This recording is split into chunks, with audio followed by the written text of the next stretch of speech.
Quake! Order guide you.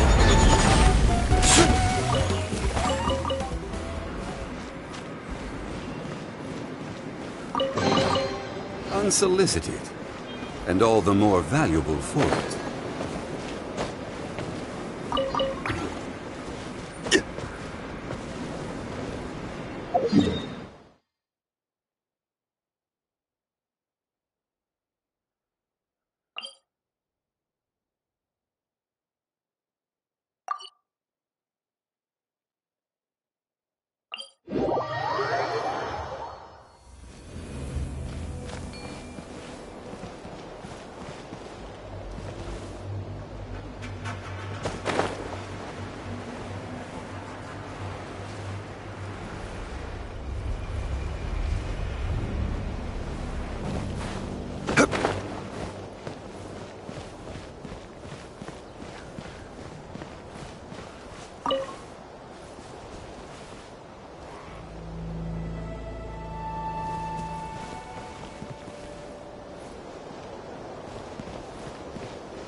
Crumble!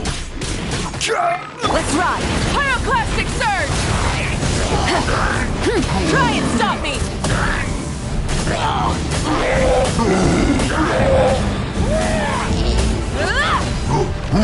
Scatter! Shower me with praise! Strike a pose! Ha! Spring forth! Ha! Yeah! Yeah!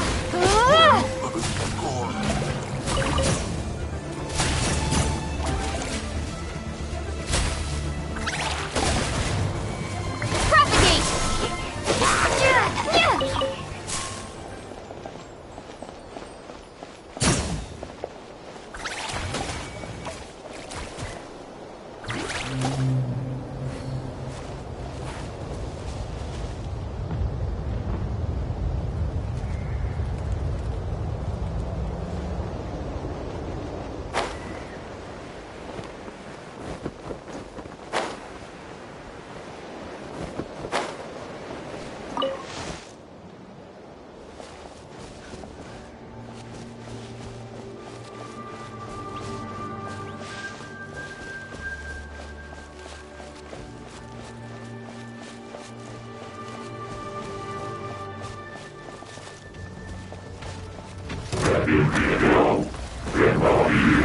Scatter!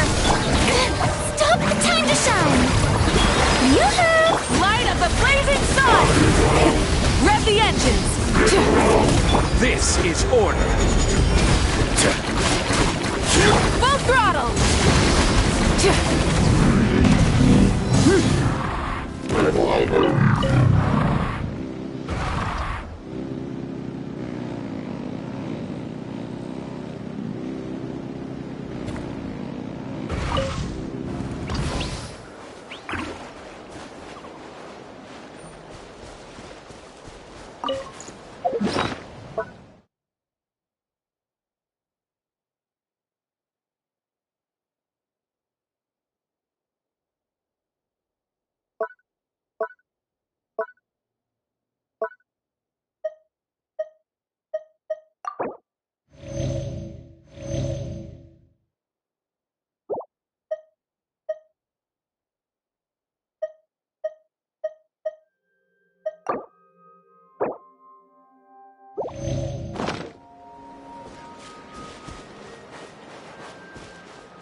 To not get lost some sort of talent?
This should do the trick.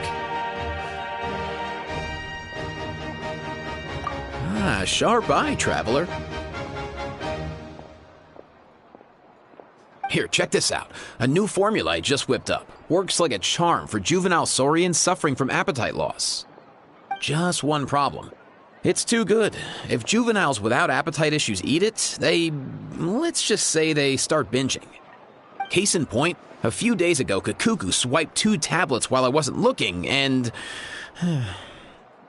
Still got room for seconds, bro!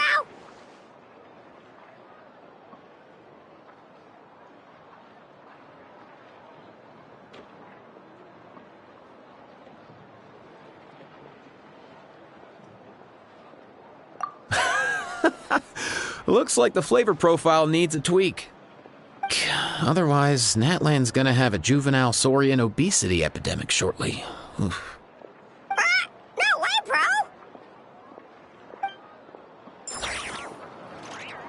What a place. I'm in. Surprises. Don't you come You late might want to get a here. guide if you're not familiar with the area.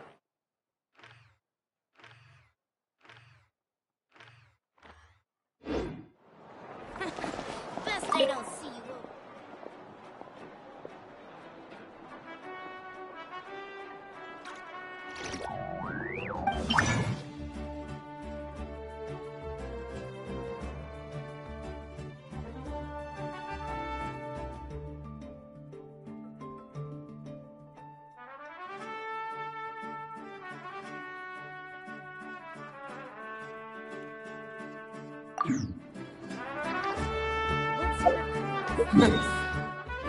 Did not get lost some sort of talent?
Ready when you are.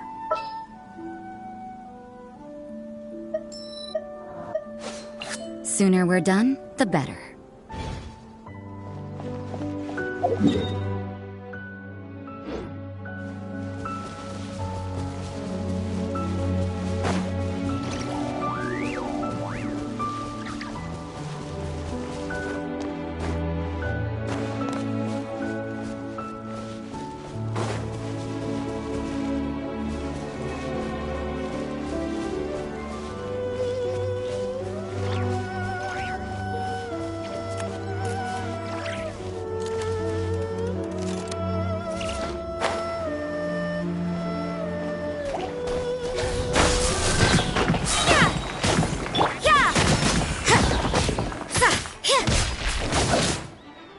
Lights out.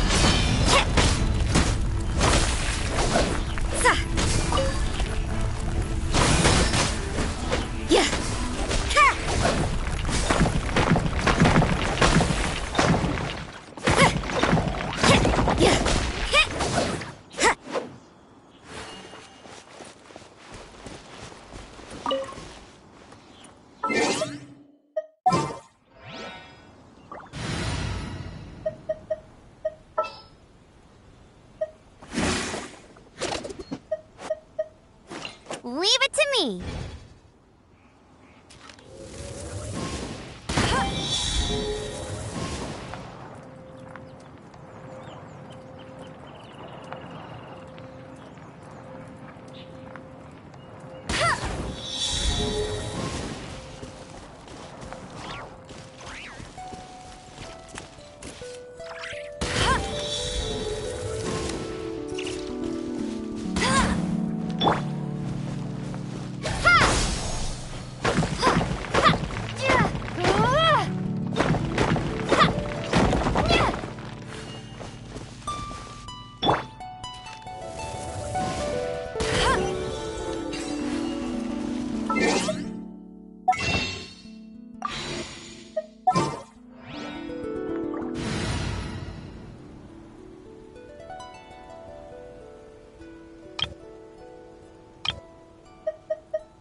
I hear you've got a job for me.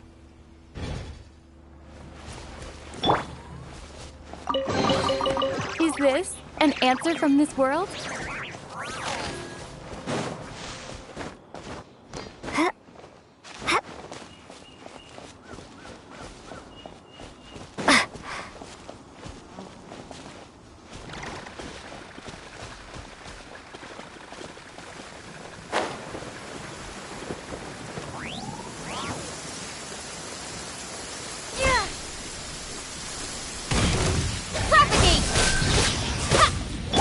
My name echo in song!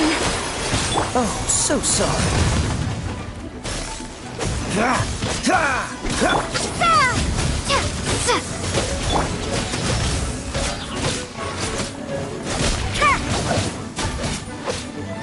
You can't run!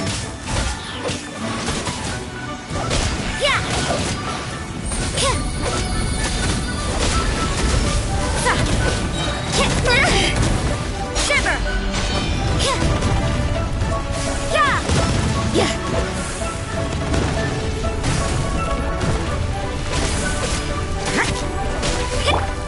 Dodge this!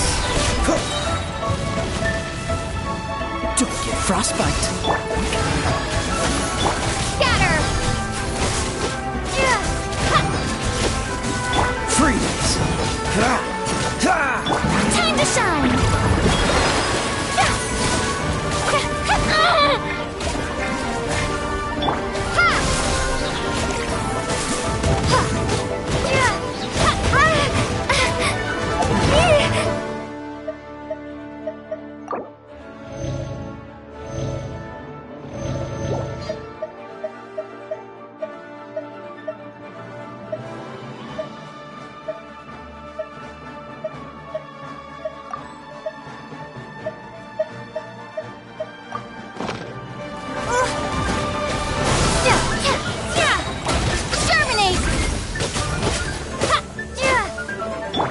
Oh, so sorry.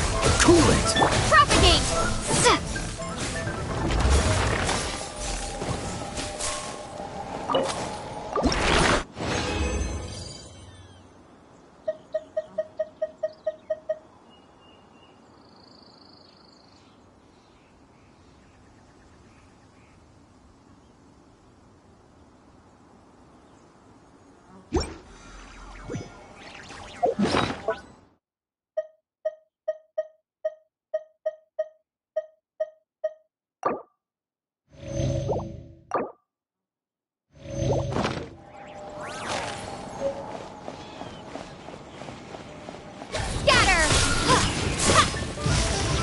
Lights out. You can't run! Let the world collide! How dare you! Strike a pose! Ha!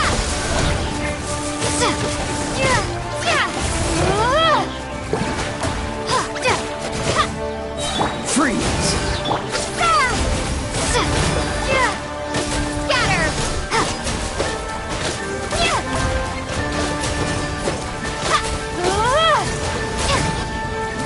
Propagate!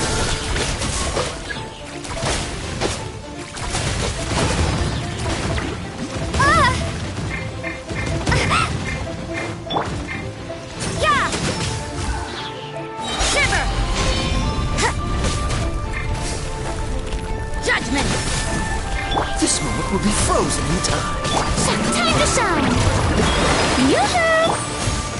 Scatter!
Ready to ride.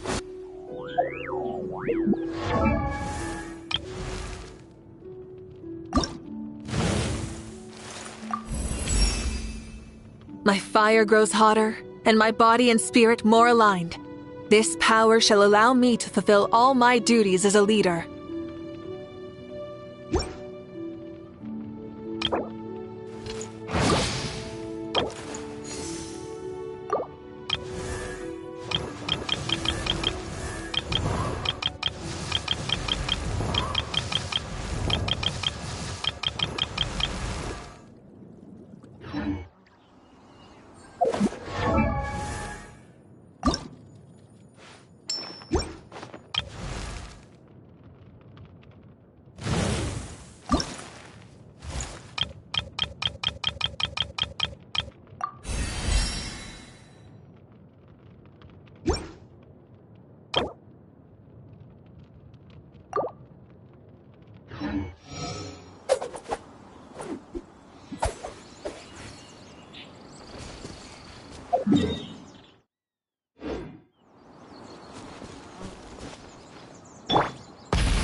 Hip.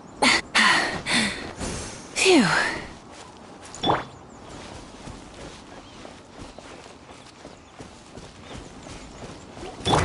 Full throttle!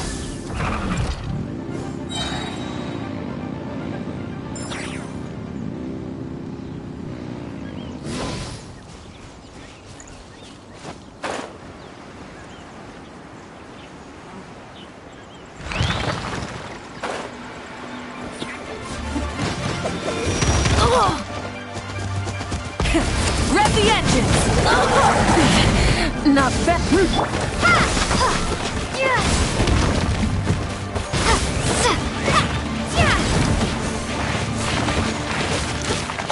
Propagate! Pyroclastic surge!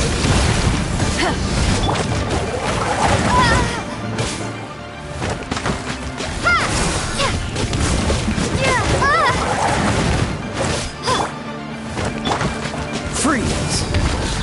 Don't get frostbite! Cool it!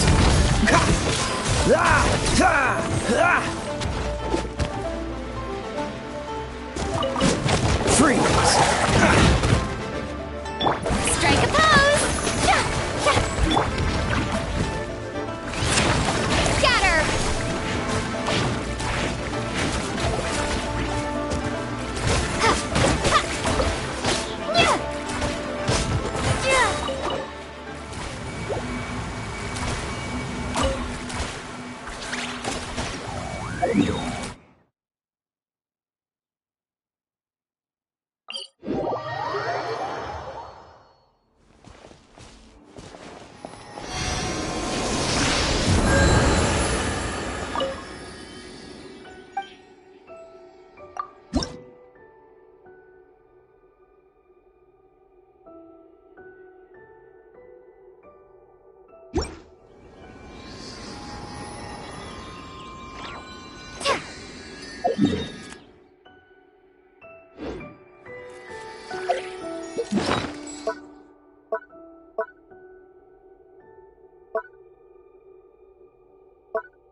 Is no one here?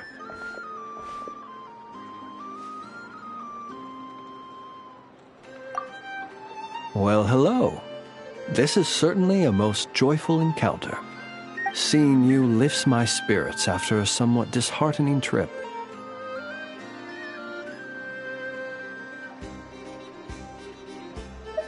I wouldn't say anything's the matter, merely that I am dealing with some unexpected circumstances.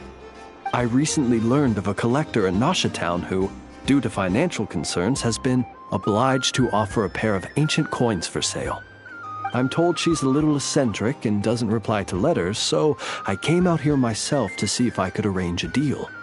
I needed to come to town anyway to pick up some supplies, so I thought I'd pay her a visit on the way. Unfortunately, she doesn't appear to be home.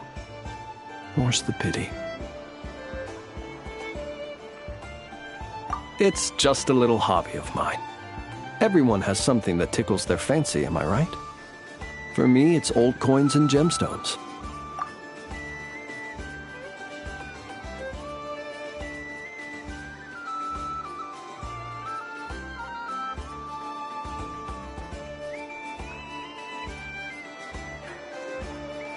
Time is the best filter. Anything that can make it through the sieve of time is almost guaranteed to be of good quality.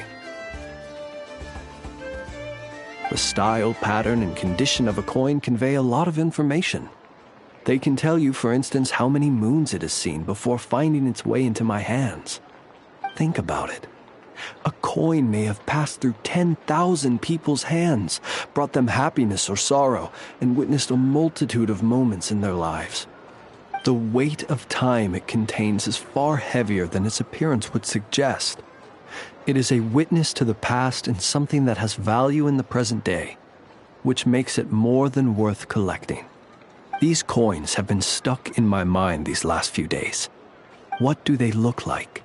What stories can they tell? If I can't meet this collector, I fear all desire to return home shall desert me. Look at me, rambling on about coins without a thought for the friend standing by my side. Let me think of a more interesting topic to make up for boring you just now. Ah, yes.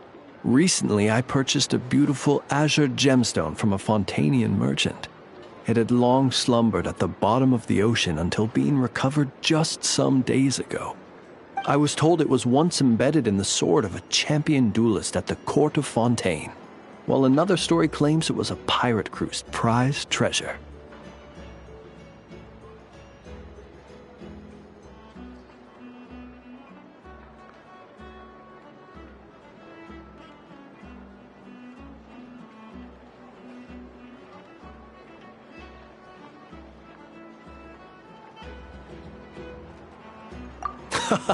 That's exactly what I thought.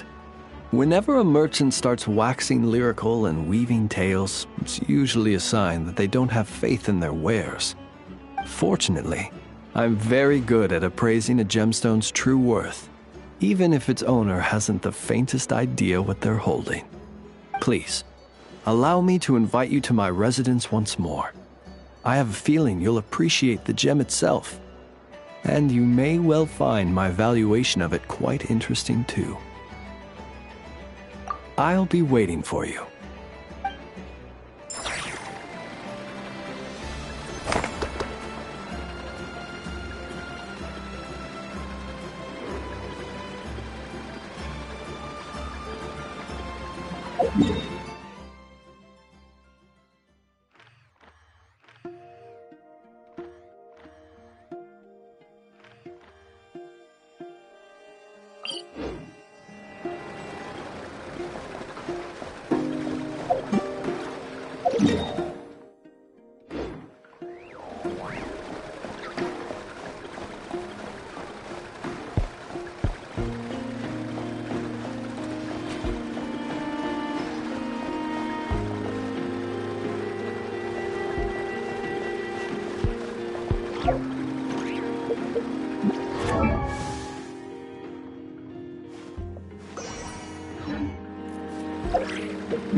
Try and stop me!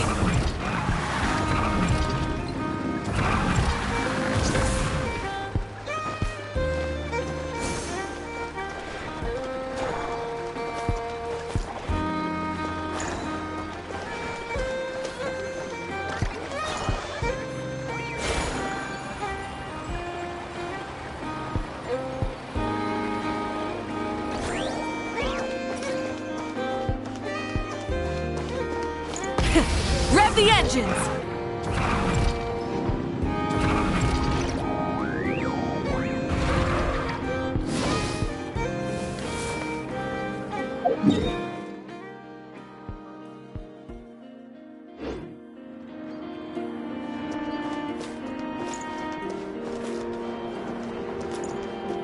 Try and stop me!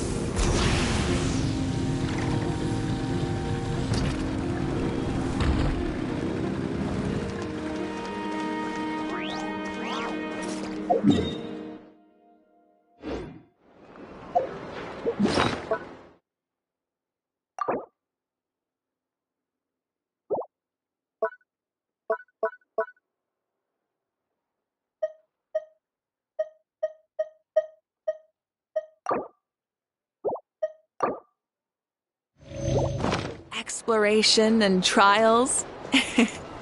Adventuring is right up my alley.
night shift was supposed to be a cushy job where you just clock in, sleep, and get paid.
I made it.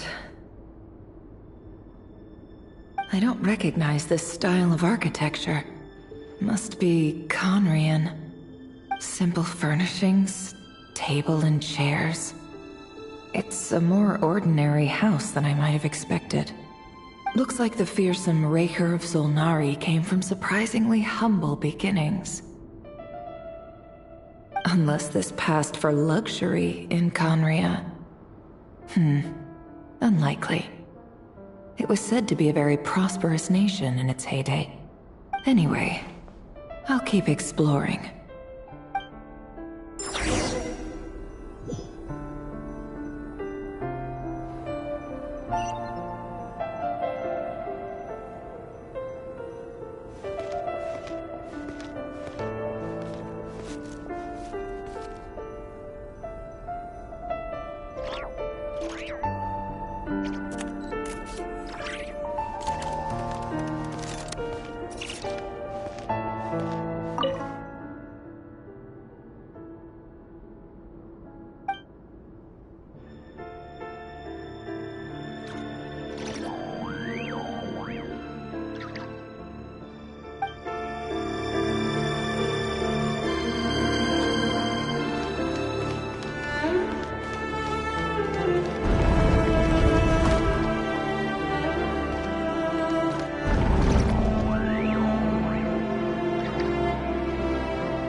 Hi, River. Since you're working extra hours tonight, I thought I'd keep myself busy by checking out that new kebab shop. I've heard good things about their menu. I'll test it out, and if it's as good as everyone's saying, let's go back together sometime. P.S. New stash from the Universitas Magistrorum. I brought some goodies home. A few teacups and a pin rack. Hope you like them. They didn't sign their name, but they must have been close. Sounds like they were living together.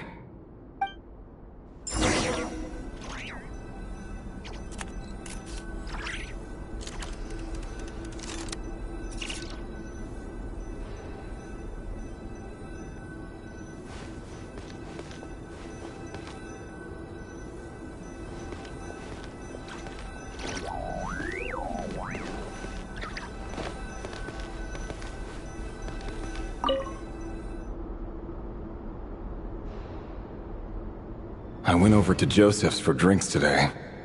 They have a fine collection, but I went alone. Felindis was tied up with something and couldn't make it. Joseph asked why I came alone, but I didn't really have an answer.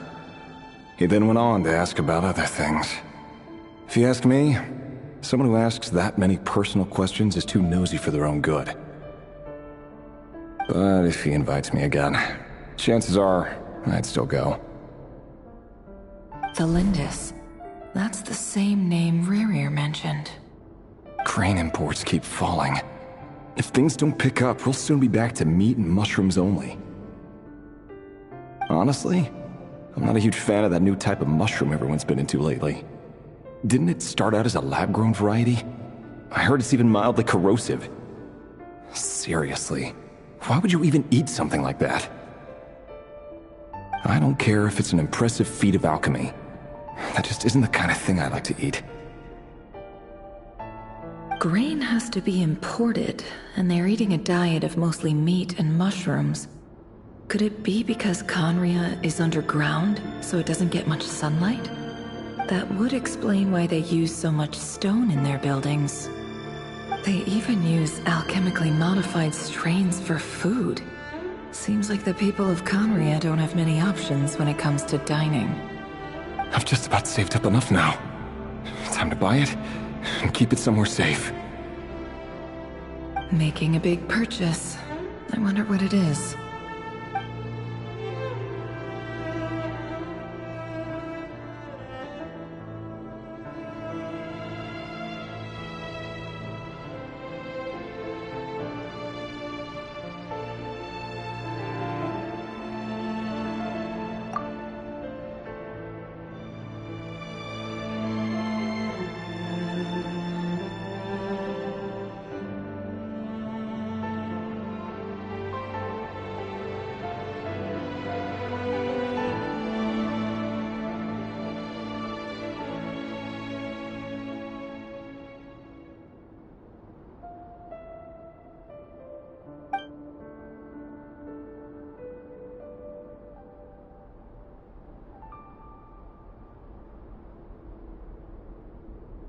He really is a professional.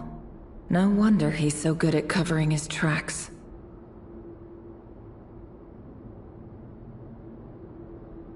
Despite what he's become, it seems like he's retained certain habits, at least in this regard.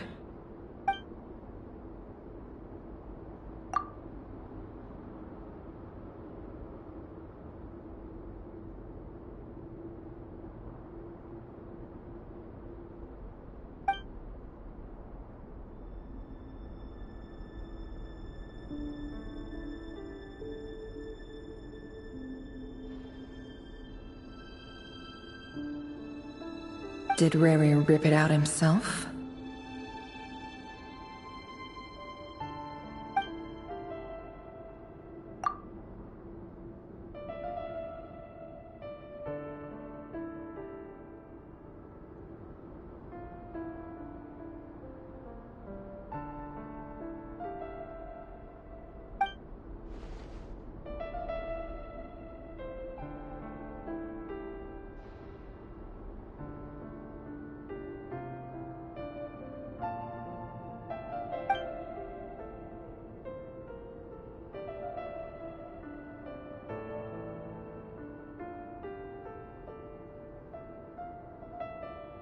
before I met you, I was convinced that my heart was nothing more than a stagnant pool.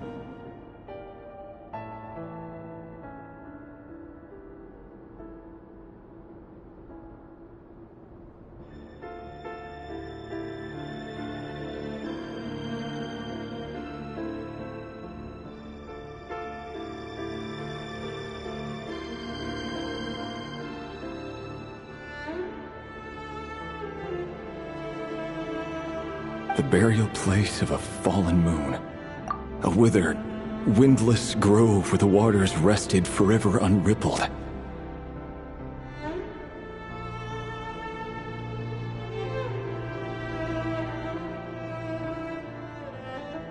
It was you who helped me see that my heart hadn't entirely withered away. That it could still beat to the rhythm of love. This is just trivial sentimentality from the looks of it.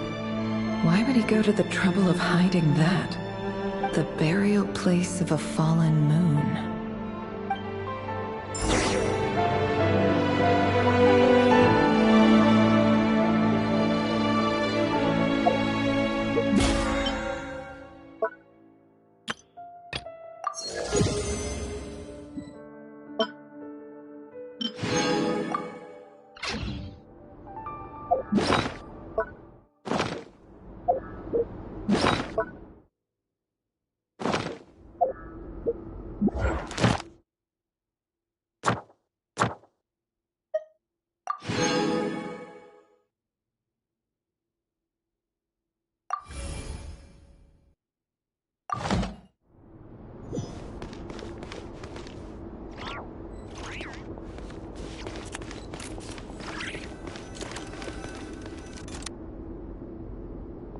Reverie, over here.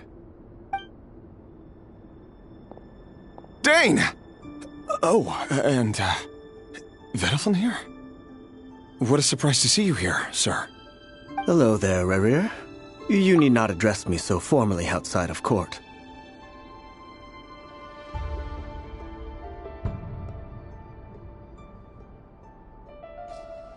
He doesn't get that much free time, so I invited him over for a drink. Even the court prophet deserves a break every now and then, right? Well, I'm flattered. So, what are we discussing today? Hey, don't look at me. As far as I see it, we don't need an excuse to have a few drinks. Come on, don't give us that. Didn't you say you were about to pop the big question? How's that coming along? Who'd have thought the great Twilight Sword was an even greater gossip? I just didn't expect you to be the first one to settle down and get married, that's all. Yeah. If you told me that a few years ago, I wouldn't have believed you either. So, are you planning to come clean about your job then? I'm guessing you still haven't told her. Sure, I'll have to tell her at some point. But I'll need to pick the right time and place. To be honest, I have no idea how she'll take it. Come on, stop being such a pessimist. For all you know, she could be thrilled. I bet she'll be much more impressed by your actual job than the one she thinks you're doing now. A member of the King's Guard. Quite the cover story. Does the king himself even know? Of course he does. Anyway, enough about me. How have you been? Me? Same old, same old. Nothing much to... Huh? What's up, Fed? It's nothing.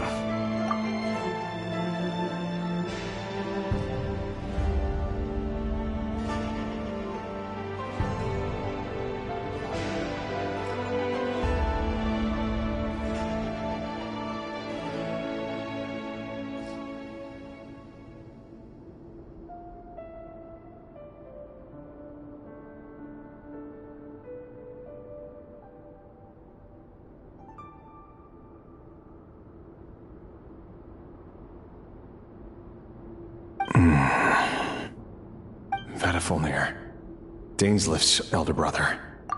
Renowned throughout the court of Conria as the Visionary, and said to possess a wisdom far beyond the reach of any ordinary man.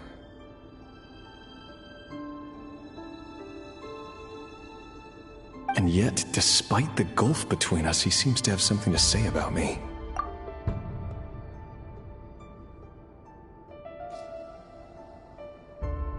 Does he even know me?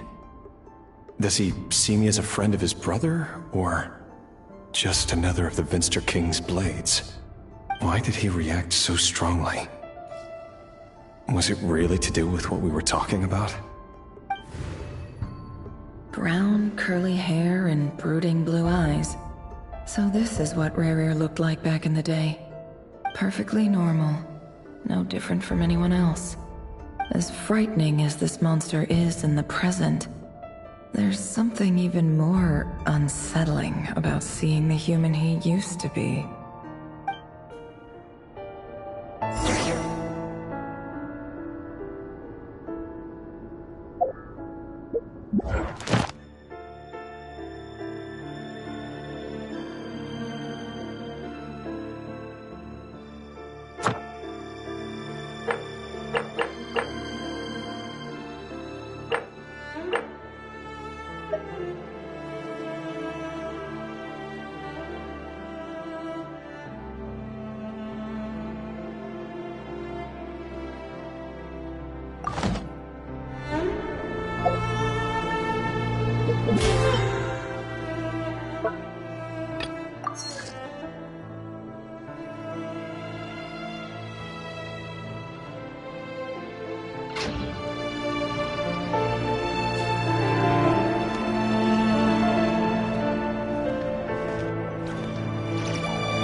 Felindis?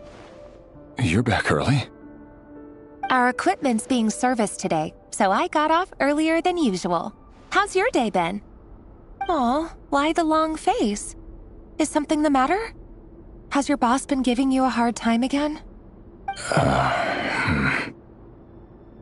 Went for a drink with Dane and the others after work.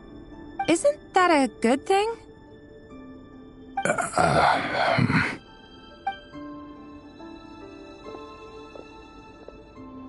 Vedifilnir showed up today, too. You know, Daneslif's older brother.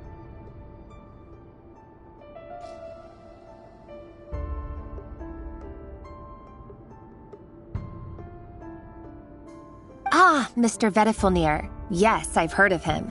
They say that everything he says ends up coming true. He overheard Daneslif mention that I'd recently proposed, and seemed to have an issue with it. But when I asked what it was, he kept it to himself. So, you're worried? You can be such a child sometimes, Rerir. We're nobodies. Why would the Visionary be concerned about us? I'm sure someone in his position has much bigger fish to fry. Maybe you're right. You worry too much, Rerir. We've been together for ages now, and everything's been going so well, has it not? You've even proposed to me.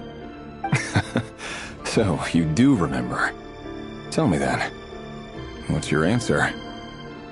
Like I said, I need some time to decide. You can't just rush into things like this. We may be nobodies in the grand scheme of things, but if we want things to work out, we've still got to plan ahead. All right. Take your time. Just don't keep me waiting forever. Nobodies. Sounds about right. In the eyes of people like Vedifilnir and Daneslif, what do we matter? Can someone whose gaze is so fixed on a far-flung future even see the present clearly? Besides, the dynasty's fate rests with the king and his inner circle. Whatever I do, it won't make much difference. Meanwhile, every idea they come up with and every decision they make, it affects everything. These days, the king is lost in his research, and the purge of the Crimson Moon bloodline grows ever more intense. The opposition tried to speak out, but nothing came of it. And I'm under no illusions as to why. Because we eliminated them and got rid of their bodies. A man can have 1,000 reasons to carry a sword, but there are few good excuses to use it. Yet the king has never even considered a gentler approach, and he never will. What becomes of someone who kills on another's behalf? Can he ever find true peace?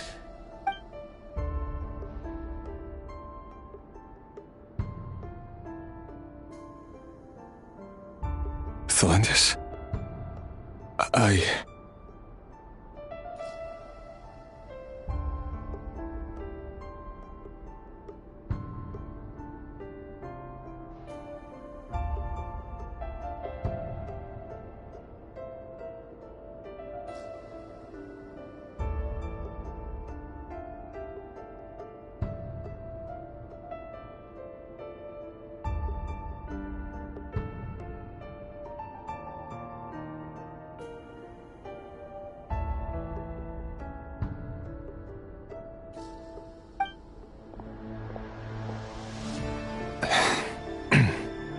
It's nothing. You were right. Fate has never smiled upon nobodies like us. But by the same token, it's unlikely to bear a grudge against us either.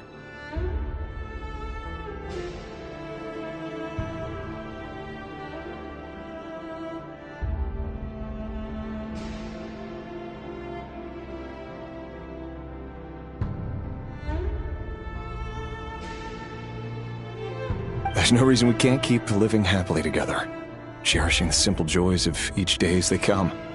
See? You just need to stay positive, Revere. I can feel your warmth, your breath. You're right there, right by my side.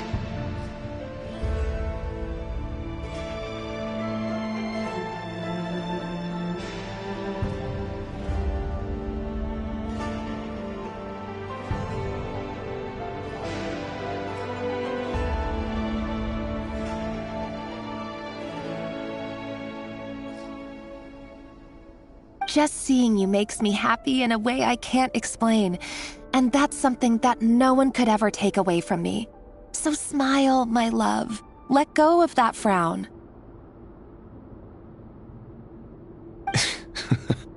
You're right, Thalendis. I've just been overthinking things. That's better. Getting caught up about things like this will only ruin our evening. Speaking of which, all set for the ball tonight? I need to go get ready. You go ahead. I just have a few things to take care of, then I'll come join you. Even busier than the big shots, huh?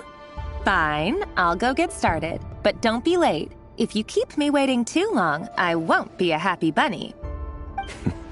Relax. I'll be there. Seriously, though, you drive a hard bargain. You're really gonna leave my proposal hanging and still expect me to take you to the ball? Well, that goes without saying. I already told everyone I'd be coming with a dance partner. Besides, they're two completely different things. Let's take it one thing at a time, all right?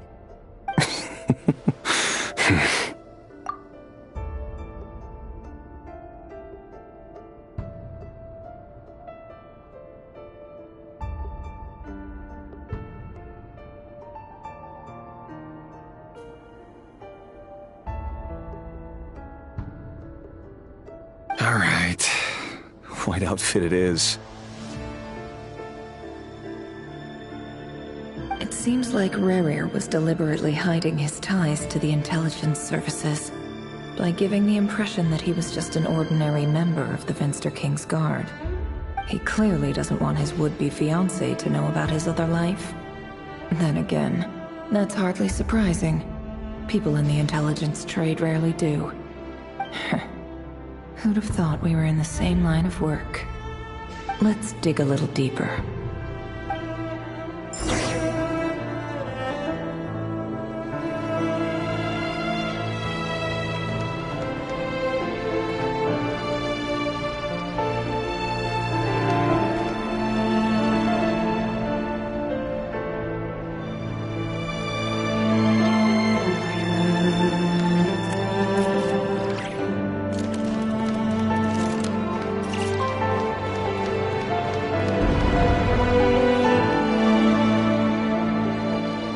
Our last operation was a resounding success, and all thanks to you, Rayhir of Solnari. In total, we apprehended 32 dregs of the Crimson Moon, and 67 accomplices.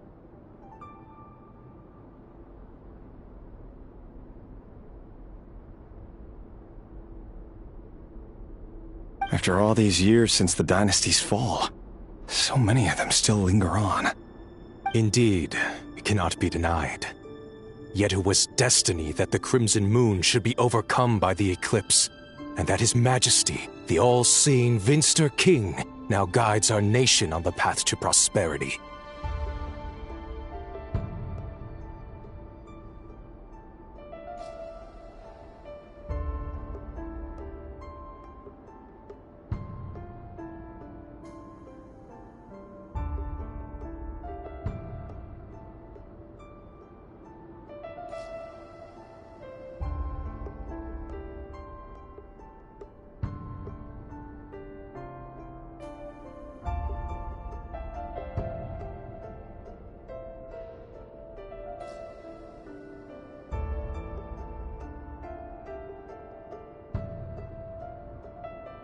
Khaenri'ah has no further need for a dead moon. But alas, there will always be those who refuse to see the truth, choosing instead to romanticize the past. That's not entirely true. Much about the Crimson Moon era was worthy of remembrance, and that's exactly why they keep trying to see it restored. Many of its secrets remain unsolved to this day. As it happens, that's precisely the field of study my partner is devoted to. You still haven't told her what you really do for a living. Where would I even start? How do you tell someone that you're one of the king's hand-picked executioners? That your hands are steeped in blood? You didn't choose this life, any more than I did. Orphans like us don't get a say.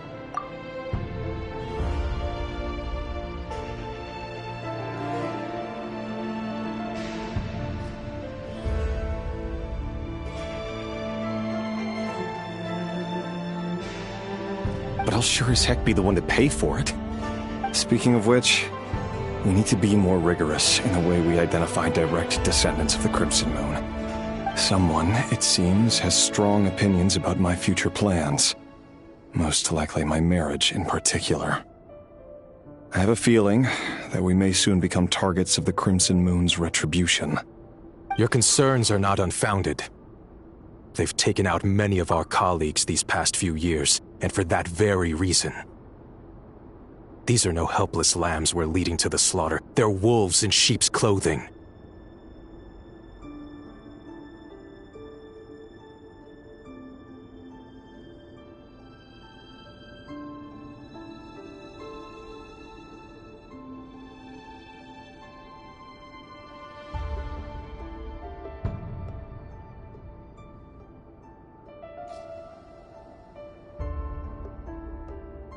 Take care, Rayhir of Solnari.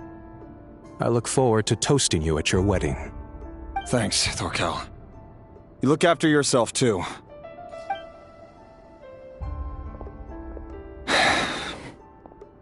Thelindis, I never wanted to keep this from you. You're the last person I would ever want to lie to. But that's exactly why I can't tell you everything. There are things you shouldn't know. Things you cannot know.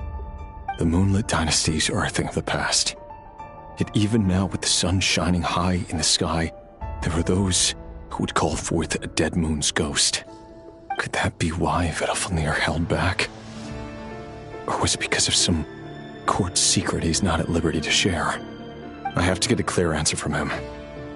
No matter what happens, I will protect Thelindis.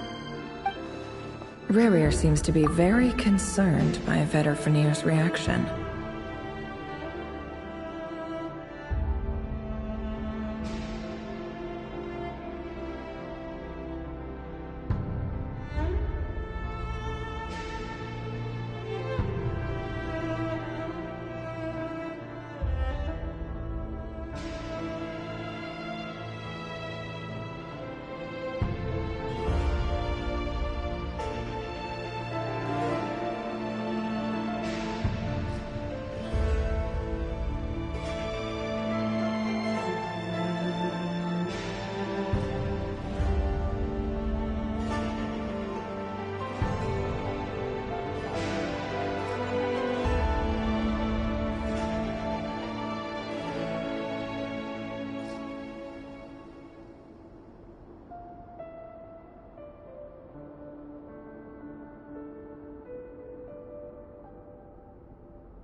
Vetterfenir and Dainsleif, the Visionary and Twilight Sword.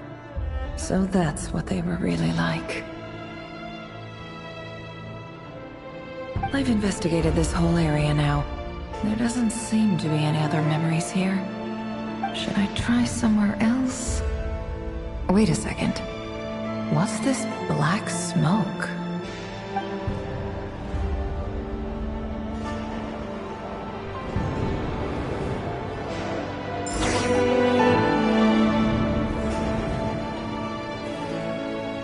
So, he's late after all. Just you wait, Rarier. You're in for it. Big time. Are you waiting for someone, ma'am? Could I tempt you into buying some flowers?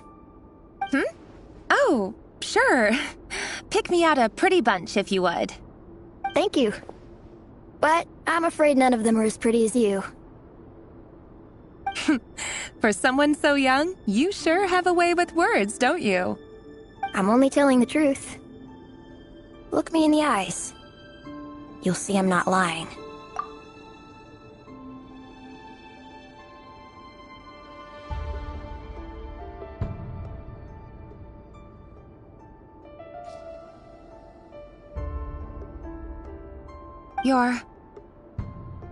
May we have a word in private? Who are you? And what do you want? It doesn't matter who I am. Too many of our kind have fallen lately, so I decided to take the risk of reaching out. Not long ago, the Ray here of Solnari led an assault on one of our strongholds. We suffered many casualties, and many who came to our aid lost their lives as well. Sorry, I don't know why you're telling me this. And I don't want to get involved. Wait, hear me out. This time we finally got a clear look at his face and learned his true identity. His name is Rarier, and he claims to be one of the King's Guards. What did you say? A cruel irony, isn't it? The man you're set to marry leads a double life as a brutal executioner. But surely, you must have caught a whiff of the blood on his hands. Why are you telling me all of this now? Simple. It's because... How strange. Rarier was nowhere to be seen in that memory. It clearly belonged to the Lindis. Rarier couldn't possibly know what happened if he wasn't even there. Why would her memories appear in his fragment? The ceremony won't last much longer. I think it's time to call it a day.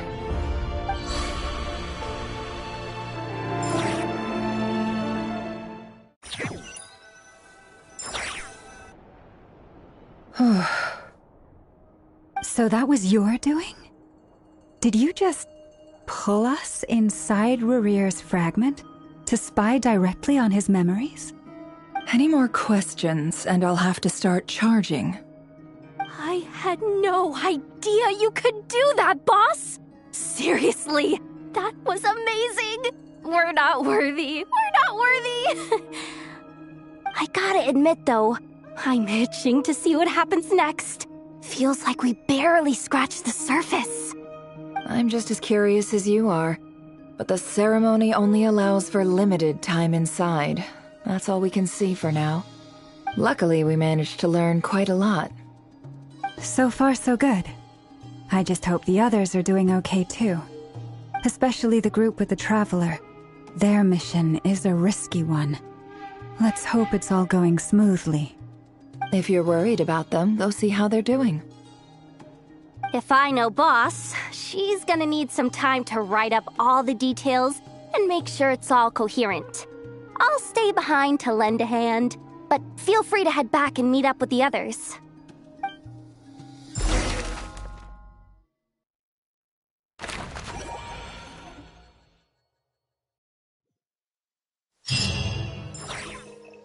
Oh, they've been prowling around for nearly 2 days now.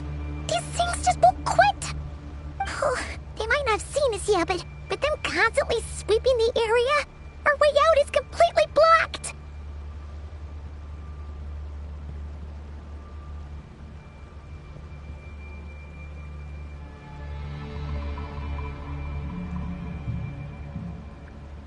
Oh, that's never gonna work. One little slip up and it's game over.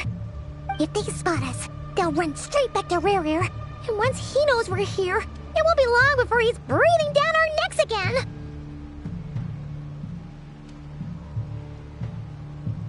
Oh, guess you're right. Alright, time to zip it.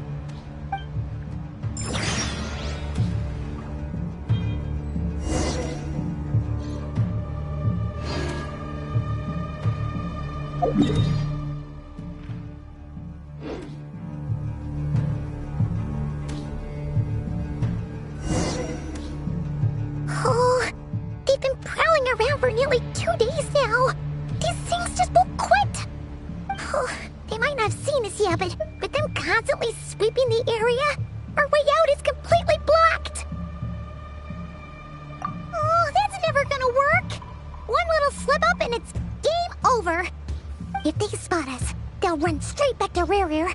And once he knows we're here, it won't be long before he's breathing down our necks again. Oh, guess you're right. Alright, time to zip it.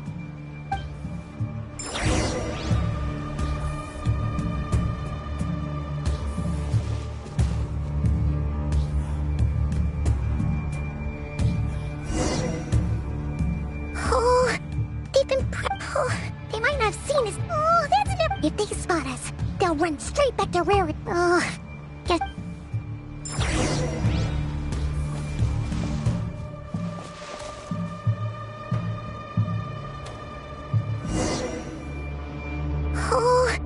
Oh, they might not have seen us yet. Oh, that's. If they spot us, they'll run. Oh.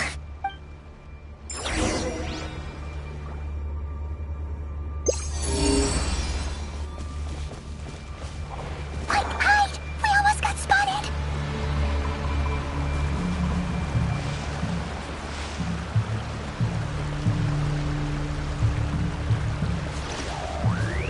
Phew!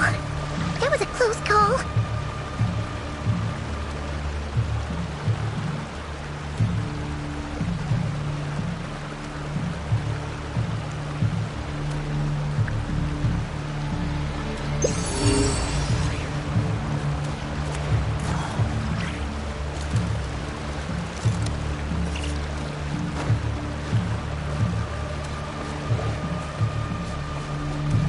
Watch out! He's coming this way!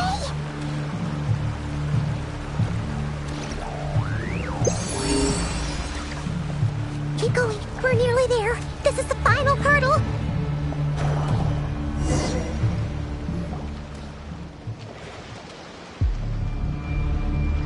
Oh, there's no end to these things!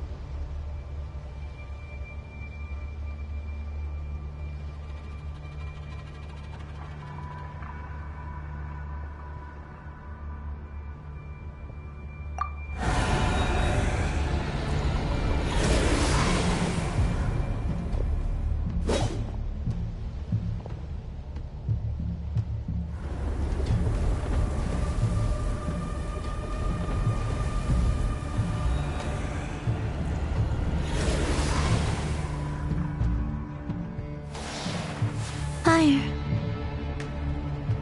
Fire? Wait, what's that smell? Oh no, there's a fire!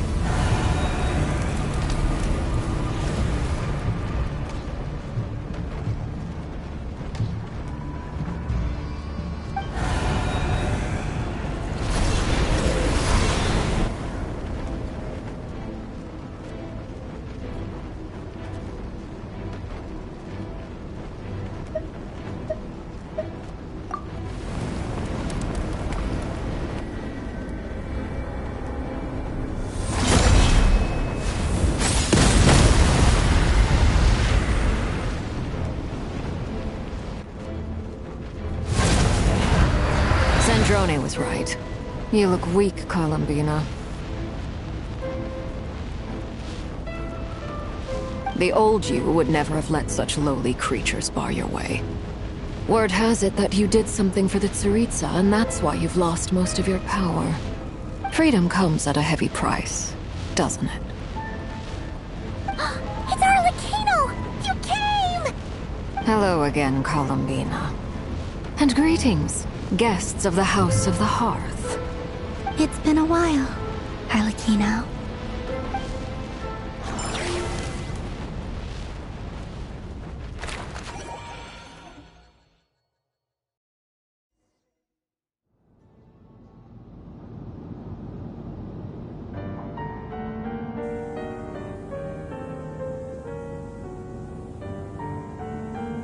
Stupid right here of stupid Solnari. Ugh, whatever. I've got all the data I need. Next time we meet, you're finished.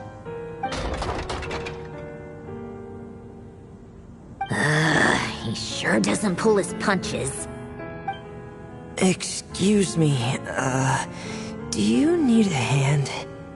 You can do me a favor by staying out of my way. Can't you see I'm busy? Wait a minute. I recognize that voice. Hello, Miss Sandrone. Father sent us over to help. How considerate of her. Hey, Fremine, get over here and help me fix this. Lenny, you do your thing. Just keep your sister away from my machines. Nearly every machine that cat girl touches ends up going haywire. Go put her on cleaning duty or something.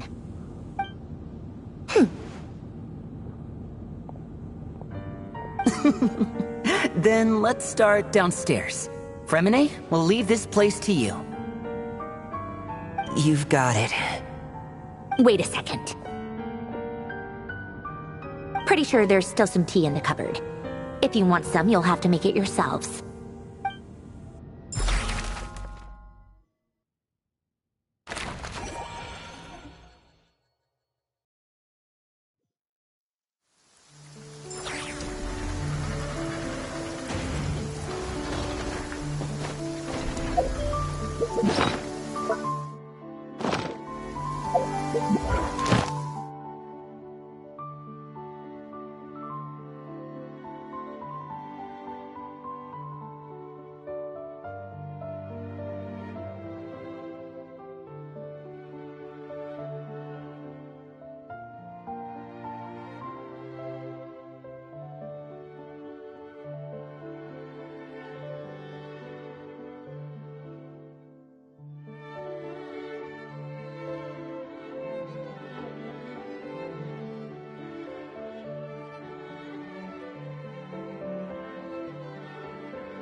shift was supposed to be a cushy job.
A base of dandelion wine, aged for 25 years.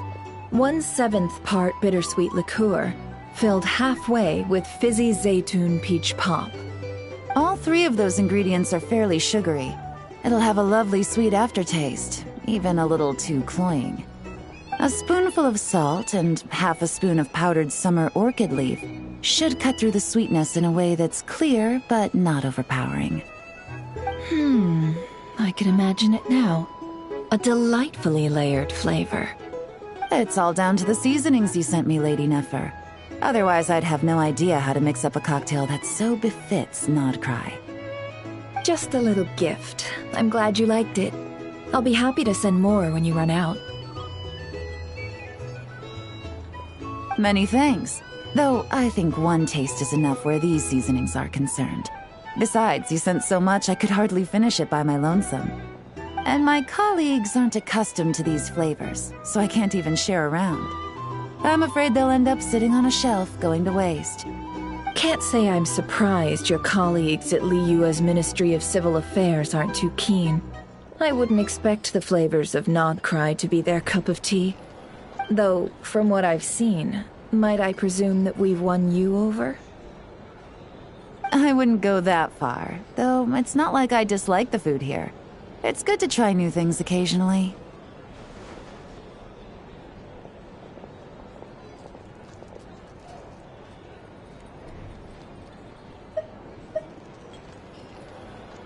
I love your attitude. You'd make a great businesswoman. It would be nice if everyone from the Ministry of Civil Affairs were like you. Come on now, are we going to do this song and dance every time I drop by? Stop fixating on the Ministry. Never mind them. Have you managed to carve out a single foothold in Liyue after all these years? You know what they say over there. A journey of 1,000 miles begins with a single step. If I don't test the waters, how will I ever know? Don't waste your energy. No matter how long those claws of yours are, you're never getting them stuck into Liyue. Is that a warning? It's advice.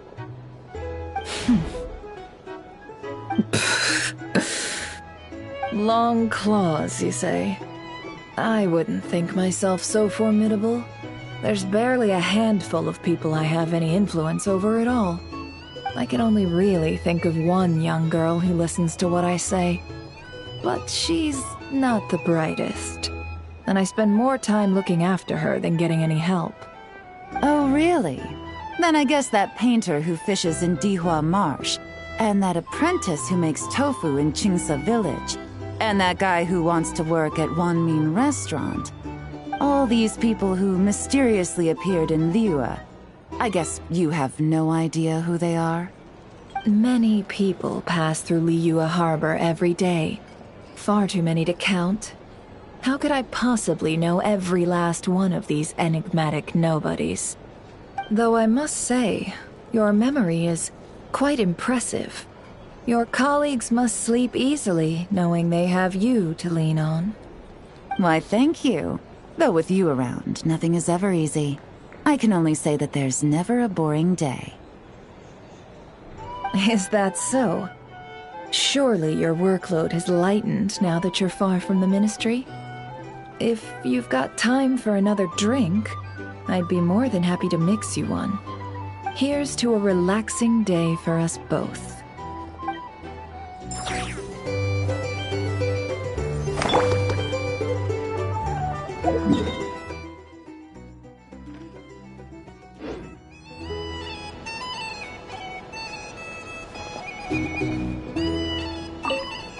Here. Taking a moment to unwind every now and then does wonders for the mind. I'm in full agreement. Though some strings must remain drawn tight, Lady Nefer. Just in case.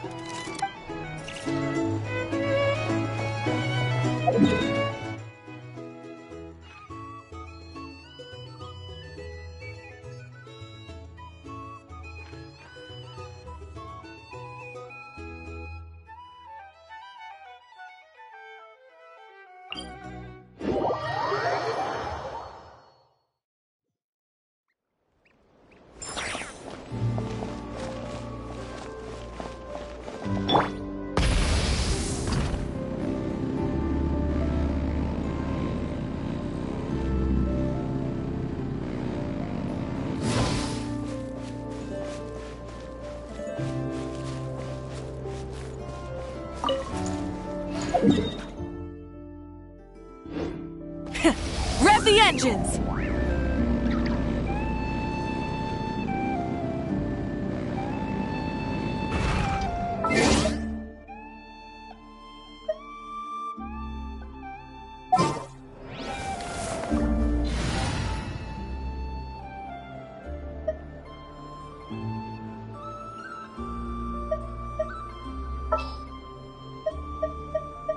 Do not be afraid, for I am with you.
Witness my magnificence!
This moment will be frozen in time.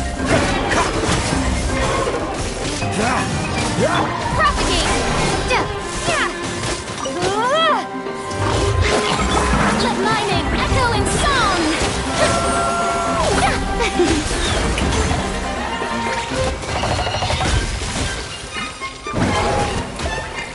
Breath from the sky!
luck.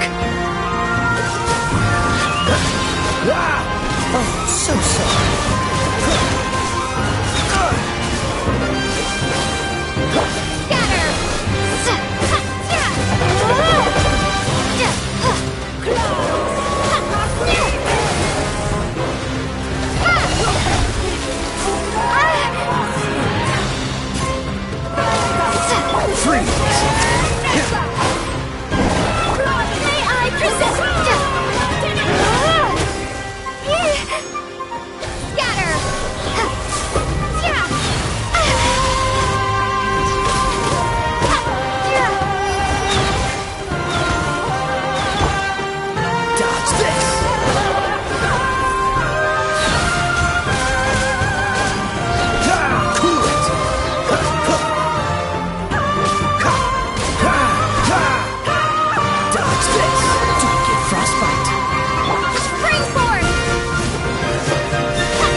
I'll keep this close.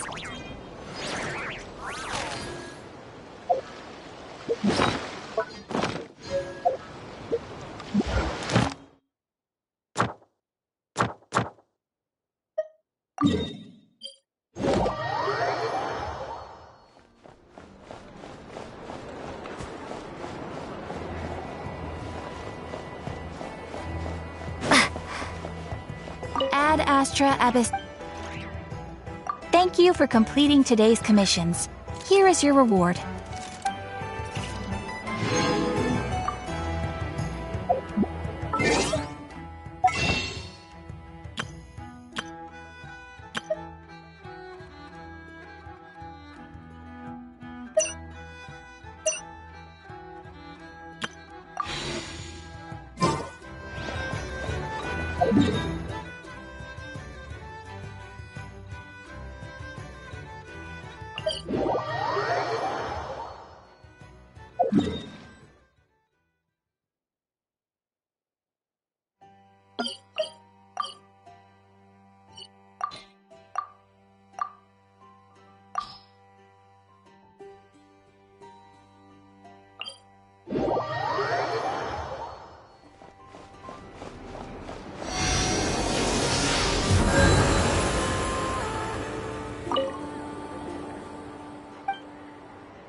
Try and stop me!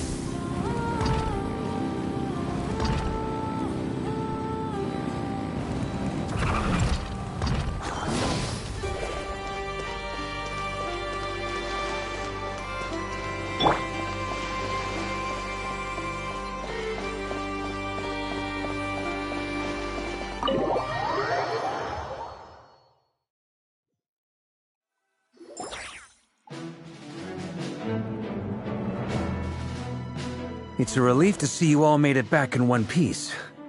Huh? Feels like there's quite a few people missing. Where's Flint's and the others? And what about Nefer? I returned ahead of them. Flint is helping Aino and Anefa to set up the decoys and buy us some time. As for Miss Nefer... Boss is still wrapping things up on her end. She sent us back to fill you all in on the top secret intel we've been gathering. I see. Then let's get right into it. But first, who do we have here? You brought someone else in to help? Greetings.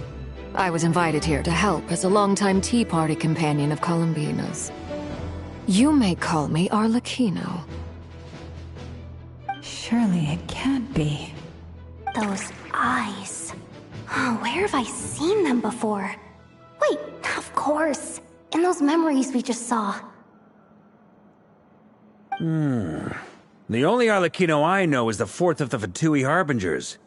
So either you share a pretty uncommon name, or you're more than just a Tea Party buddy. You are well informed, Grandmaster.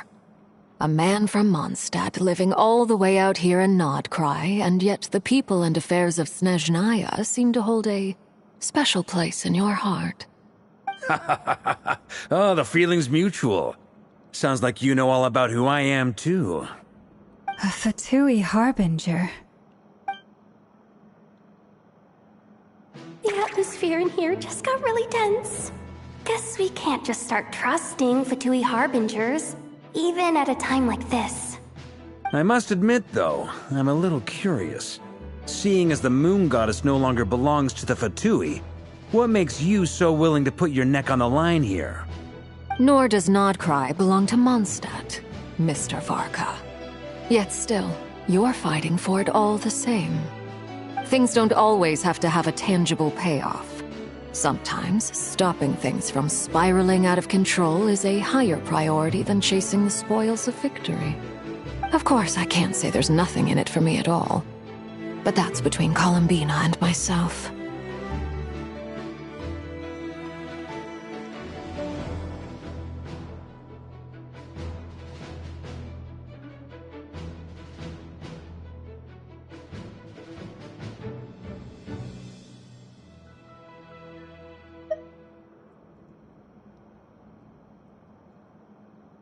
Forgive me. I don't mean to doubt you. It's just that the Fatui really have been the source of many of our troubles. We have our own way of doing things here in Nodcry. But ever since they arrived, the Fatui have treated us with nothing but hostility. I know there's been a lot of bad blood between us in the past. I've done my utmost to avoid friction whenever I could. But sometimes fundamental conflicts of interest simply can't be settled amicably. That's why I'm here solely in a personal capacity. This has nothing to do with the Fatui. As a gesture of good faith, I'll be frank. I can help Columbina track down the iridescent moon's marrow, which will help her restore more of her power. Anyway, what else is on the agenda? Let's begin. She says she'll be frank, then completely skips over the details. Looks like she doesn't want to give away too many secrets after all. But she clearly wants to change the subject.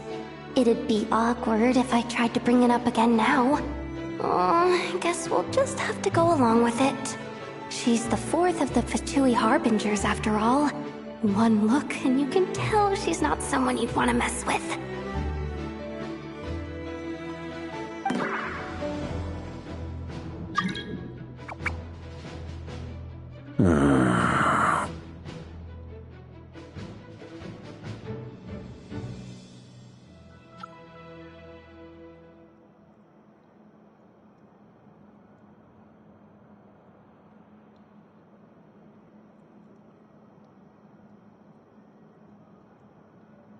Well, since Miss Arlecchino sounds confident in her ability to handle that, we'll proceed to the next topic. Yehoda, time to share that top-secret intel. Alright, listen up everyone. First, we now know that Rerir was originally a Conrian secret agent whose primary mission was to hunt down and assassinate the so-called Dregs of the Crimson Moon. The Dregs of the Crimson Moon? Mm-hmm. In the memories, there was a lot of talk about the Crimson Moon and Eclipse, and a whole bunch of other stuff from the time of Conria. To my knowledge, those were the names of two different Conrian dynasties. Long, long ago, it is said that the people of Conria worshipped the Crimson Moon, drawing a mysterious power from its reflection. But one day, a coup saw the Crimson Moon eclipsed, hence the name of the new dynasty that replaced it, and how it became the new emblem of Conria. Still, long after the Crimson Moon dynasty had fallen, the last ruler of the Eclipse dynasty, the Vinster King, still coveted the secrets it left behind. So, he sent the Rehir of Solnari to secretly hunt down the Crimson Moon's few remaining followers.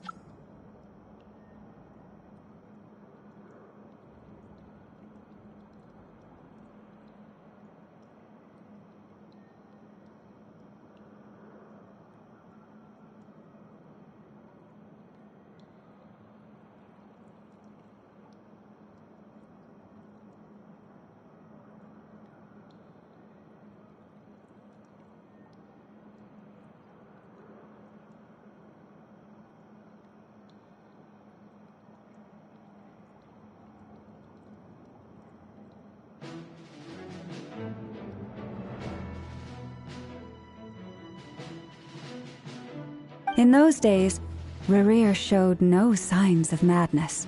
In fact, he was as normal as any other person. Oh, and he had a fiancé, or at least a would-be fiancé, called Tholindis.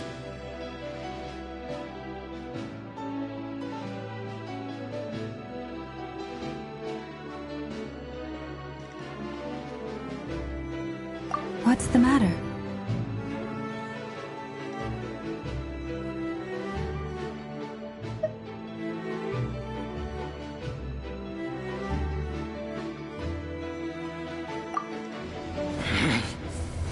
Stephanie, Granddaughter,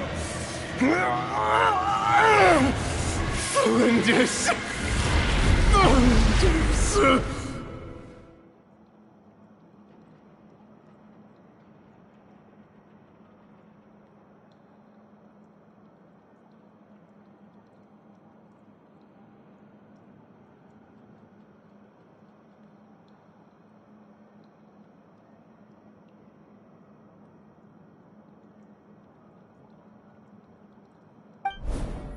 Interesting. Anything else? What about this would-be fiancé of his? Do we know anything about her? Well, she was a researcher at the Universitas Magistrorum, but it felt like she was hiding some kind of secret. Oh, and one more thing. For some reason, Rerir's fragment also contains some of Tholindis' memories, though only a very small portion. Well, no shortage of potential leads, I'll give you that. In any case, it sounds like we can conclude that while Tholindis was still around, Rerir appeared to be lucid and quite normal. Tholindis, it seems, must have been the one thing in this world that he couldn't let go of. Tell me though, were these pure-blood Conorians we're talking about here? Why do you need to know that? Hold on. If she was a pure-blood Conrian...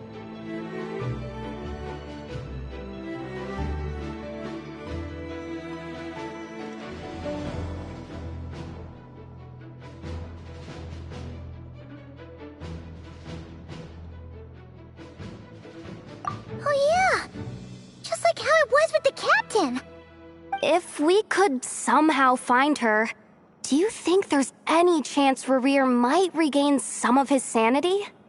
It's possible, but it would take a miracle. We can't pin all our hopes on that. That merchant who Nefer knows, Dori Sangama Bay. Maybe we could hire her to look into it. All right then. Let's keep working in our separate teams. Traveler, Paimon, Kutar, and Miss Arlecchino will go look for the iridescent moon's marrow. As for the others... On the way over here, I noticed that the Wild Hunt monsters had grown even more frenzied in their search for Kutar. At this rate, the people living here will be in grave danger too. So I'm thinking of gathering together some of our followers to go wipe them out. I'll head back to the curatorium and meet up with the boss. Feels good knowing we've all got something to be getting on with. Given that the Wild Hunt has been a lot more active lately, the Lightkeepers have likely begun their own operations too. If that is the case, someone will need to pass the news on to Flint's. I'll hold the fort for now, then discuss our next move with Flint's, Aino, and Anefa when they get back. Alright then. Well, the clock's ticking. If that's everything, we'll be on our way. We'd better get moving too. We'll try to buy you as much time as we can. Relax. Just do your thing. I decided to call in some backup since things are getting so hairy. Our reinforcements should be here any minute now.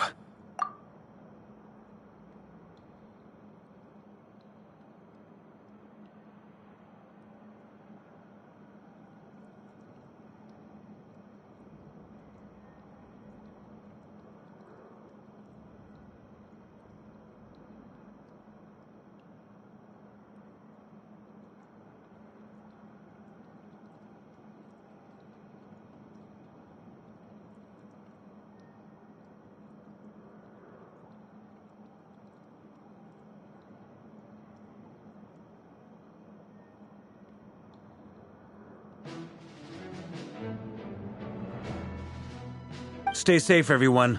Dismissed.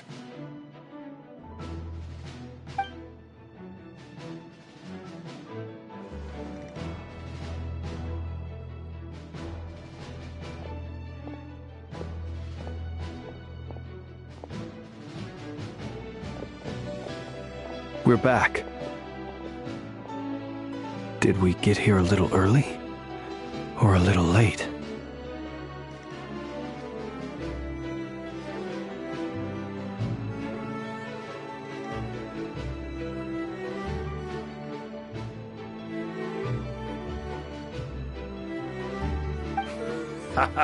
A tad late. The others have already set off.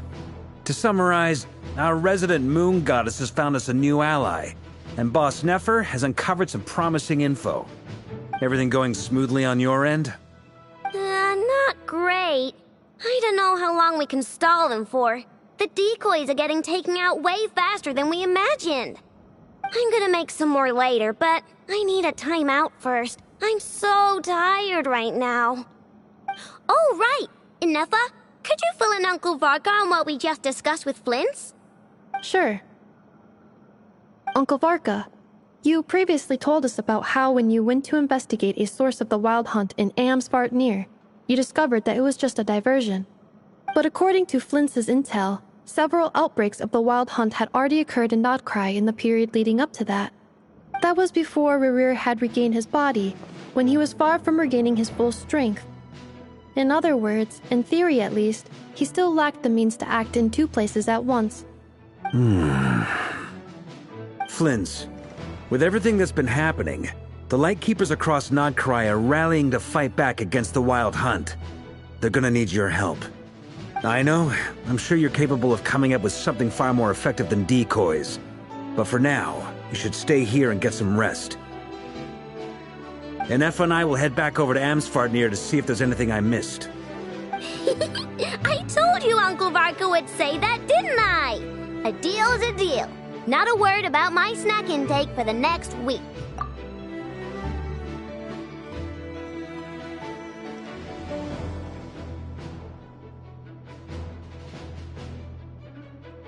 Database updated. Reliability of Aino's predictions increased. What does that mean? They were betting on how you'd respond after hearing their intel. It's the obvious choice, isn't it? That's hardly worth betting on. We already decided that Nefa should go investigate the situation over at Amsvartnir on her own. You might as well stay here and keep watch. Someone needs to hang back and oversee our strategy meetings. And besides, you still haven't fully recovered from ambushing Rerir. So I've ended up with the easiest assignment. Well, I appreciate it, everyone. See you when you get back.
Here, this will serve as a good spot to cross over.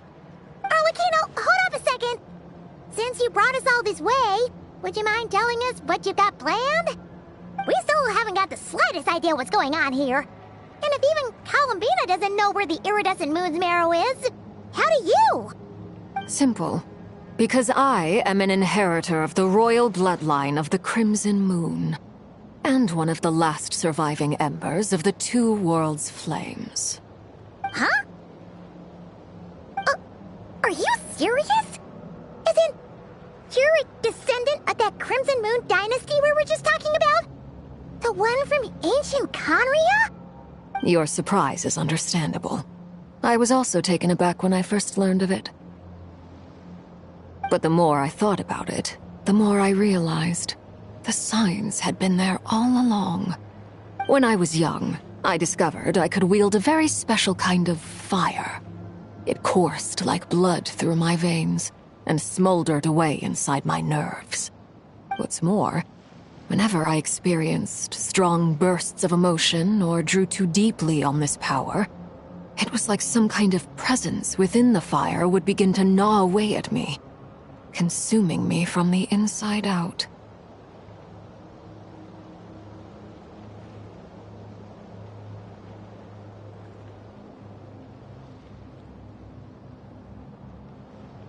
Exactly. That is why my hands are like this, too. At first, I saw it only as a curse, but once I became a harbinger, the jester apprised me of the truth. Together with my own investigations, over the past few years, there are several things that I have gradually come to understand. For instance, take the so-called Crimson Moon. In truth, it is nothing more than the shattered remnants of the iridescent moon, fused with the abyss to prolong its lifespan. Since this blood flame was bestowed upon me by the Crimson Moon, it is a fusion of the iridescent moon's former power and the corruption of the abyss. You all understand the nature of the abyss well enough. I draw upon its power, and in return, it hungers for my soul. This strange blackness is the mark of corruption it has left behind. If I recall correctly, you once told me that if the corruption ever made it to your heart, you'd become a completely different person. Yes, and that's the reason I'm always careful not to push my power too far. It's essentially a never-ending tug-of-war. Whew. Sounds intense. Anyway, the rest of my story can wait. Is there anything else about the Crimson Moon or the Iridescent Moon that you're unclear about? Paimon has a question. So, the Crimson Moon that the Karians used to worship was actually the Iridescent Moon, right? Which was one of the three Moon Sisters. Does that mean that the Karians were to the Crimson Moon as the Frost Moon Scions are to the Frost Moon? So much of that history has been lost. We have no way of knowing exactly what they were like. But I would suspect that the Conrians weren't as devout in their moon worship as it might appear. The iridescent moon's remains simply served as their link to the Abyss. Later on, perhaps someone discovered a way to make direct contact with the Abyss. Or maybe there was some kind of ideological divide. Either way, a dissenting faction staged a coup and drove out the royal heirs of the Crimson Moon dynasty. Still, even with the dark sun looming high overhead, the Crimson Moon's glow never truly faded. If you want living proof, it's standing right before you. The first time we met, I sensed something familiar in your presence. When I looked at you, I felt I could see that mysterious red moon in the corner of my eye. In your flames, I saw its broken image, surrounded by a strange black aura. Well, I appreciate that you kept it to yourself. Much about the Crimson Moon is still a mystery, and I'd prefer not to end up as the object of an insane research project. Anyway, time is against us here, so if there's any other questions, they'll have to wait. I just want to make sure I've got one thing straight. In her letter, Sandrone mentioned that since you are unable to contain the iridescent moon's marrow yourself, you intend to leave it in my custody, correct? That's right. For now, it's the only way I can pay you back for your help. The iridescent moon is already part of who you are, so with its marrow in your possession, you'll be even more powerful than before. Deal. Then let's get started. Get what started? What does this place have to do with the Crimson Moon? When I first became a Harbinger, the Jester gave me a book called Parenheri, also known as Leobranto Innamorato. You should be able to buy a copy next time you're in Fontaine. It's a love story set in the Crimson Moon era, but setting aside the tangled romances of its characters, it also records a few interesting details. In the Crimson Moon era, or so the story goes, there was an orphanage that received children from beyond the bounds of this world and subjected them to a peculiar induction ceremony. Beyond the bounds of this world? For real? And what kind of induction ceremony? The Crimson Moon Sages looked beyond this world for beings with powers that surpassed the gods. But fearing they might lose control, they subjected these children to a process of refinement. They made these children crawl up a fireplace and kept asking them, "Have you died? Did you see it?" Until they finally admitted to having died and seen a crimson moon. The adults embraced the children who passed the ritual, telling them, "Within the fireplace, you have traversed the flames between two worlds. Here and now, you are born anew." The book leaves much unsaid, but I suspect that this was their way of branding the children they had enrolled, leaving an indelible mark upon them so that they would forever live in the Crimson Moon's light. That explains why I can't sense the Crimson Moon's marrow in this world. It makes sense that it would be sealed in a special space that can only be accessed temporarily through some kind of ritual. But there's no fireplace here. Do you see a chimney anywhere? Oh, are we supposed to build it ourselves?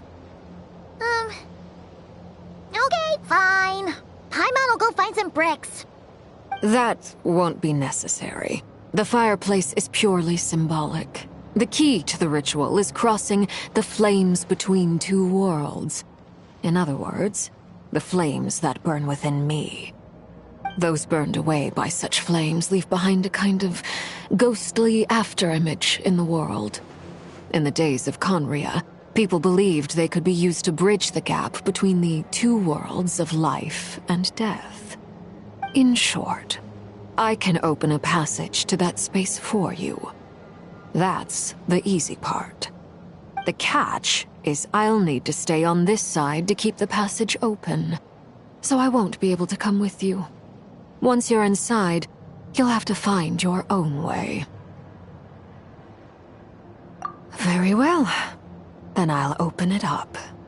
Traveler, spare me a little more moonlight if you would. I may need it.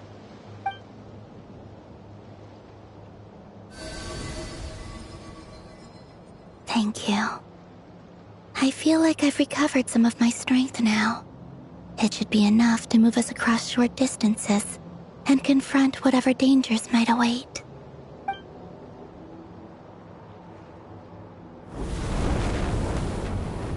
Mistress of the seven hues of ages past, great mother of the present, crimson-clad sovereign of the two realms, by fire severed, by fire renewed, I offer myself now and beseech your descent.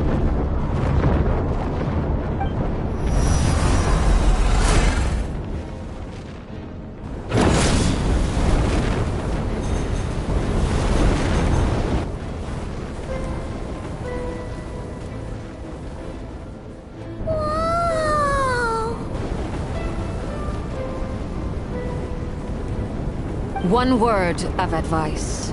As you're crossing over, no matter what voices you hear, do not answer.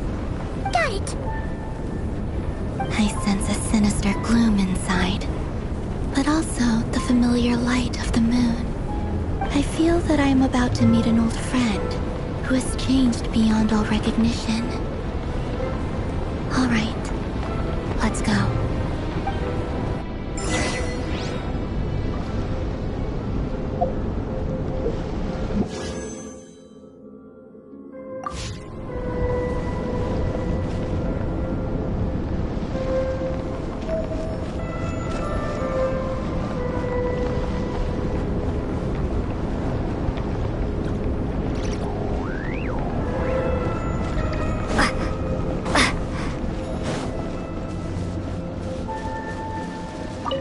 Seismic changes often begin with small windows of opportunity. This could be your window.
Why are you? You crossed over from another world. Transcended itself. I have no right to.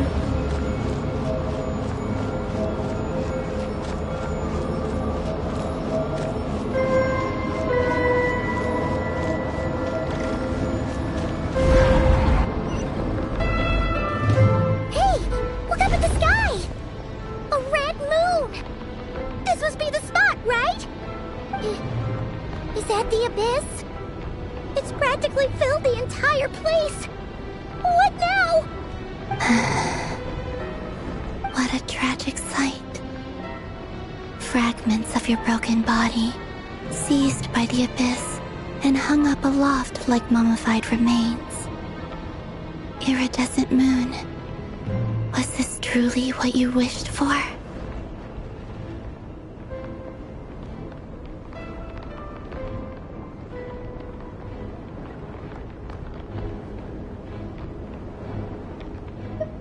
Careful!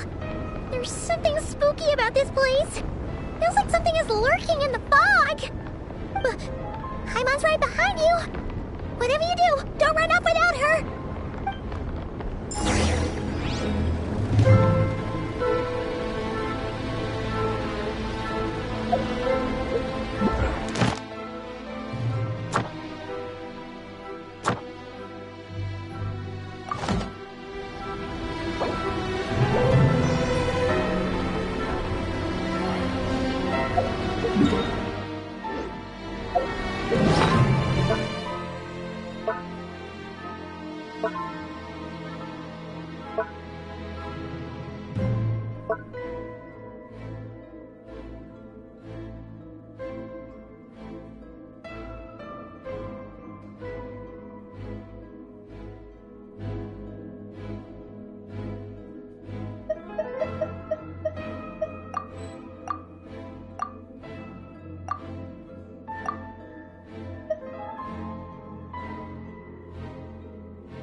By the way, Almina, didn't you tell us that the iridescent moon had shattered into pieces? The moon up there looks pretty whole to Paimon. How is that possible?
Like I thought, it was only a facade.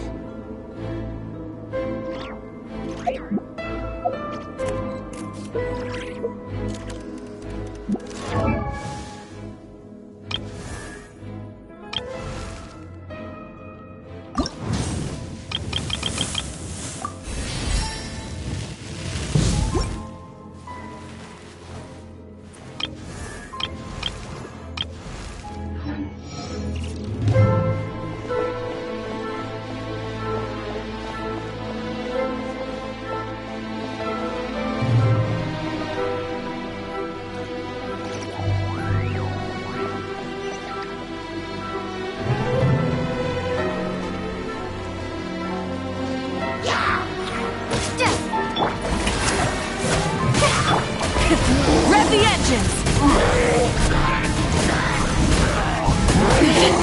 Not bad. Rev from the sky! Shatter!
Oh, so sorry. Time to shine! Burn it down!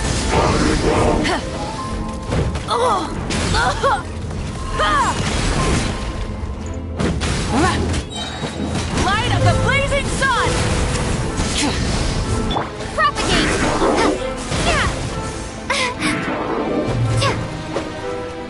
Germinate! Scatter!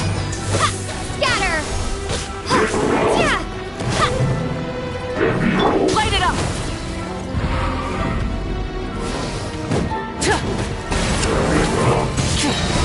Pyroclastic surge!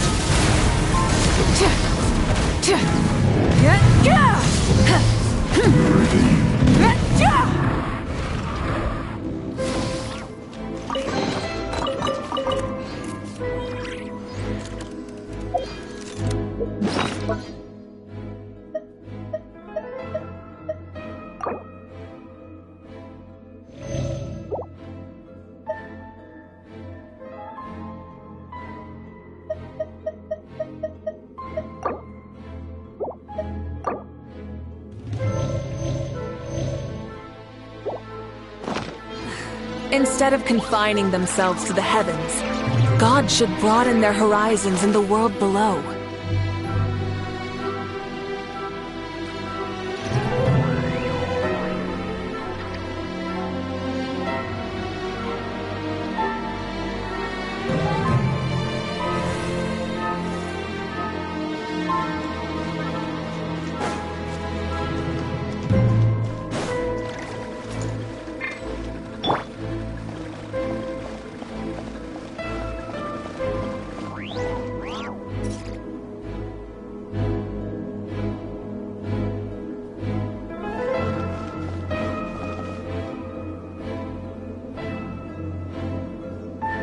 Huh?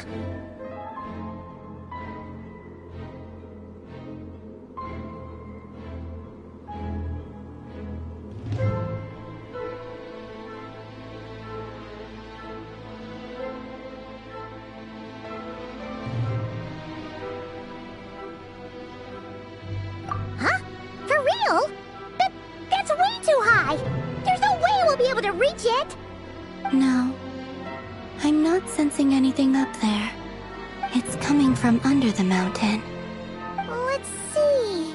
Ah! There's some kind of weird shadow over the water! Wait, see that? Looks like a mechanism of some sort. Let's check it out!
A device from the time of Karia. Maybe people once came here to study the Crimson Moon's domain, and they left this behind. Oh, if we can activate it, we might find some clues.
mechanism's running, the shadow in the water looks different. Do you think these mechanisms might be the key to unlocking the secret? Let's try to find more of them! Felindis, we'll leave the rest of the research in your hands. We'll be heading back now.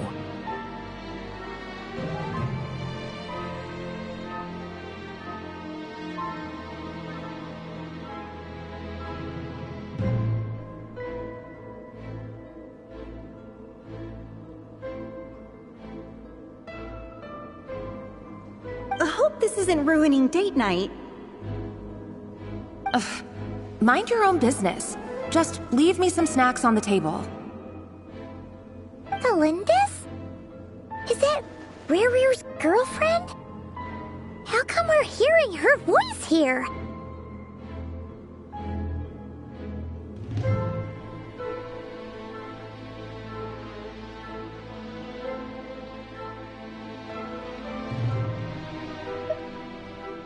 Oh yeah! So, do you think she was studying this strange space all along? The Abyss has made this space extremely unstable. Maybe that's why some of the things she said and did were preserved here. Like echoes. Or after images. Whenever I see this view, it takes me back to a poem from my childhood. Waning moon, oh lifeless damsel, weeping on the mountain crest. Mourning still in wistful tone, her fragile soul now laid to rest. For me, of all people, to be here investigating the mysteries of the Crimson Moon space, is it a coincidence or something more?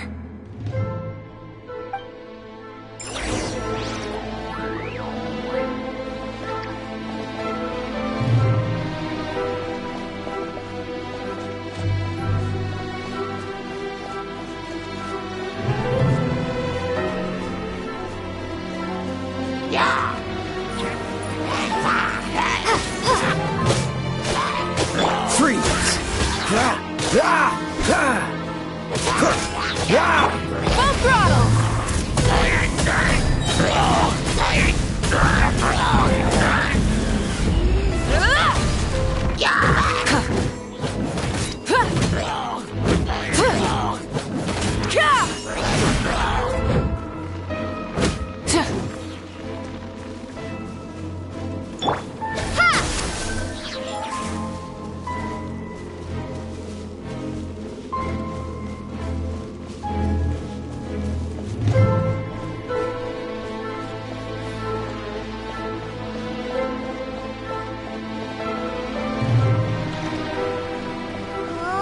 Looks like the Abyss has messed up this mechanism. We need to find a way to get it working again. Let's see if there are any other devices nearby.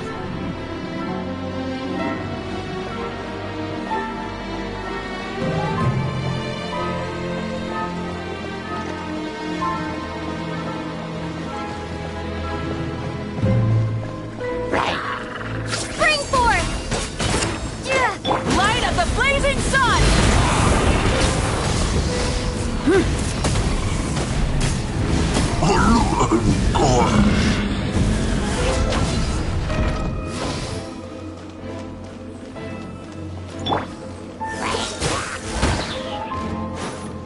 Don't get frostbite.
see.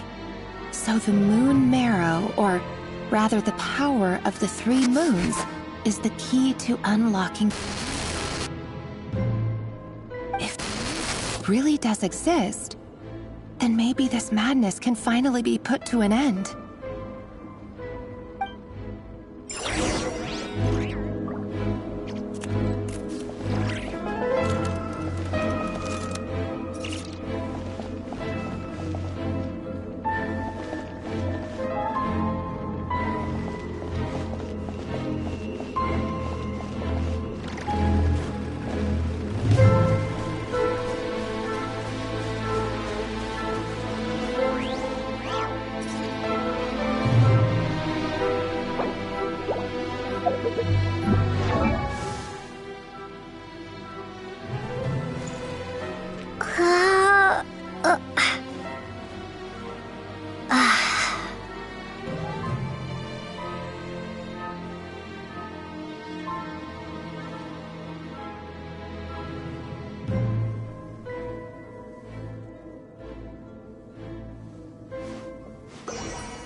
With the Abyss inhibitors in place, I should be able to access the chamber with the moon marrow.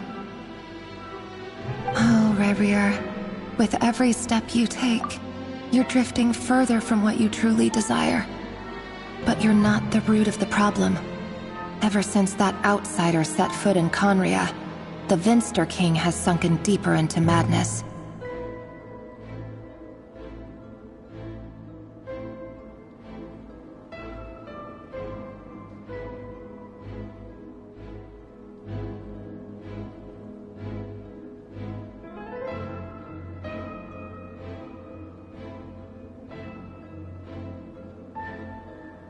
If only I could get my hands on that outsider.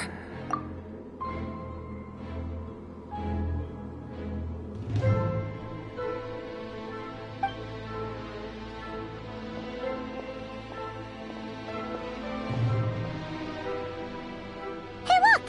The moon's reflection is back to normal! Olympus's voice mentioned a chamber with the moon marrow.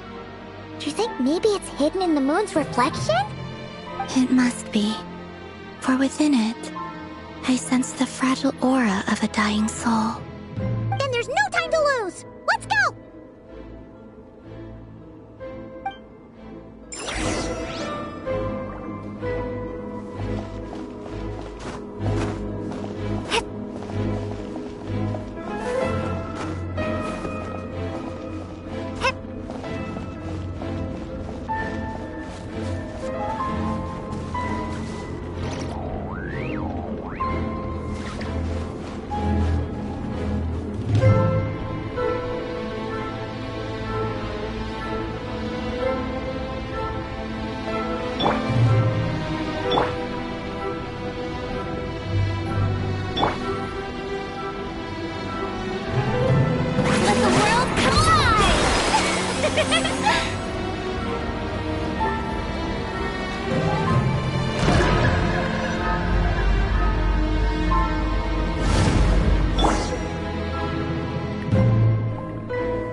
Looks like we'll have to destroy them if we want to get to the iridescent moon's marrow.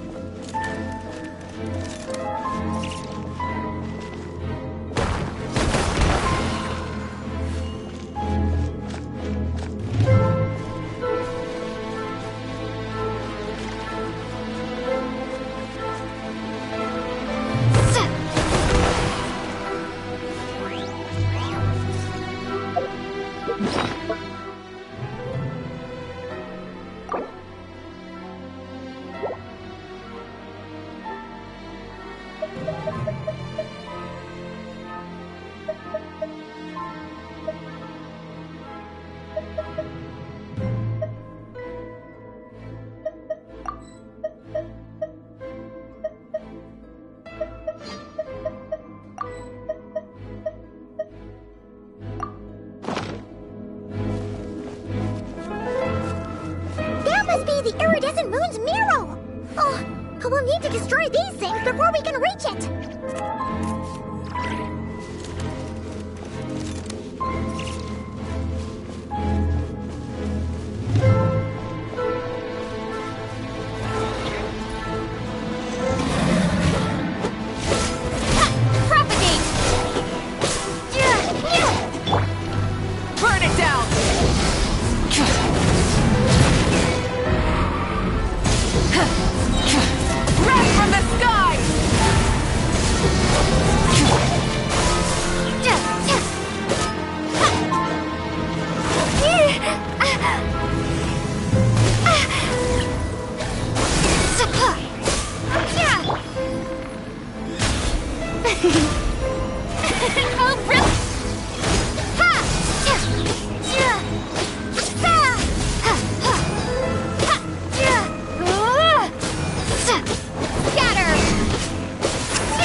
Dodge this!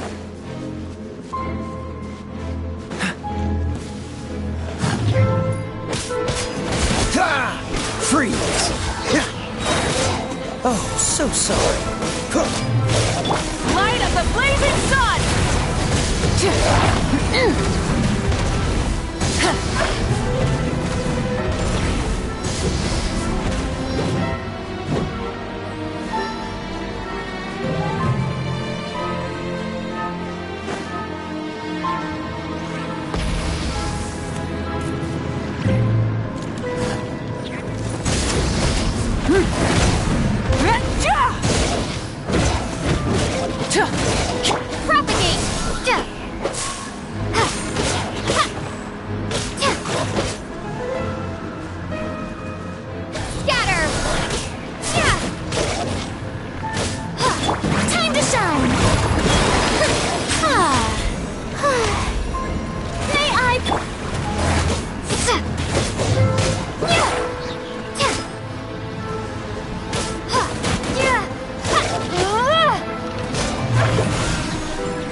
The show begins!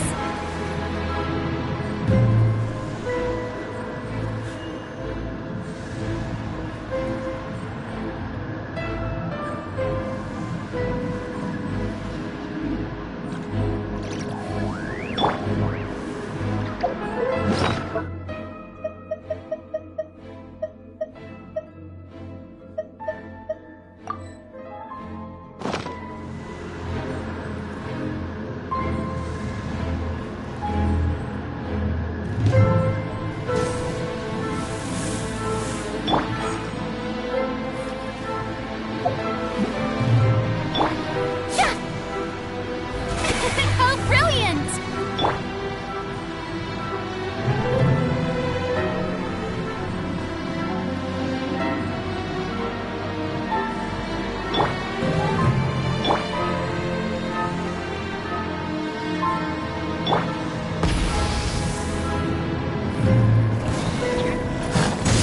Wrath from the sky!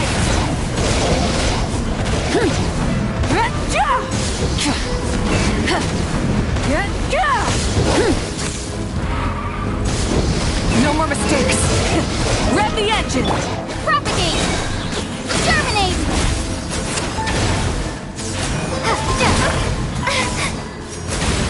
Light of the blazing sun!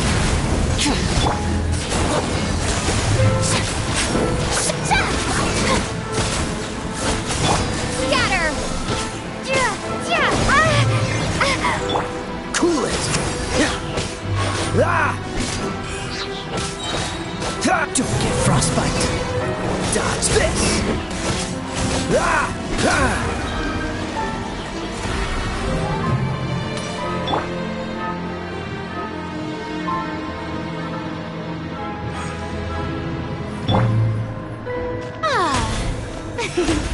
May I present?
the iridescent moon's marrow, still burning away like an undying flame, yet now contaminated by the abyss.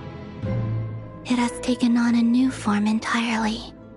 If we can purify the abyssal power within, we should be able to obtain its untainted essence.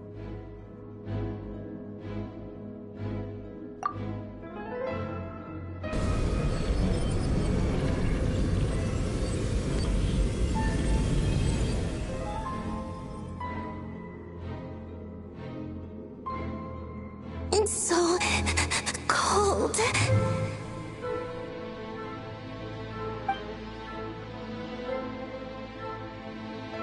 Is it you? Are you here? Huh? Are you talking to us? At long last, I can see you once more. Our fates have crossed, and I am finally free. I'm sorry, I lied to you. Even knowing what was to come, I still couldn't let go of the fear in my heart as death drew near. The moment the moon shattered, my body began to split apart piece by piece. Like I was being cut into pieces by 1,000 blunt blades. My thoughts scattered as the cold crept in. But I could not bear to fade away like that. Tell me, what was it that brought you to us all that time ago? If only I had possessed your courage, then I might have been spared this torment more painful than death. You look so puzzled. That's how I felt too when I first saw you. But trust me when I say that everything happens for a reason. Farewell, Hypo.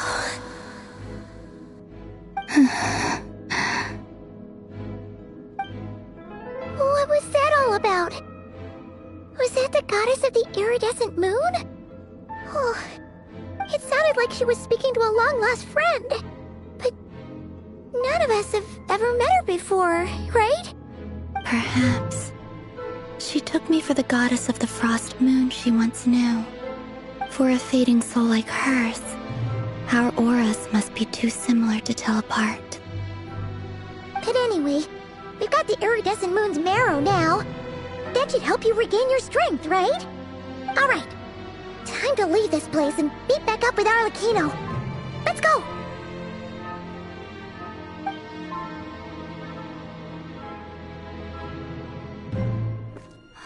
That's odd.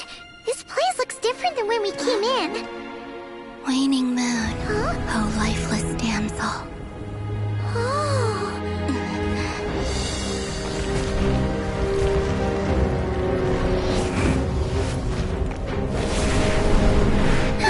Hurry! The place is collapsing! It wants to trap us here. Who's it? The abyss? Now we've taken the moon marrow. All that's left here is a dark will. It will show us no mercy.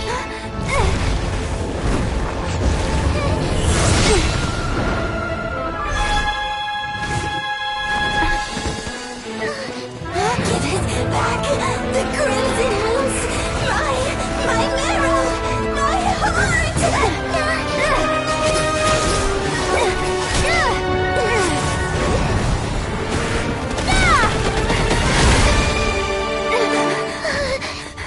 Finally! Huh? Oh no! The exit's blocked! They're back! Now what do we do? This is where you fall. Witness my rise. What are you waiting for?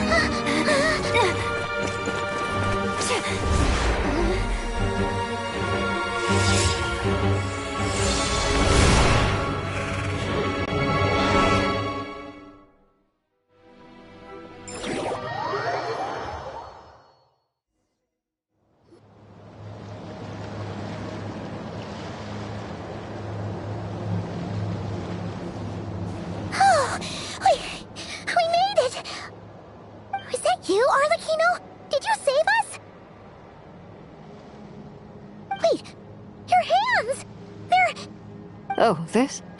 Don't worry, it's a small price to pay. The Abyss wanted to trap you inside, and I defied its will by bringing you out. No wonder it's a little angry.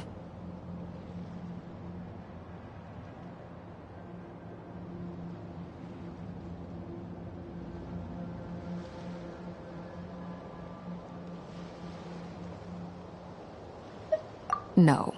I have paid the price, albeit a small one, and it cannot be undone. My hands have already fused with the Abyss. Purification would simply destroy whatever's left of them. But surely... Oh... We're so sorry, Arlecchino. Paimon can't believe you'd make a sacrifice like this for us. As much as I'd like to call it a favor, the truth is I was simply holding up my end of the deal. Well, Columbina. Yes, you did your part. And as promised, I will leave the iridescent moon's marrow in your care. From this day forth, may the two worlds' flames burn ever more brightly.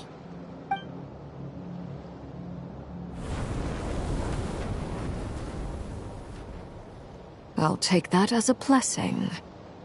Now, Columbina, give me your hand. Accept this moonlight I offer in return.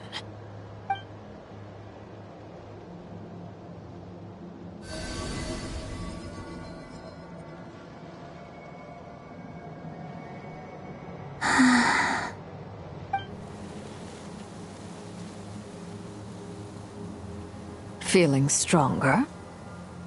Hey,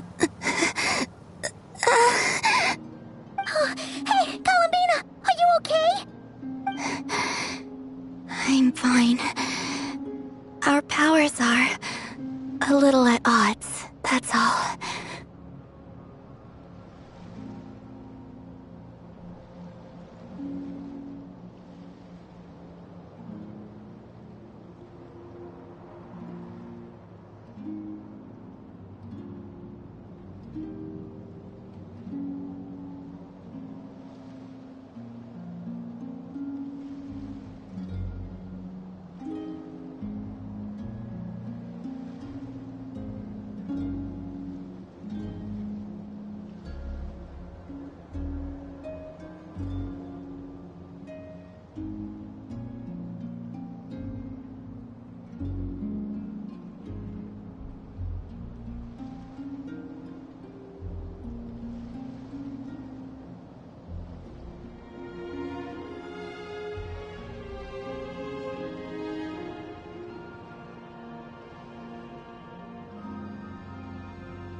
By the Frost Moon's authority alone, wielding the power of the other moons was always going to be a stretch.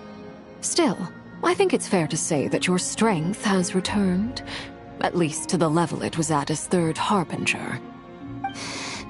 It's still not enough. There's no way I can hope to challenge Rayrier like this. Just one more ray of moonlight, if you would.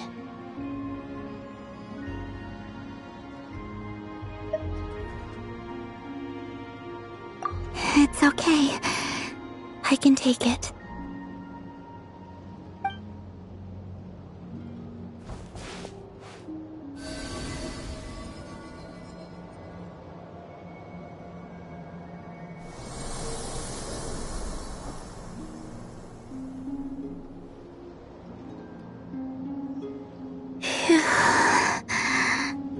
How about now?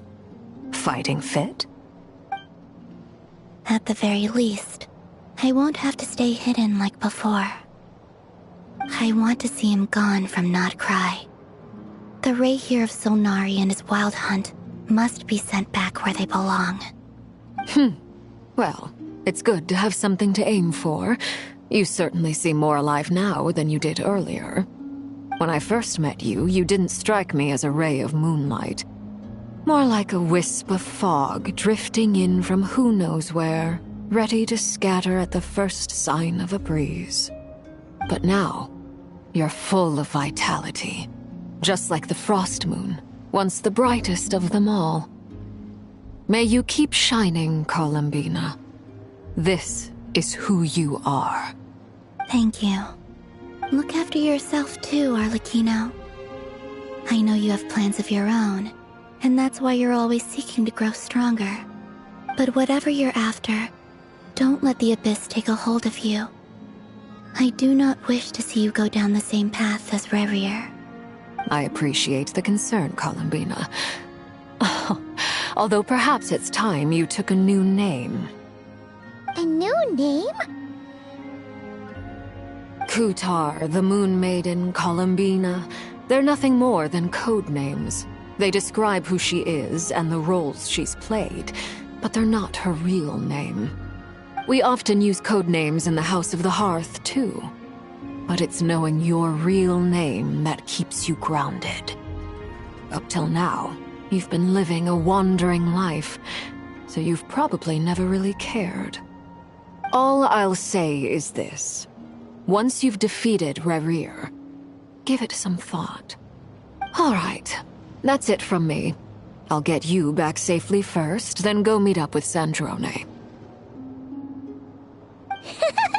You're the best!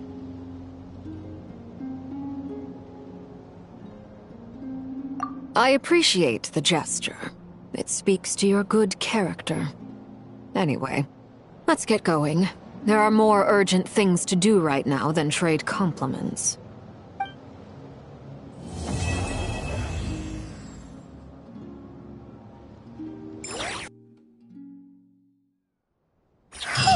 It was a close call, but we got the iridescent moon's marrow and restored Columbina's strength, and that's all that matters. In other words, mission accomplished. Paimon wonders how everyone else is doing.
Exploration and trials. Adventuring is right up my alley.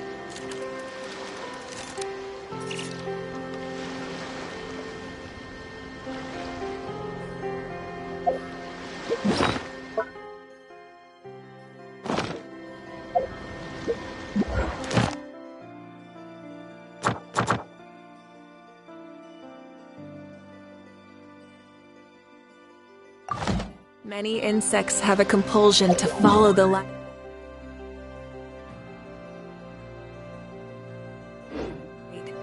And humans are the same. Except we call that light hope.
Oh,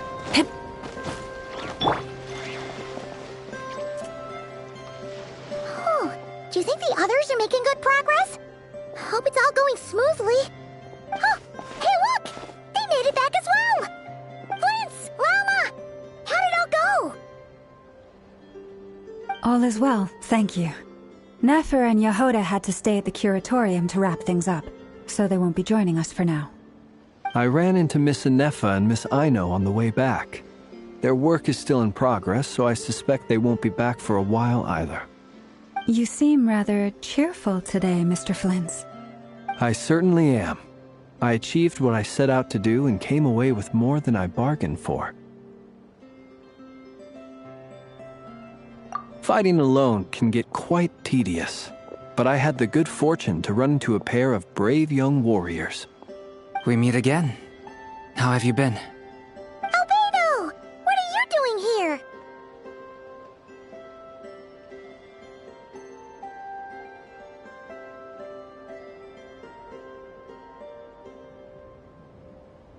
Thankfully, tracking you down turned out to be a lot simpler than we envisaged. These two courageously lent me a hand while I was fighting the Wild Hunt. When they told me they were Servarka's colleagues, it all made sense. And given how people of outstanding talent tend to cross paths, it's no wonder you're already acquainted. So, who's your travel buddy, Albedo? Why don't you come and introduce yourself?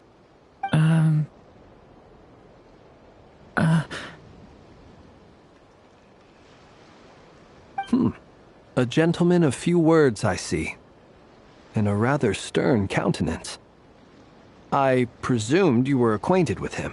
Is that not the case?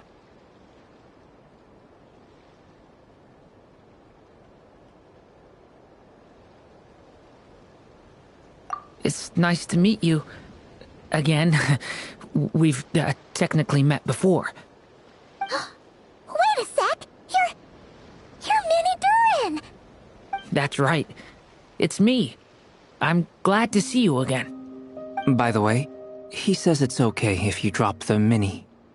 Yeah, I'm not as mini as I used to be. Interesting, isn't it? The first step towards blending into human society appears to be reflecting on whether one's name really reflects who they are. Wow! You look so different! In a good way, of course. It's great to see you looking so healthy.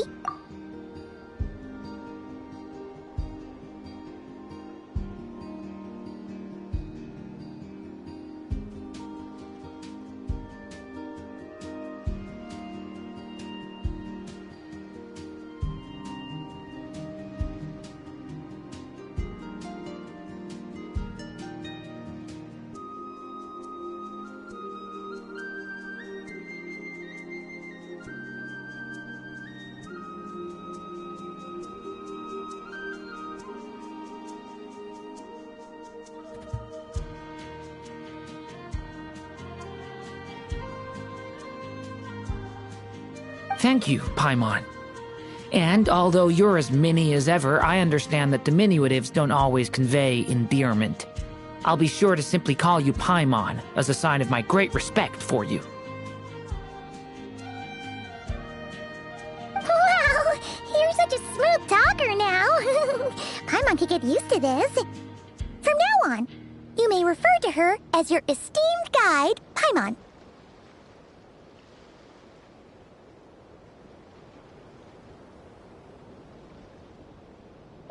Personally, I think our little Paimon is the perfect size. When people call her Little Paimon, it's just because she's so adorable that they can't help themselves. If that's not a sign of endearment, what is?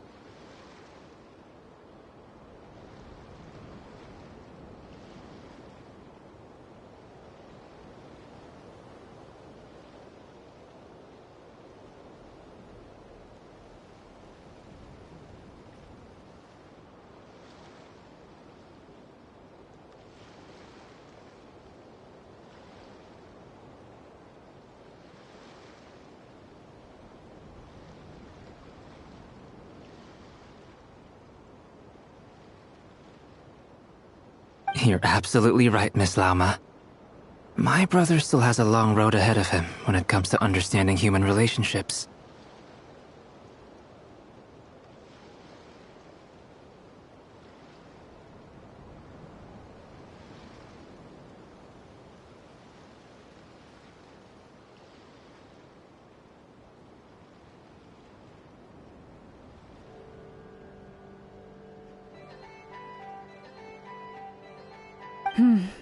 Anyway, speaking of long journeys, didn't Columbina, leave with you? How come she isn't back yet? She's been catching up with old friends. Wouldn't be surprised if she stopped for a cup of tea or 10 on the way back. Uh-oh. People are talking about me. Hope it's nothing negative.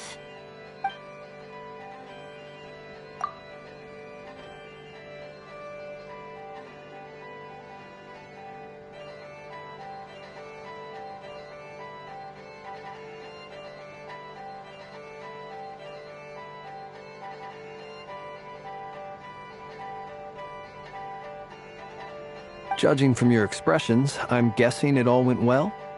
It's getting crowded here. I'll go grab some chairs. No need. This is a job for an alchemist. I'll whip some up momentarily. Thank you for your hospitality, ladies and gentlemen, but I was merely escorting my friends back. I'll be meeting Sandrone shortly, as we still have some things to discuss. It's been a pleasure, everyone. But this is where I'll say goodbye. We really appreciate your help. Oh, come on. Spare the formalities. I'm just glad I could help out some true friends.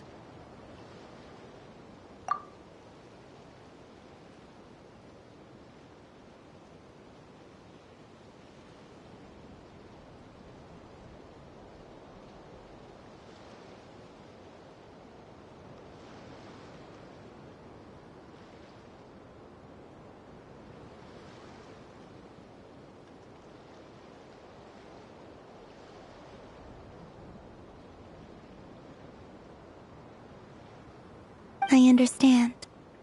Well, bye for now, Harlequino.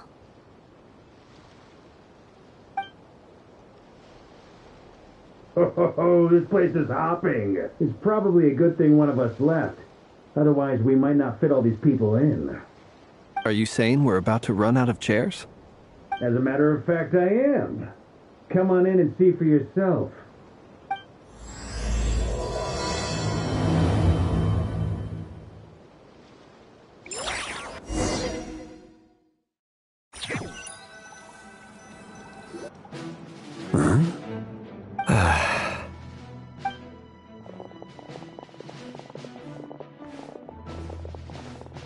I overheard your little chit-chat outside, by the way. With Miss Columbina's colleague gone, we should be back to the original crew plus the other colleagues I brought in.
Though, it looks like we have another new face.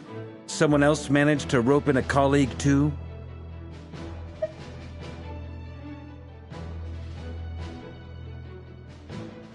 Frankly, you and Paimon are the only people I know here.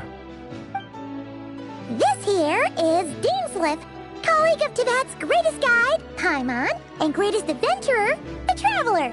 Well, not exactly colleagues, more sort of friends. When someone else jumps in to do the announcing, you know you're speaking to someone important. Let's hear what he has to say. Note to self. Once Paimon knows your name, the rest of the world will soon follow.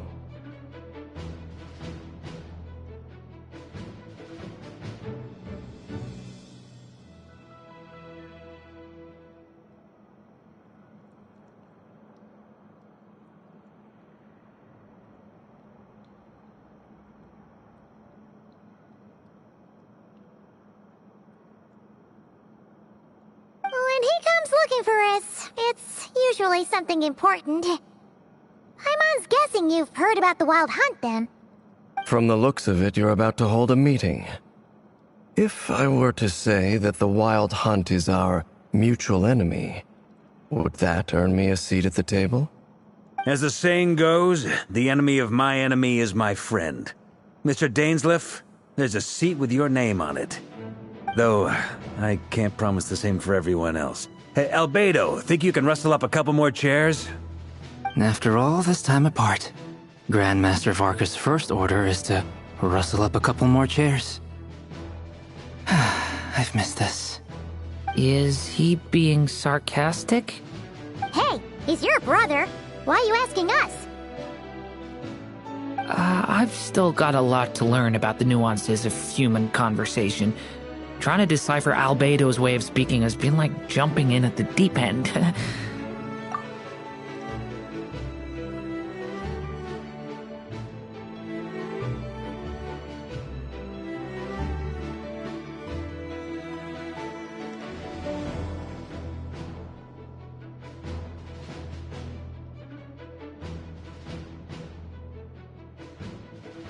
Oh, good point. Paimon gets you now.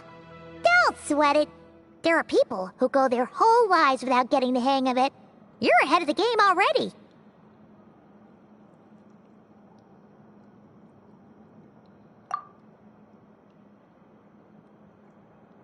I wonder what's taking Nefer so long.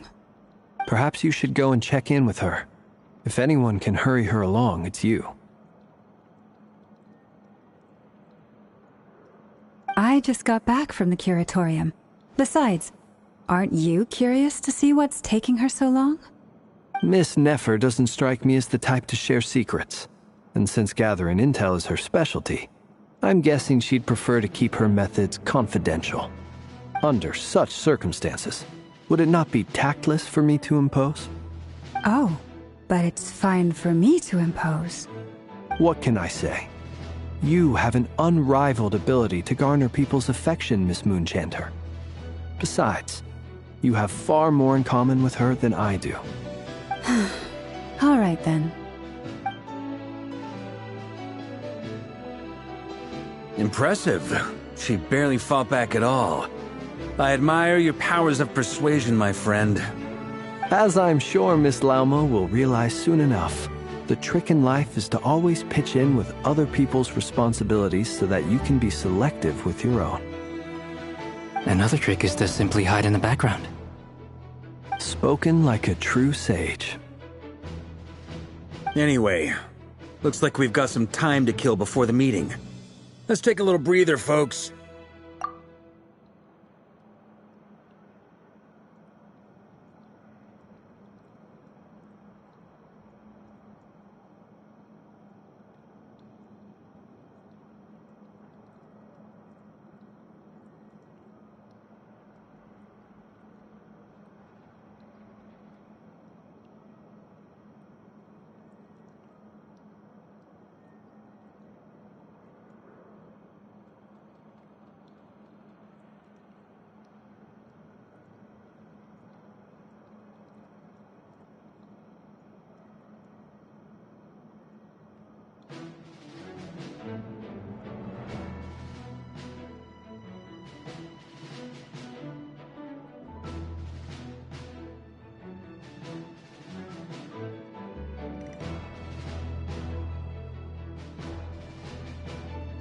And feel free to chat amongst yourselves.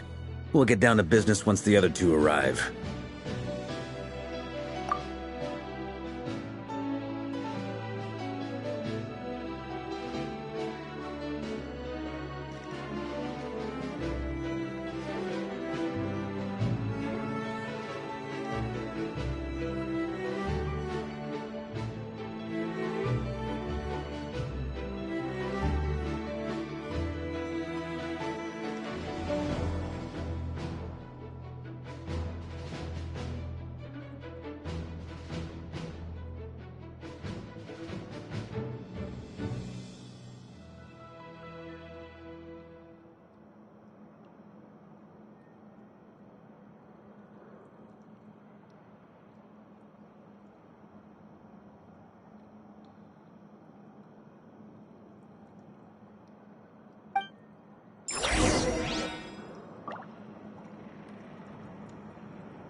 You're both awfully quiet.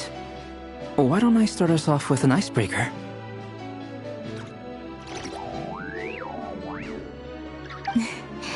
Much obliged.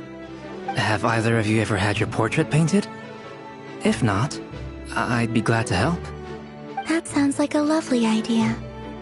You know how to paint, then? I dabble occasionally. He's an excellent painter. Tables, chairs, people, dragons, you name it. He'll paint it for you. I'm flattered.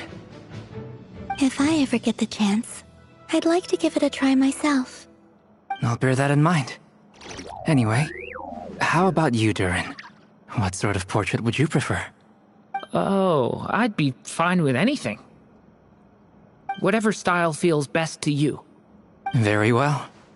Then I'll play it by ear. You can replicate any style I want? I can try. If you show me a sample, I'll do my best to match it. Thank you. In that case, I'll dig up some reference material for you.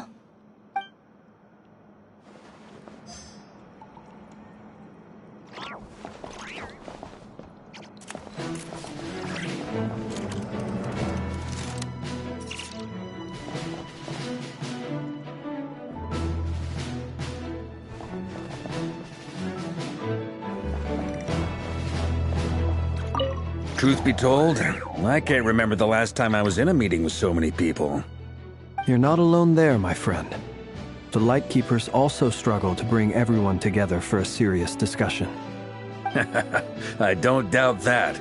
I've only ever met two Ratniki, one being you, and the other being that young guy, Itlua. Itlua is a good apple. I'll give him that. He's kind, honest, and regularly delivers supplies to my lighthouse. A true Ratnik to the core. In that sense, he puts me to shame.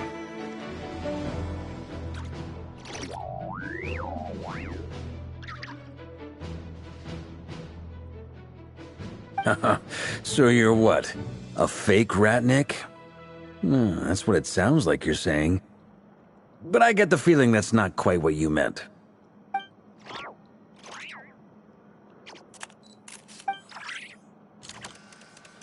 Come on, why the awkward silence? Sorry. I'm not even gonna bother trying to hide it. You've known all along, haven't you, my friend?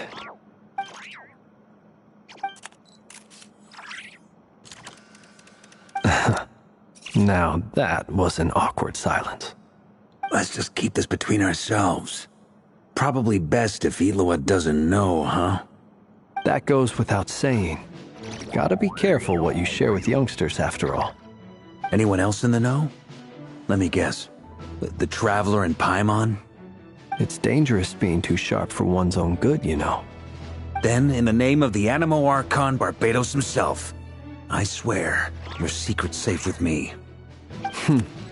When we went for drinks, you said that you and Barbados were practically best buds. In the light of that claim, do you really expect me to take your oath seriously? Of course. Just as long as you don't go spreading around the fact that I'm close with Barbados, all right? Fair enough, then. Nothing like a bit of mutual leverage to seal the bonds of friendship.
Is there something you'd like to say to me?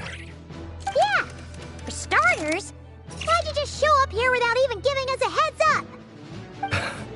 If you think back to our previous interactions, you may recall that that's hardly out of character for me. You do have a point there.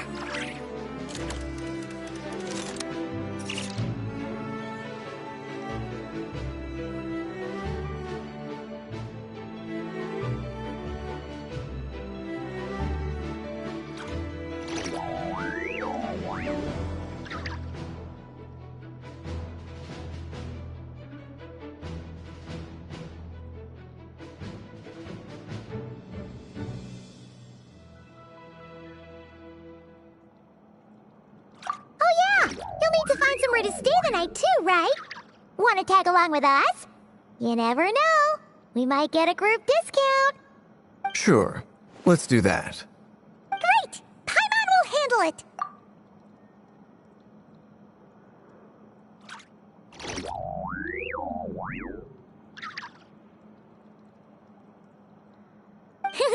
And in return, we can get Dainslift to be our very own personal bodyguard.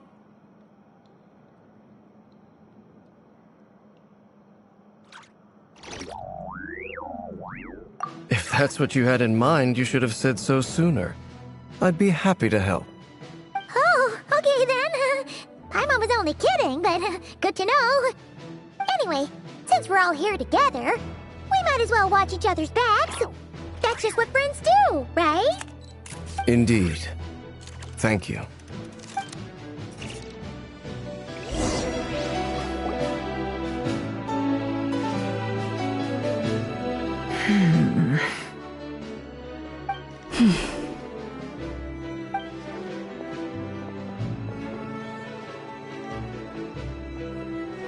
Ah, Miss Nefer. You made it after all. But what about Yehoda? I'm here to give you an update on how things are going on our end. Once this is over, I'll be heading straight back to continue my work. I left Yehoda back at the Curatorium to watch over things while I'm gone. Huh. So much for just this once.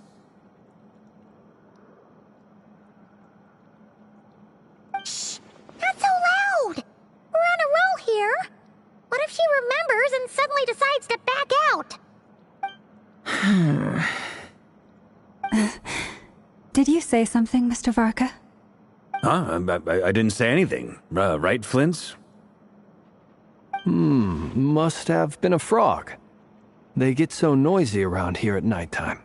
It's like they're putting on a concert in the background.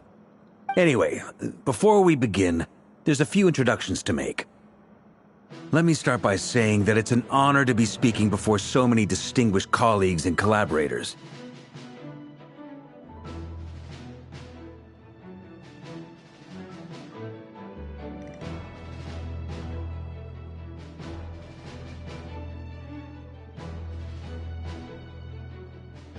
First up, we have Miss Lauma.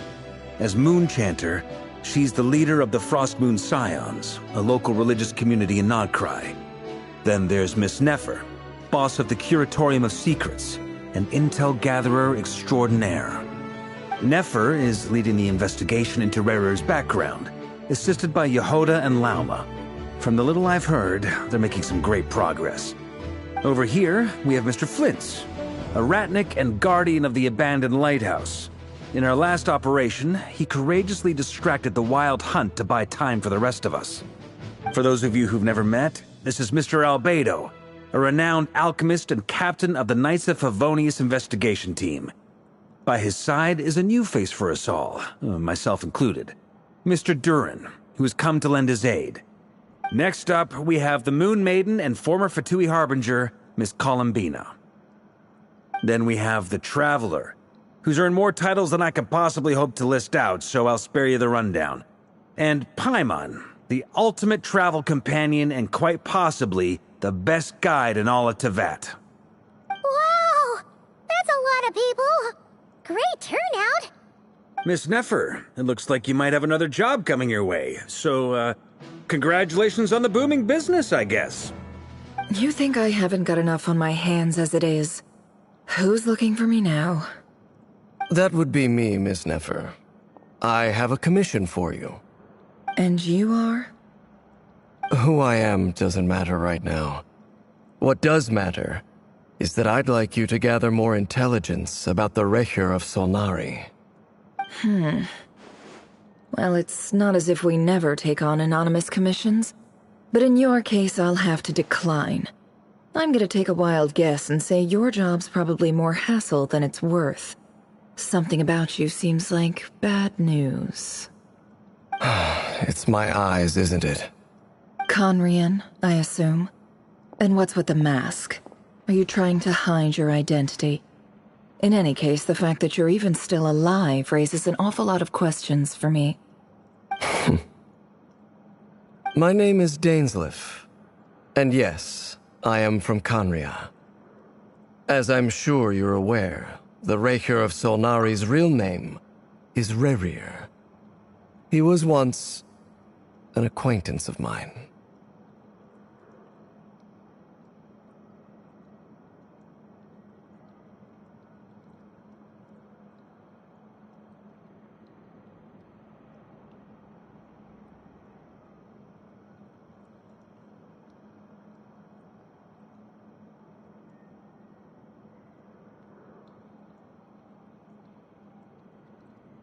Really? Then you must have been quite an influential figure yourself.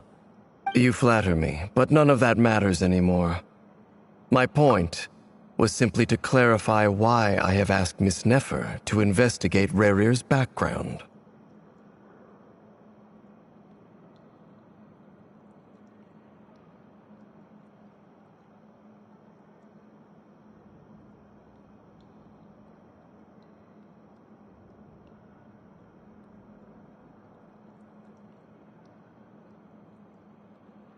So you're both from Conria, and it sounds like you used to be friends.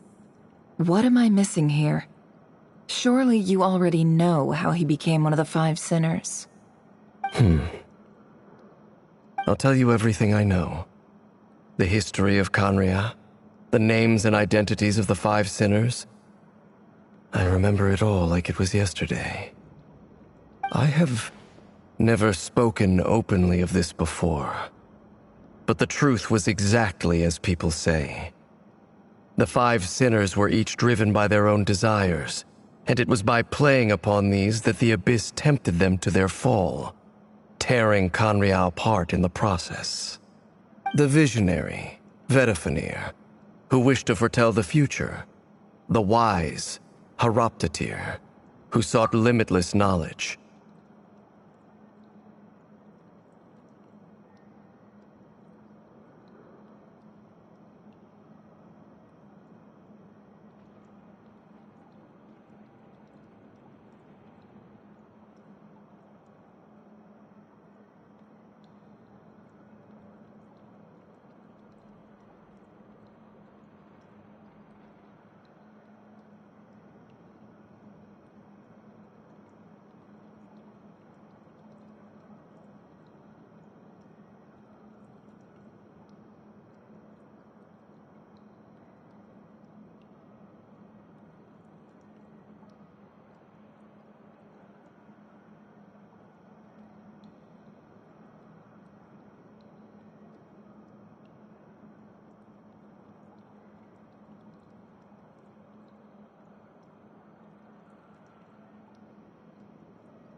Gold, Rhine-daughter, who desired to create life. The foul, Sertologi, who pursued supreme strength. And last, but not least, Raker of Solnari, Rerir, Ravager of the Moon.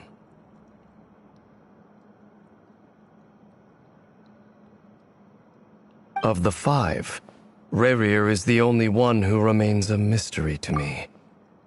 He never harbored grand ambitions. So what changed in the space of a single night? How did he come to fall like the others?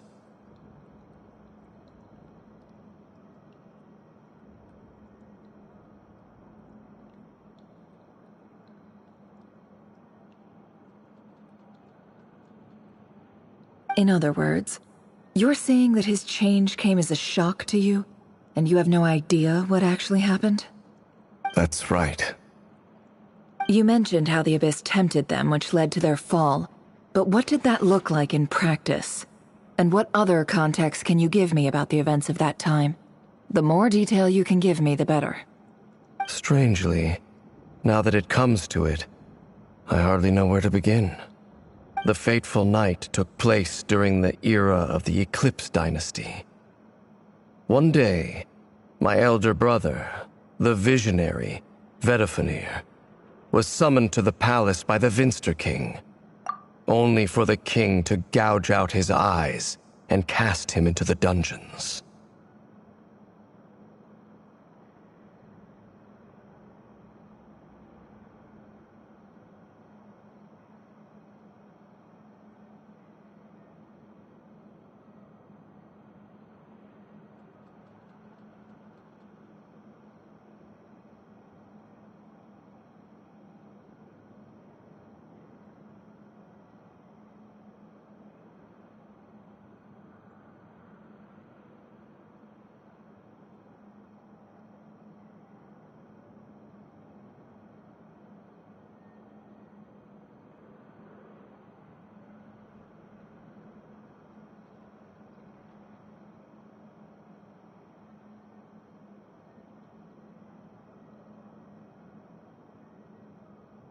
When I came to hear of this, my fury knew no bounds. I gathered together every ally I thought I had, and together, we set a night to storm the palace and free Ved.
Centuries on, the memories of that night still haunt me, like a never-ending nightmare.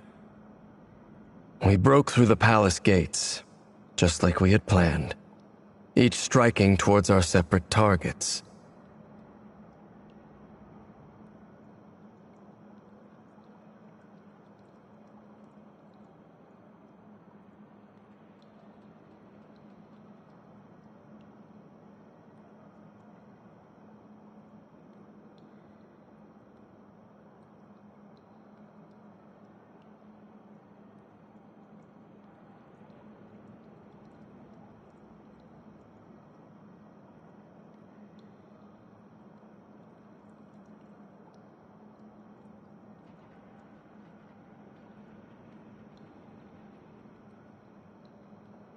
But then, I was betrayed. Even Vedafenir, the very person I had come to rescue, abandoned me and partook of the Abyss's power. So, it's personal after all. Then tell me, Mr. Dainsleif, what price are you willing to pay? You, of all people, must know that nothing comes for free. I cannot say what price would be worthy of such a commission. But know this. Rerir was not always a madman. Believe it or not, there was a time when he was just an ordinary man, working for the Conrian Intelligence Service.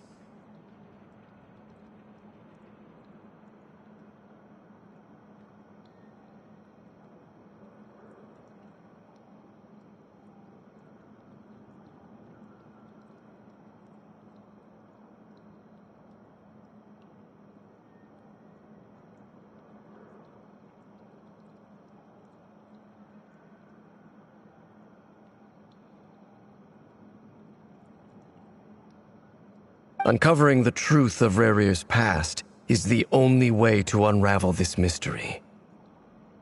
But before you decide if you will accept my commission, I will tell you more about him. Enough, I hope, to help you plan your next move. Sounds pretty good to me. Feels like we just flagged down a random passerby, only to discover he's actually a master strategist who has a score to settle with our enemy.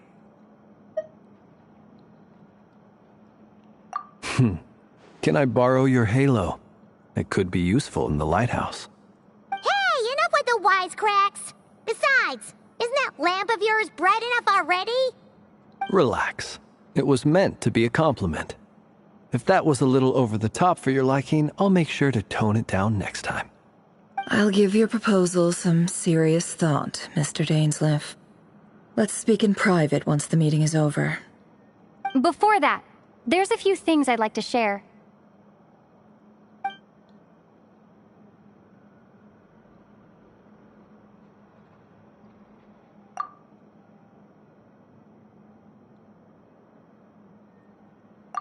Now that we've united the hearts of the three moons, your power should be greatly enhanced. But it seems like that hasn't happened yet? I believe it will take a little longer. You've done so much for me, so I want to be completely honest with you all. Even though I'm doing a lot better now, the truth is, my recovery will likely be an ongoing process. From the moment I was born, my power has been slowly ebbing away. And that is because Tevat has never accepted me. Even with the moons united as one, it seems my rejection cannot be undone. So far, I have yet to find a solution. It may turn out to be a problem that will plague me until the day I finally leave this place behind. Even so, I will do everything in my power to help you drive out the Rerir of Solnari. As Arlecchino put it, this is not about chasing the spoils of victory. It's just a gesture of heartfelt gratitude. Kutar.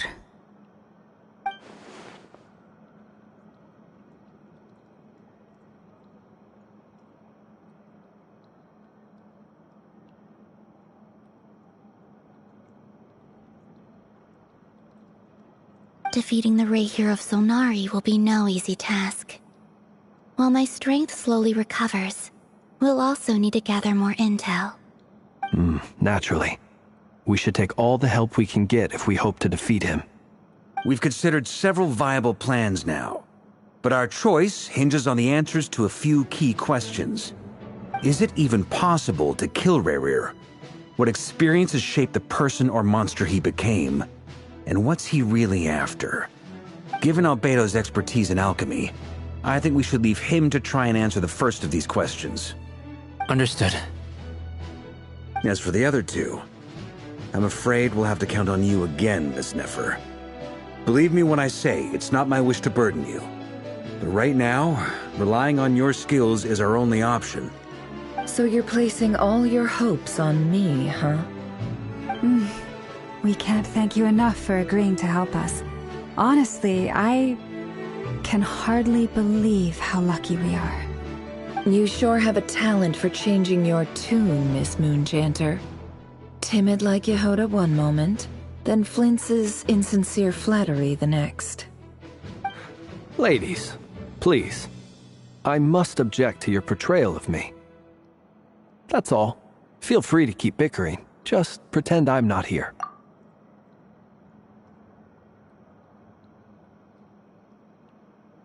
I almost don't want to leave this room.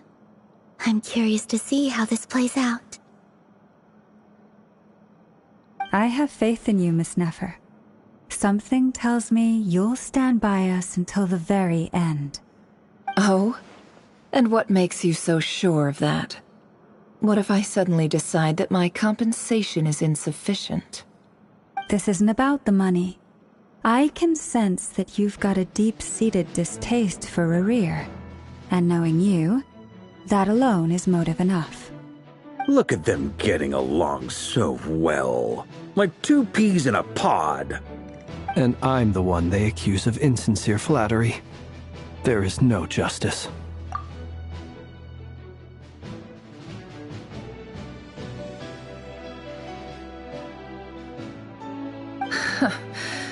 Miss Lauma, you have to understand something. Unlike you, I don't actually enjoy having everyone's hopes on my shoulders. Is that right? Well, maybe the fact that I'm willing to put my hopes in other people says more about me than you. But the fact is, I also trust you. And that's because I know that you're someone we can count on. Anyway, we've got our plan, so let's get moving. Mr. Dainsleif, let's talk. And Traveler, once we're finished, if you've nothing else planned, I'd like you to come with me. This whole experience is teaching me a lot. For instance, I now know that when other issues come up in the future, I'll have far more luck getting Lauma to convince Miss Nefer than trying to do it myself. Hate to say it, friend, but that's one of the funniest things I've heard in a while. Why? You think I've got it wrong? Quite the opposite. But what makes it so hilarious is how long it's taken you to realize.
Thank you for waiting.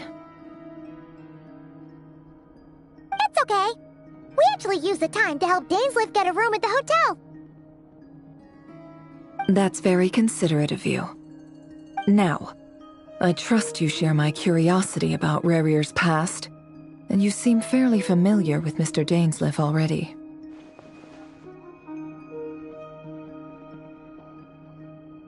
We spoke at some length after the meeting.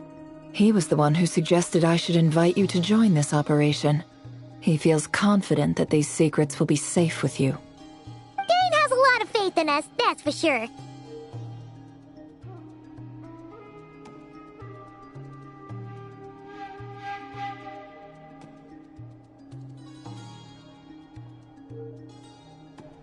Likewise.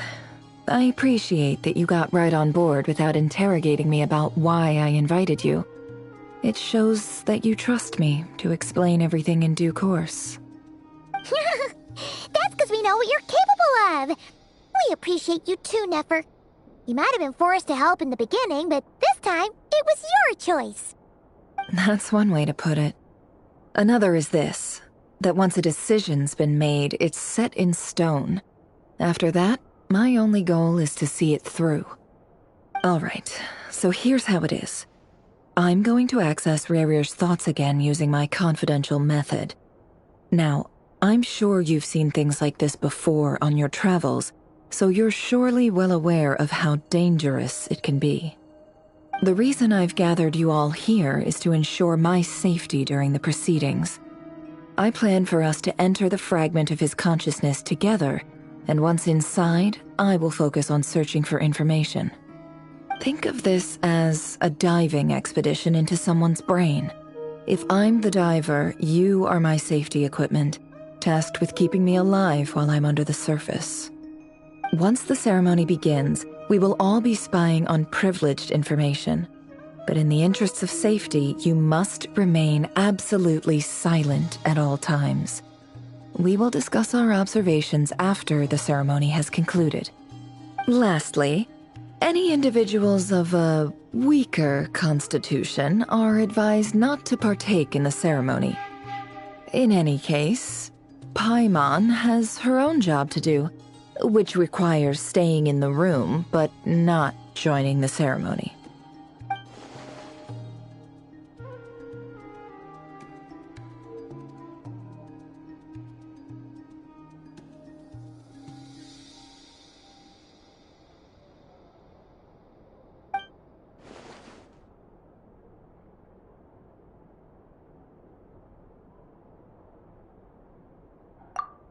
Well, good luck, everyone.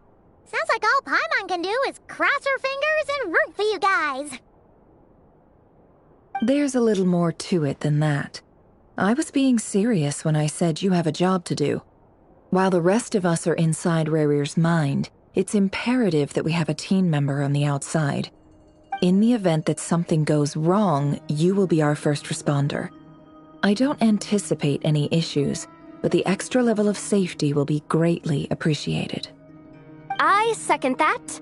This is a dangerous operation here, and you're our whole rescue team. That's pretty much the most important job in the crew. So, Paimon's like the lifeguard? Yeah, that makes sense. Alright, got it. Good. Please, take a seat. We'll get started momentarily.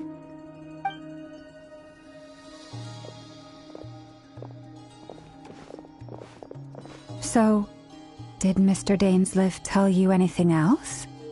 He told me that he believes Rarier kept some big secrets in his life. He's not sure that they were the cause of his eventual downfall, but he's asked me to uncover what those secrets were all the same. But surely you're not planning to go through with this, no matter the cost. If you think that, you'd be overestimating me. I'm a businesswoman, not a mercenary. But I do have my own professional reasons for taking this job. You think I'd turn down the opportunity to get a first-hand glimpse into Conrian history? No chance. Well, as long as you don't let morbid curiosity get in the way of safety concerns, we're good. We'll do whatever we can to help you. You're such a killjoy.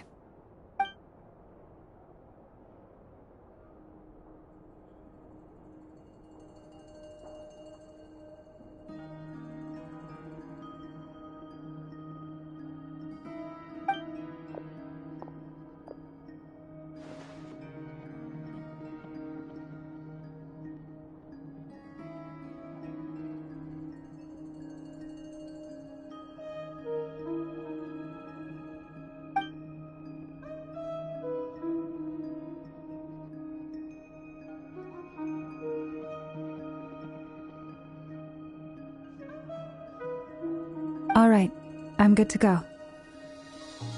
All set over here, too. Promise, Paimon, you'll be extra careful. All right. Let your whole body relax. We're about to begin. Close your eyes.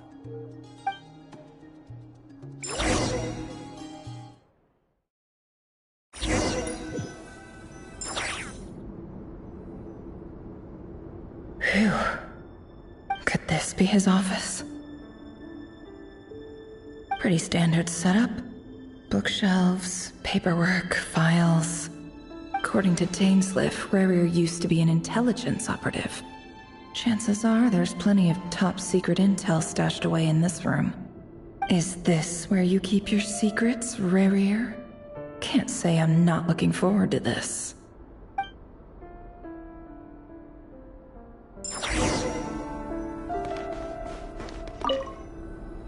A file tucked inside a folder. The title reads, Dear Breakfast Shop Owner. It's a list of names. But at this stage, I have no idea who any of them even are.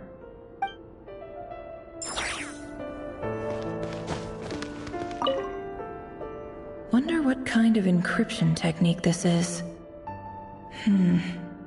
Seems like it has to be inserted into that camouflage device nearby. Aha! It's an audio recording. Please, hear me out. I can't shake this feeling that someone's been spying on our house. No, I'm not being paranoid. It's true. I saw someone dressed in all black. It was a couple of days back, but that was on another street, not near my house. I swear, I know what I saw. There's a note in the margin. Surveillance of the Runfarther residence has concluded. We apprehended the target and filed the mission report last night. Could the voice in the recording belong to one of Rarier's targets?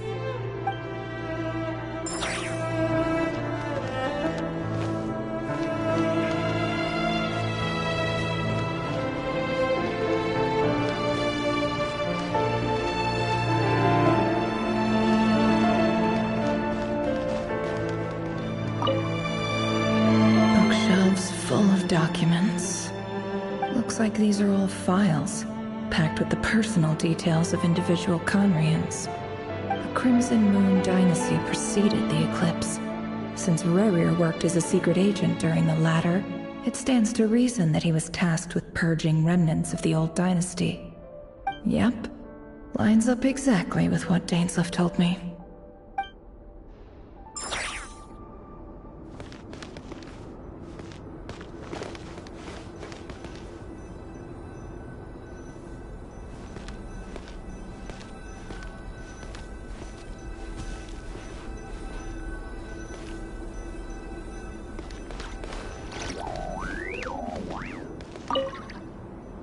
A box containing a ring inlaid with a precious gem.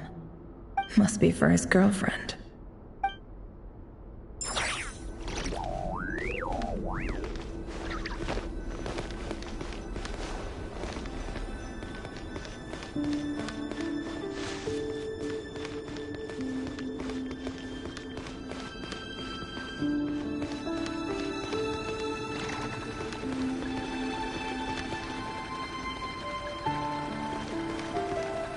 He looks even gloomier than last time.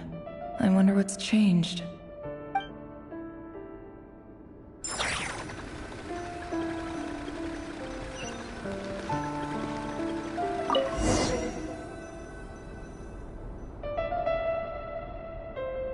Today's files are in. Time to wade through them just like usual.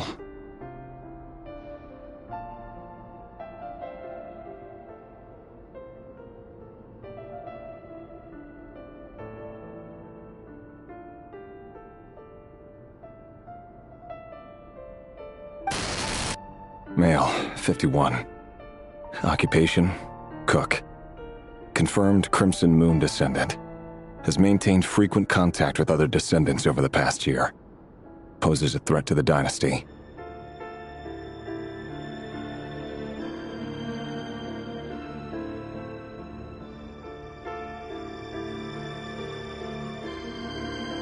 Neutralized.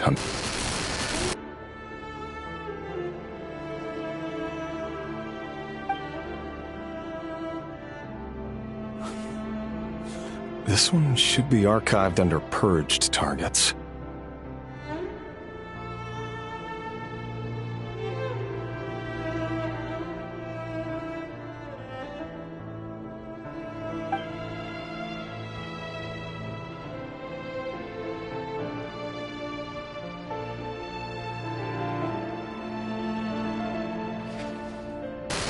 Female, 23.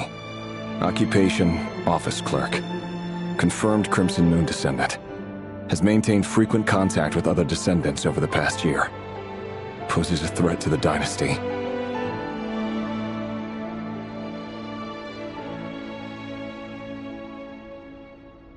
Neutralized.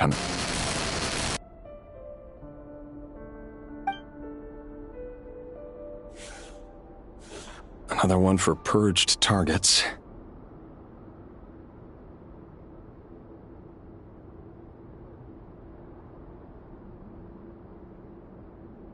Sounds like she was that other man's daughter.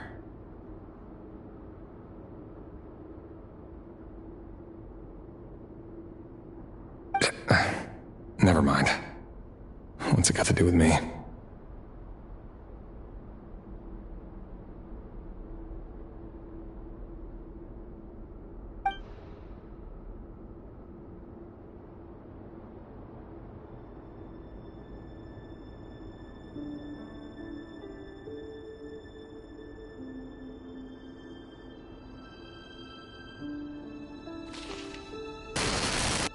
Male, 40.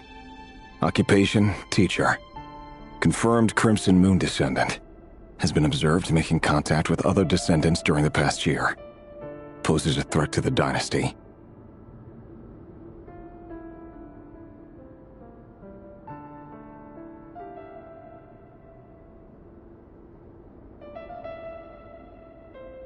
Neutralized on...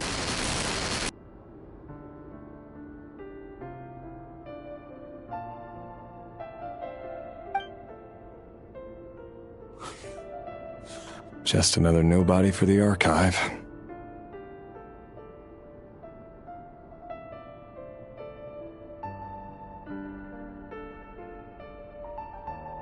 Come to think of it, I remember surveilling this man. A case like his never would have been considered a priority in the past. Huh. He barely even interacted with other Crimson Moon descendants.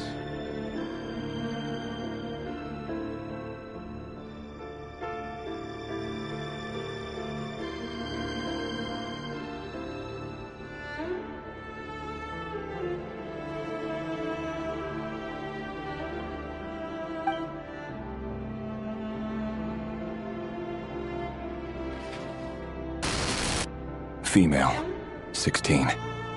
Occupation, none. Orphan and confirmed Crimson Moon descendant. Has been observed making contact with other descendants during the past year. Poses a threat to the dynasty.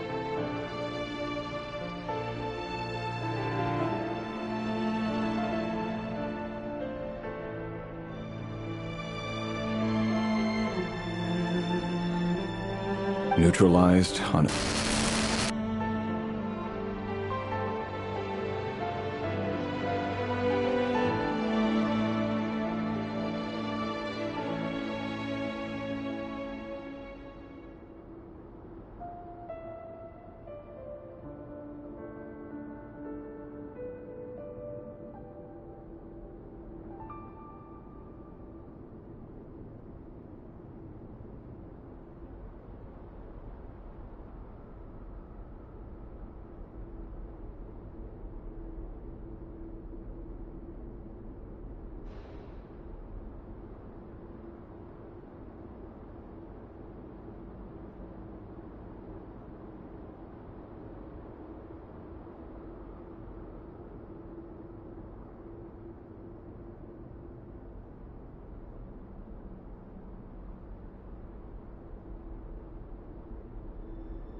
Filed.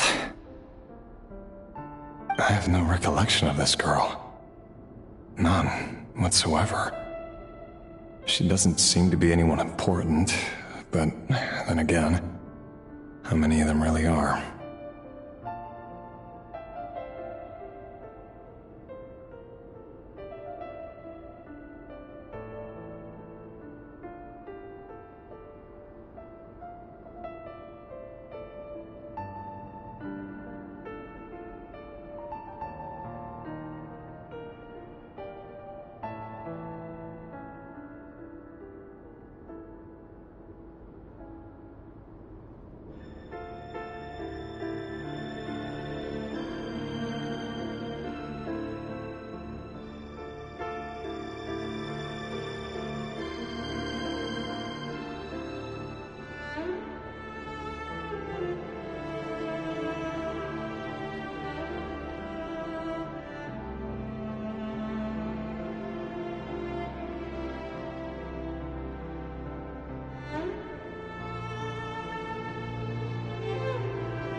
Female, 13. Occupation, none. Orphan and confirmed Crimson Moon descendant. Has been observed making contact with other descendants during the past year. Poses a threat to the dynasty.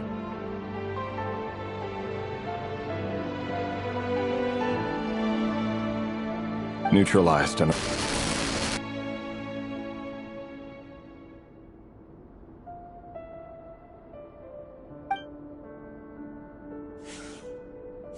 Filed.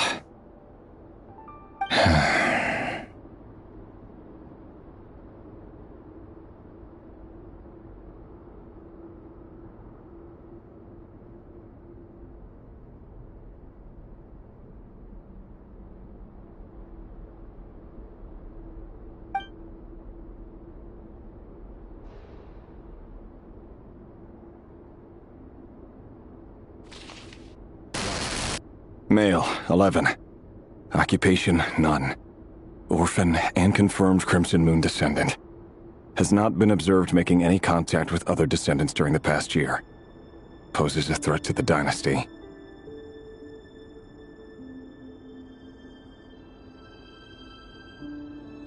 Neutralized and...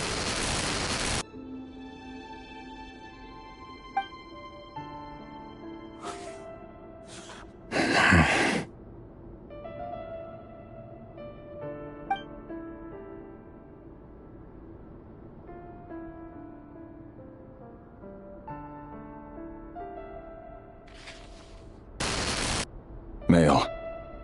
6. Occupation, none. Orphan and confirmed Crimson Moon descendant. Poses a threat to the dynasty.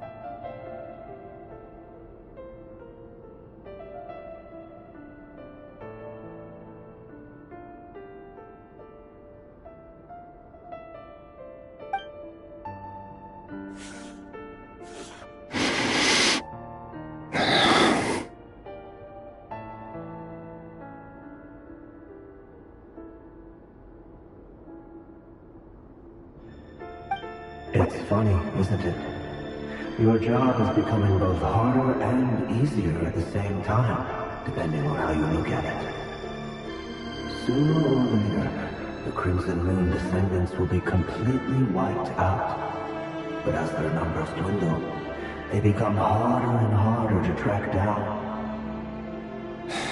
That's not how it is. Fortunately, however, most of the able-bodied adults have already been taken care of. The remaining weaklings will be increasingly easy to deal with. No! No. My job is to ensure the survival of the Eclipse Dynasty. And the only way to do that is by eliminating any and all potential threats. It's a perfectly legitimate line of work. Every single one of my colleagues can attest to my fairness. And if my friends were aware of the facts, I know they'd back me up too. Assuming, of course, that they were aware of all the facts.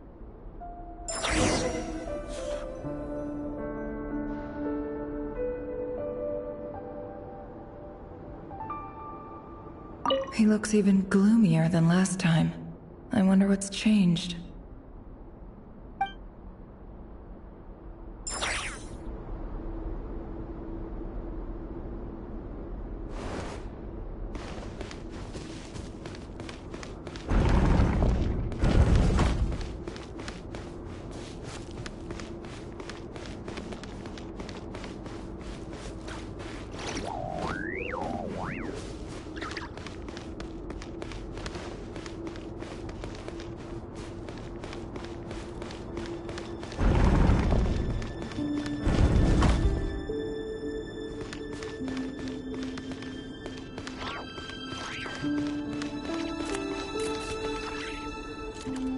Mr. Vedifalnir? It's been quite some time since we last met.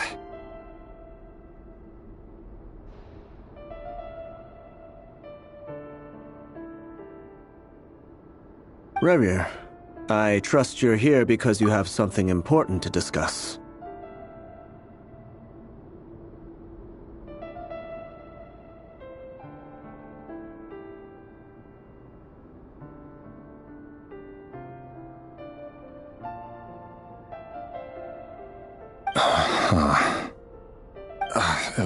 Forgive me.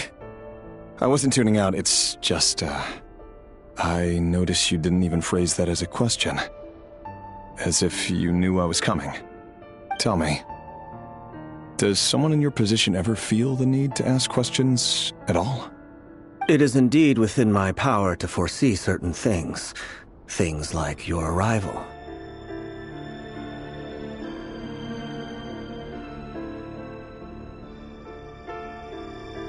I was just thinking, it won't be long before I'll be inviting both you and Dane to my wedding.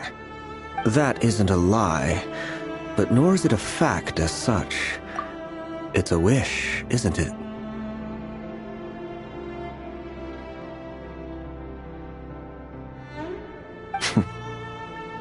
No fooling a prophet, is there? Ever since that day we met for drinks, I knew it was only a matter of time before you came looking for me. Does it feel good?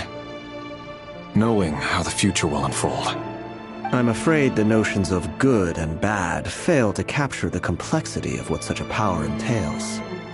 Once you've seen what will come to pass, it can be all too easy to succumb to fear and melancholy. Unless, of course, you learn to abandon these feelings.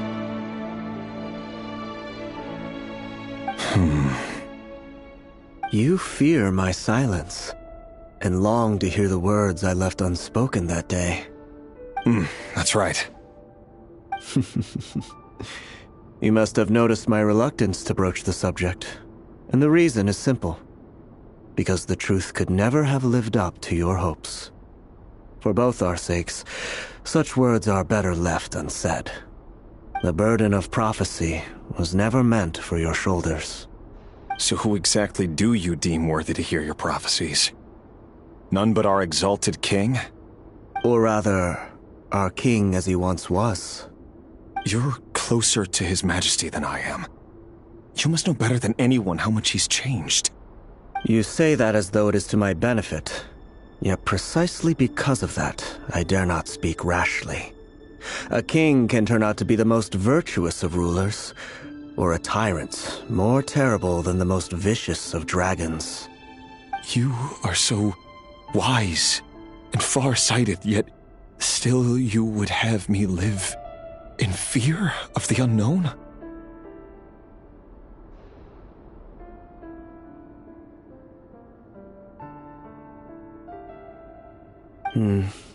You make a fair point. Especially given my silence alone was all it took to send you spiraling downwards. Very well then. Let me offer you some advice. And I say this not as a prophet or a visionary, but simply as the brother of your friend. For many reasons, there is very little chance of your marriage ending in happiness. If happiness is what you seek, you should find another fiancé.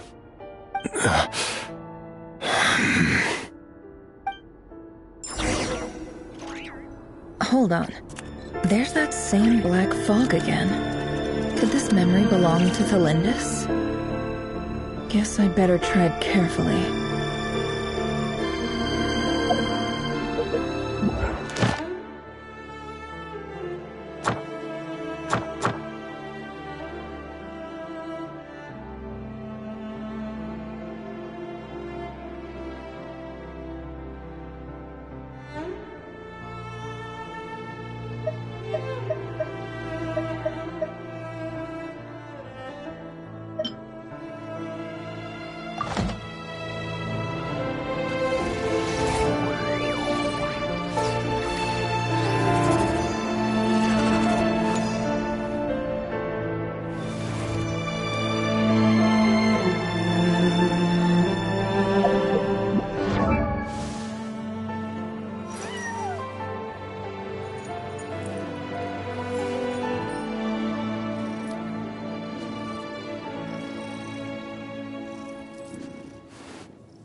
Wait. Hear me out. This time we finally got a clear look at his face, and learned his true identity. His name is Rayrir, and he claims to be one of the king's guards. What did you say? A cruel irony, isn't it? The man you're set to marry leads a double life as a brutal executioner. Why are you telling me all of this now? Simple. It's because I want you to kill him. You are the only person he would never suspect. No, absolutely not. I would never dream of doing such a despicable thing. So you'll just stand by and watch him slaughter us to the last? Do not forget that the blood of the Crimson Moon flows in your veins too. The blood of the Crimson Moon? What does that matter now? The dynasty has long been dead and gone. You think that alone is reason enough for me to throw away everything I have? Why wouldn't it be? You two were once a child of the Crimson Moon, just like me. Don't tell me you've never felt so much as a flicker of fury for the way we were trampled into the dust.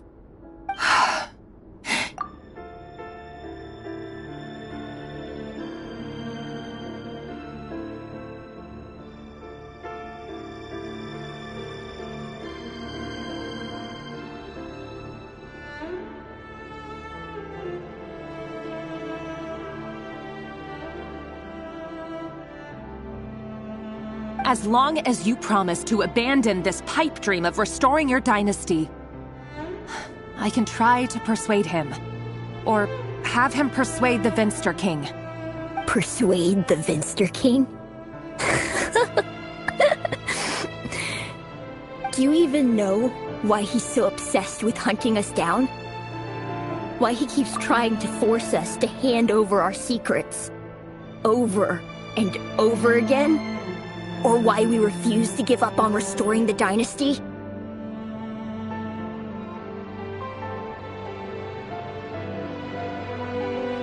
The Vinster King. A blind fool. His eyes clouded by powers from beyond this world. A petty little man with a miser's heart. And he dares to sit upon the throne? Mark my words. Sooner or later, Conria will fall.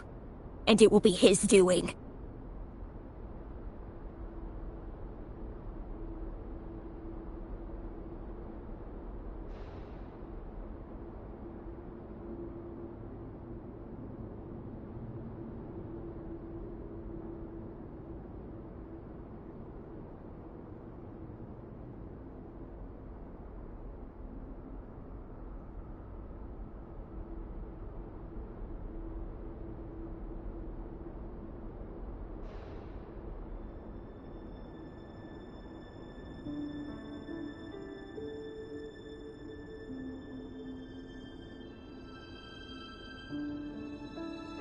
If you can't bring yourself to do it, so be it. Just you watch. It won't be long before calamity descends upon us all.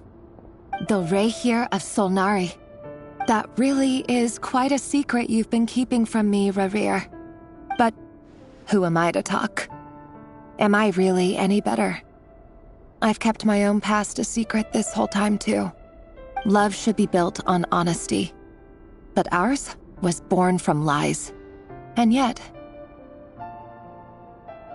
is it really so wrong to hide things that would only make life harder? If we don't cover up the parts that no one else should see, how can we go on pretending to be normal?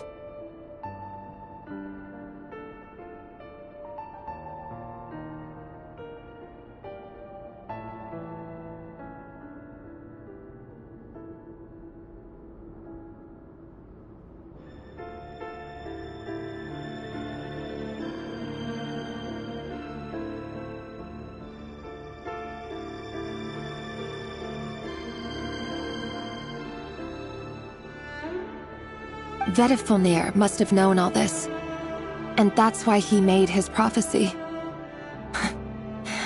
In the end, nothing stays hidden forever.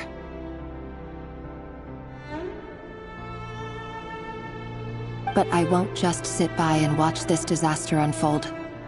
I'll do everything in my power to protect what I cannot afford to lose, no matter who I have to face.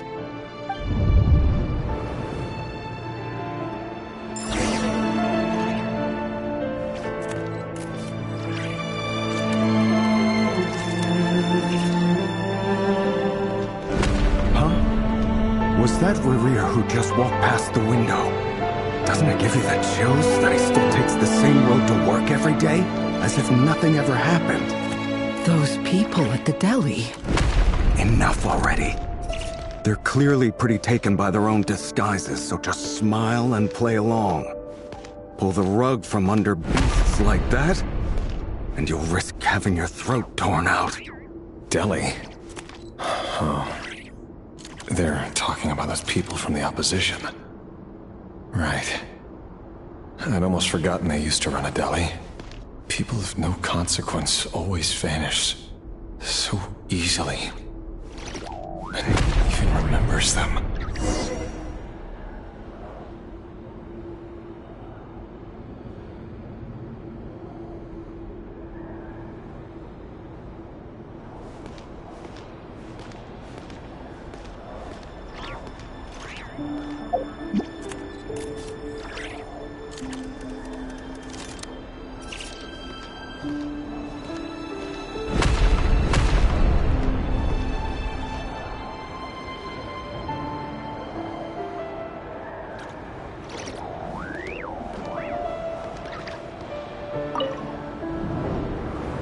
But surely you can see he's not the man he pretends to be! So many have died already, and they say that the king's madness grows with each passing day. We're not going to survive this, are we? But why does it have to be this way? Do we really deserve to die just because of the blood that runs through our veins?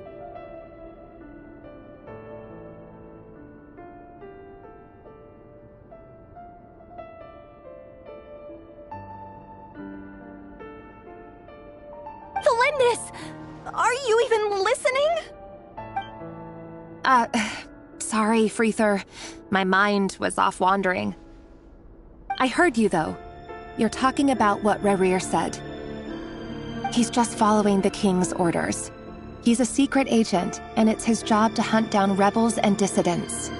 By the time you first met him, he'd already taken lives. Maybe he was using you from the very beginning. No. Rerir has no idea I have anything to do with the Crimson Moon. My family are only distant relatives of the main lineage, and besides, my eyes are perfectly ordinary.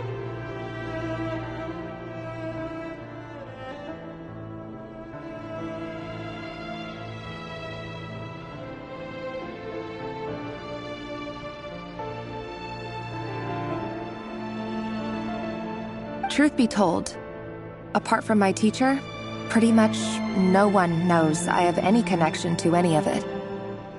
It's been a long time since my family severed ties. But as Orlog said, who could possibly talk sense into that raving lunatic of a king? No one! I'll work something out. Trust me, I'm with you all. But for now, you need to keep yourselves hidden. Don't let anyone find you, anyone at all. Don't forget that Rerir is an Eclipse operative. You need to be extra careful when he's around. And when I am too. For now, don't come looking for me. And if anything happens to me, just act like we've never met. If even you can't escape this, what hope do the rest of us have? But after all this time together, surely he wouldn't lay a hand on you.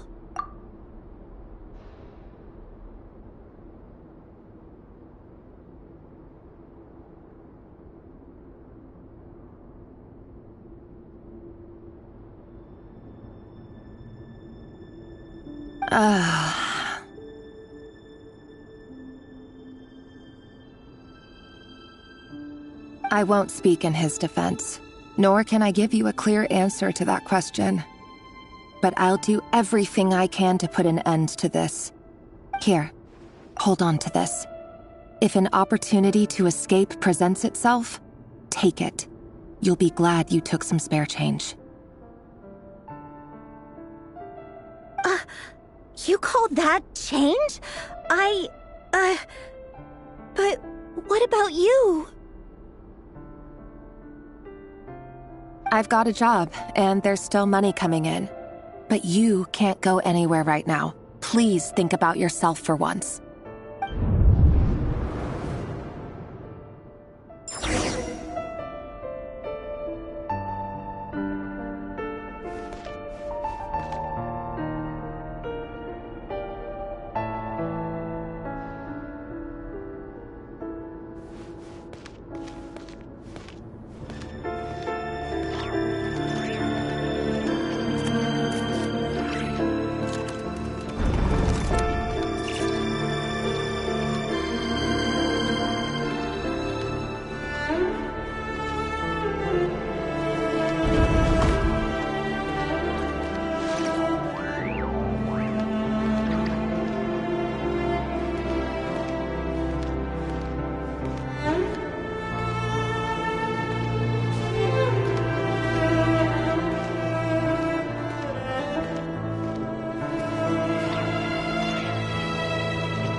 Another day, another round of assassination training. The training ground is just beyond this hidden passageway. When you kill a person, doesn't it bother you when you end up covered in their blood? Why would it? Aren't we all just walking blood bags? But not everyone is accustomed to hunting down others like prey. You've been a hunter for so long now, you seem to have forgotten that most people don't just go around killing one another. Leave me alone.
Why does Ashru sit up on the counter?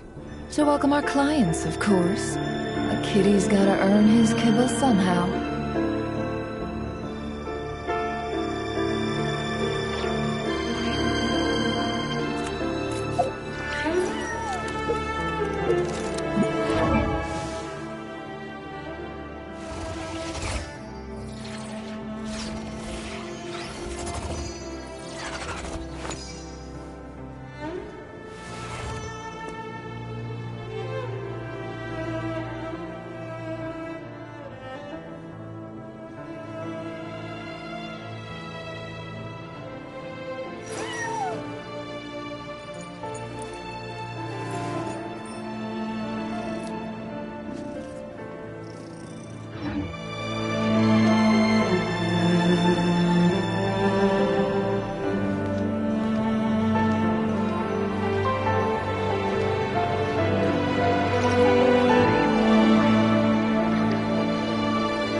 Make sure you have a firm grip on the handle, then choose your angle well. Keep your movements light and brisk, and the prey won't sense a thing. I doubt that. I'll bet no one's ever died a quiet death at your hands. I work clean. No traces.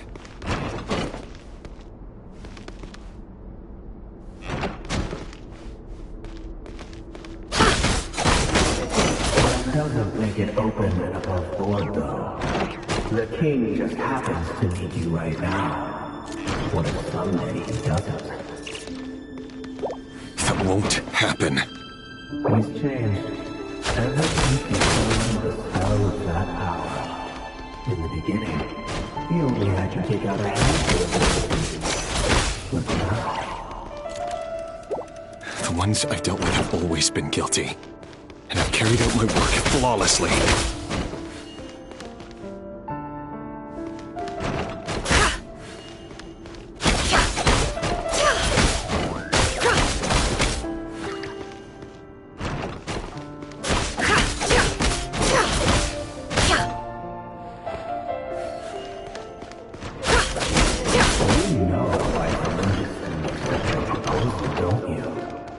Was it because she didn't trust you? Or something? Enough!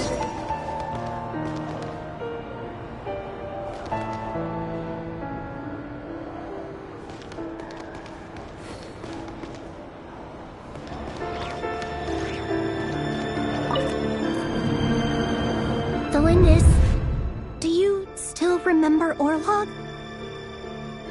Orlog. The boy who was pretending to sell flowers. You spoke for quite a while, didn't you? Yes, we did. What about him? He was arrested 2 days ago.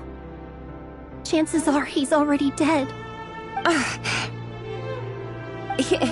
He... I just don't get it! After everything he's done, why do you still stand by him? Or does it mean nothing to you that people keep dying? No, that's not... Just hear me out. I need to go now, Thelindis. They're looking for us. You take care too. If you ever need a place to hide, come find us.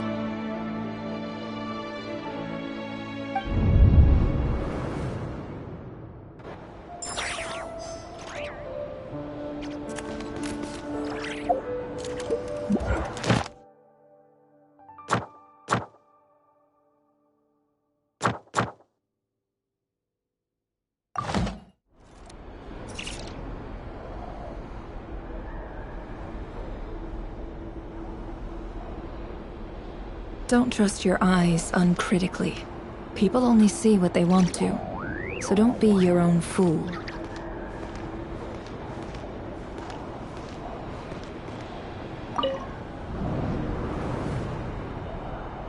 Author Thelindis. Over the course of this week, the research object was subjected to interference for a total of 47 hours for experimental purposes. The results are as follows.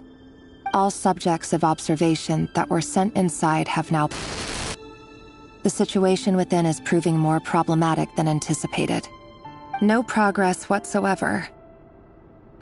What now? Won't you give me even a glimmer of hope?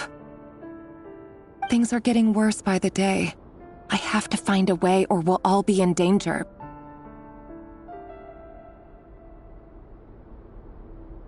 But I... If all this research comes to nothing, what then? Sooner or later, it'll be my neck on the line. But could he really bring himself to kill me?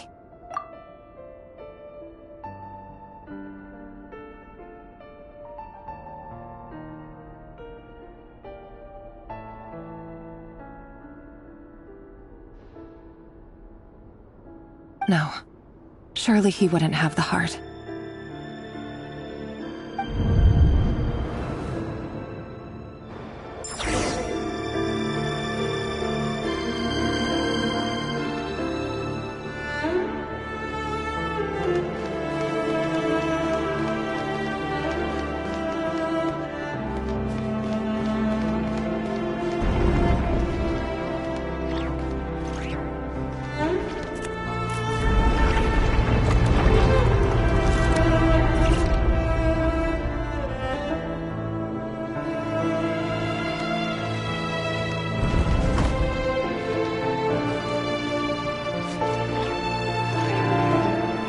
Why won't you just let us go? We don't even know each other. All we want is to live ordinary, peaceful lives. You want to live.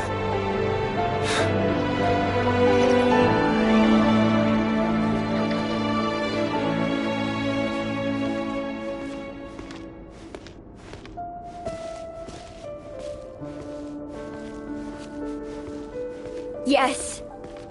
I just want to go on living. Is that really such an unforgivable crime?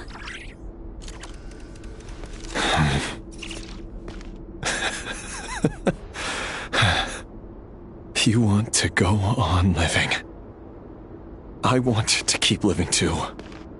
To keep living forever. That's why I have no choice but to continue on the path I'm on. If only some savior would suddenly swoop down and change the way the world is. Too bad that's not going to happen.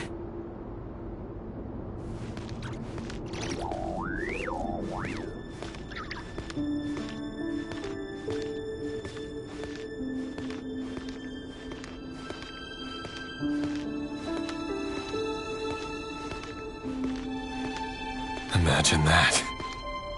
If there really were such a person, you and I wouldn't be standing here like this, would we?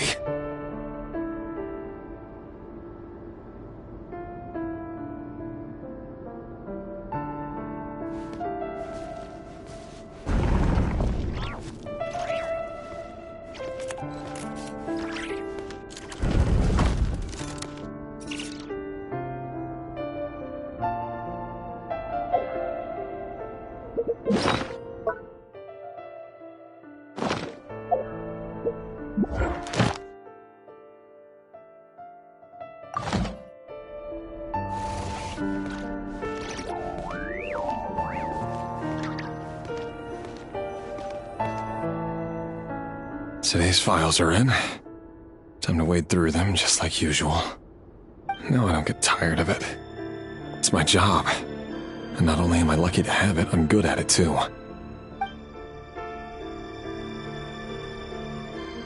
Huh. Wait. That's... Thalindis?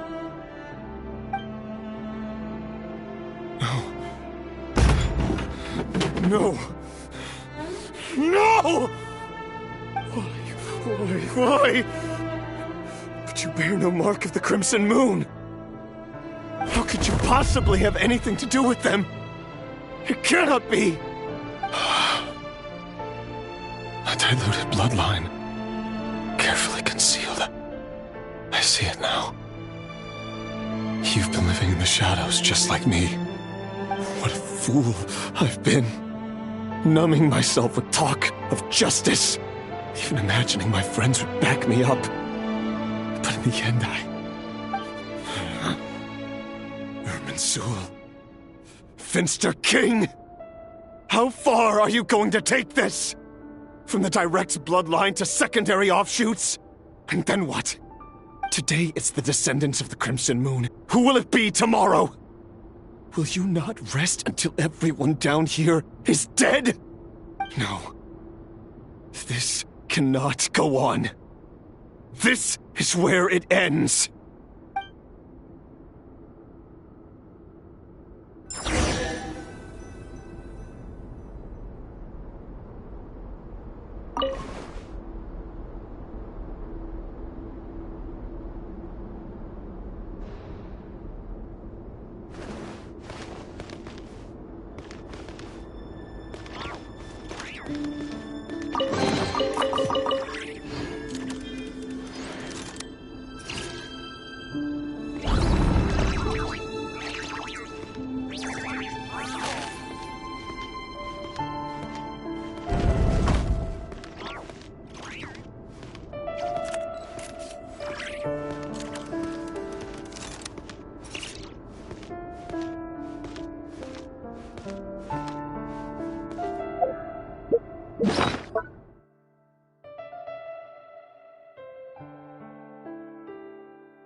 You're really letting me go?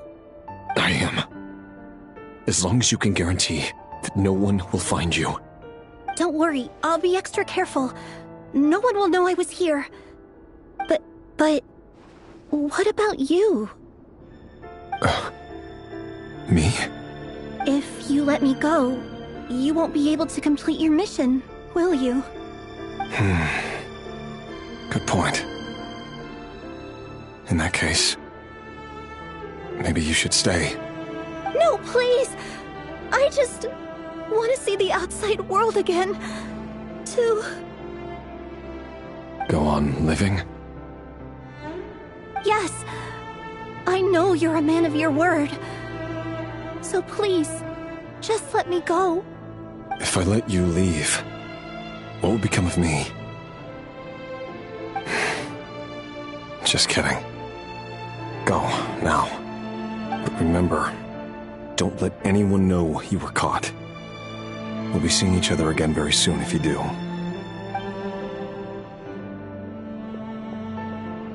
Even shadows in the dark must live by a code.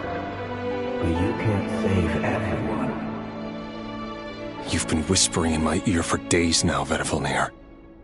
What are you trying to do? Break me down?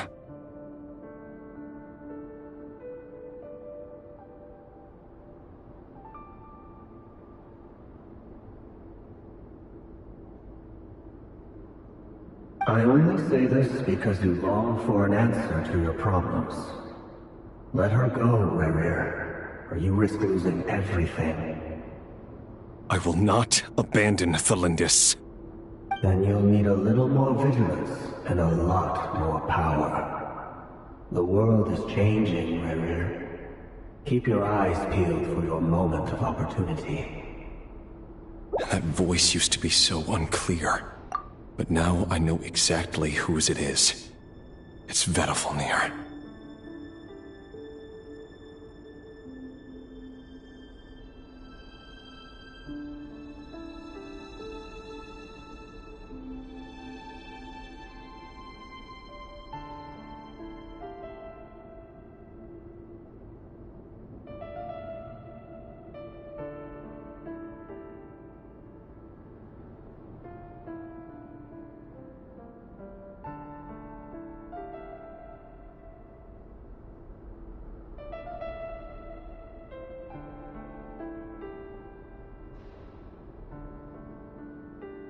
He won't tell me how to actually resolve any of this, but he keeps trying to manipulate me like a puppet. What's his game here? Tell me then. What will this moment of opportunity look like? And no answer. He's like a ghost. Always disturbing me when I'm on edge, but never answering when I need him most. So, the Eclipse Dynasty was purging, well, massacring the descendants of the Crimson Moon. And it seems like it was all connected to the Vinster King's research.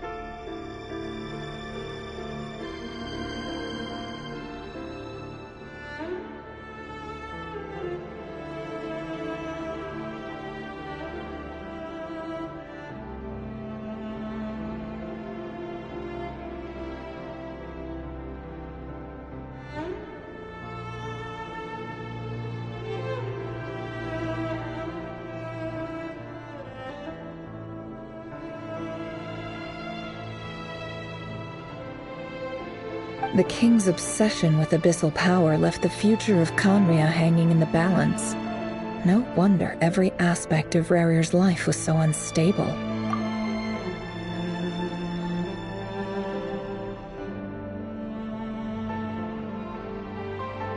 And it looks like this Thelindis, Rarir's would-be fiancé, herself belonged to a sub-branch of the Crimson Moon Dynasty's descendants.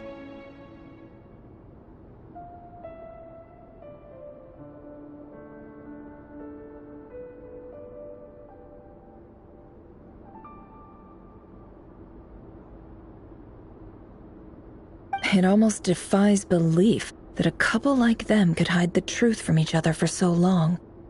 If the Vinster King hadn't intervened in such a drastic way, they might have gone on deceiving each other for the rest of their lives. And why does Vedderfanir, Daneslif's older brother, keep talking in Rarir's head? This guy kept more secrets than I ever imagined. The human mind is like a vast desert of shifting sands. When you follow the flow of someone's memories, you only ever see the parts they're willing to let surface.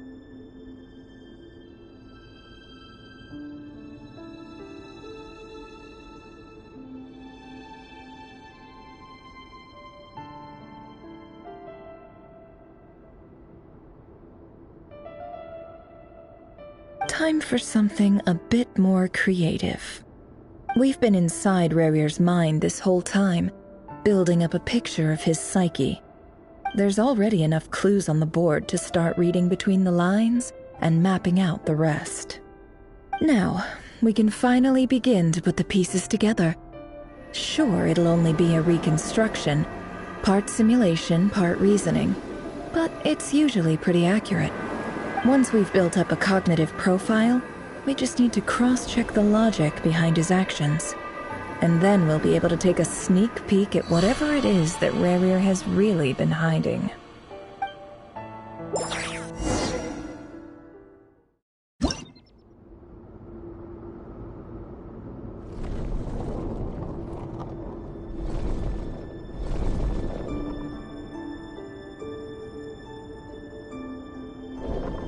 Rarir, are you there?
Hey, Rarir!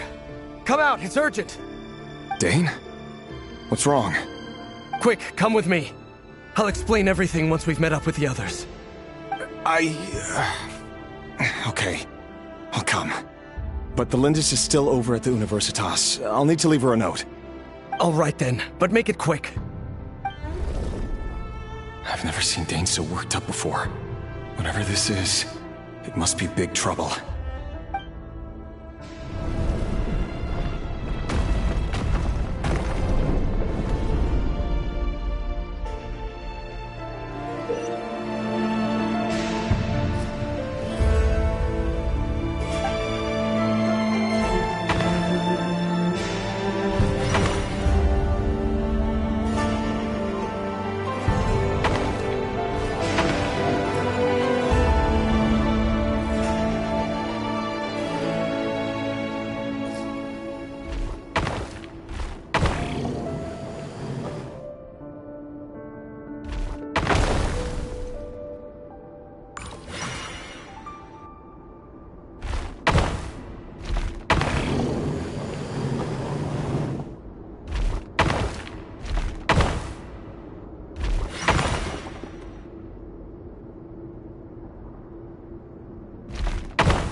Well, this is a nice change, meeting you all at this hour.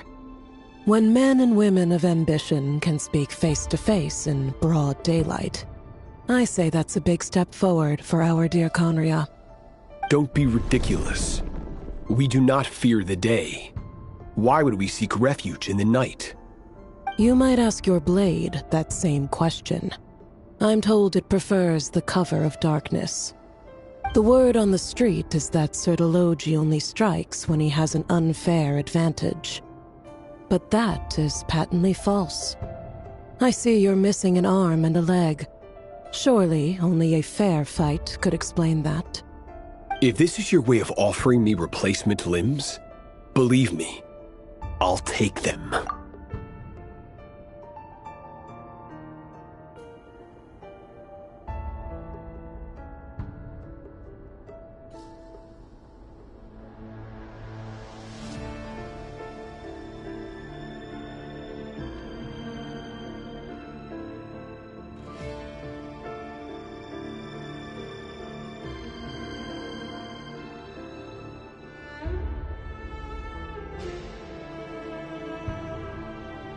Oh, we can certainly discuss that. With bioalchemy, anything is possible. Assuming I have your full support in my research. Lunatic. Robtatir, what brings you here?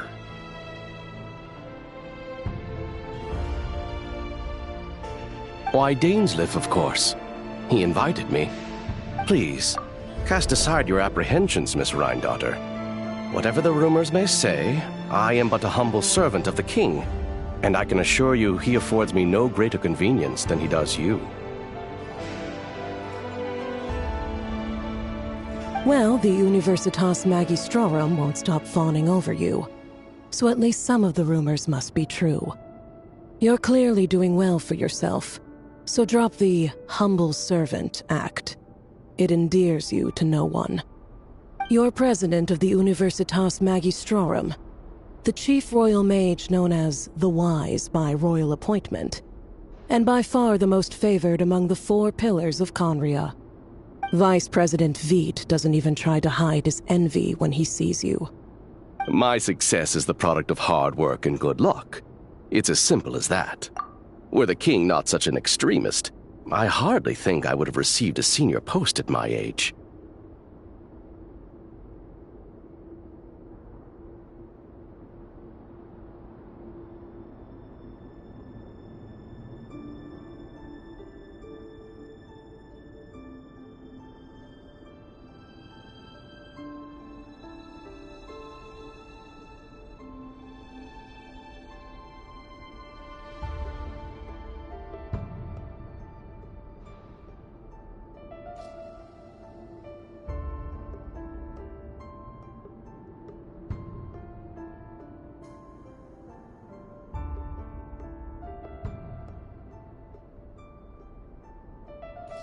Of course, no job is without its gripes. Serving a king like ours can be a challenging task, as I'm sure you can imagine. And as for Eftervit, in missing out on the presidency, he's dodged a mountain of stress. Like everything else in life, it comes with pros and cons. You're all here. I apologize for the short notice, but it was an emergency.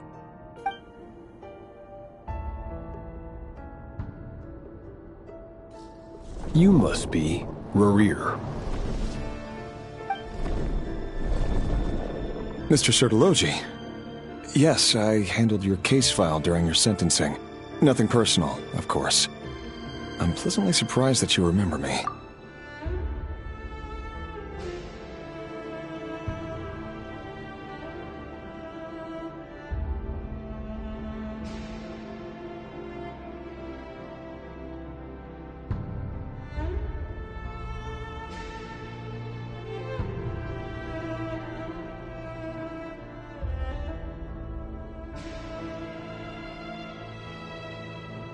You're clearly a person of substance if you've been invited here.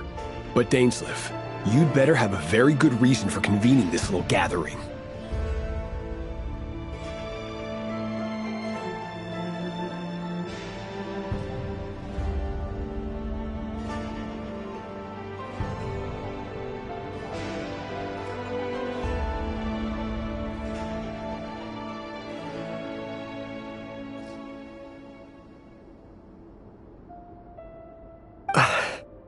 It's my brother, Vedalfenir. After he spoke at the court this morning, the king was so infuriated by his words that he had him blinded in both eyes and thrown in prison. Vedalfenir in prison? Strange. I thought the king trusted him and Heroptatir more than anyone else in the world.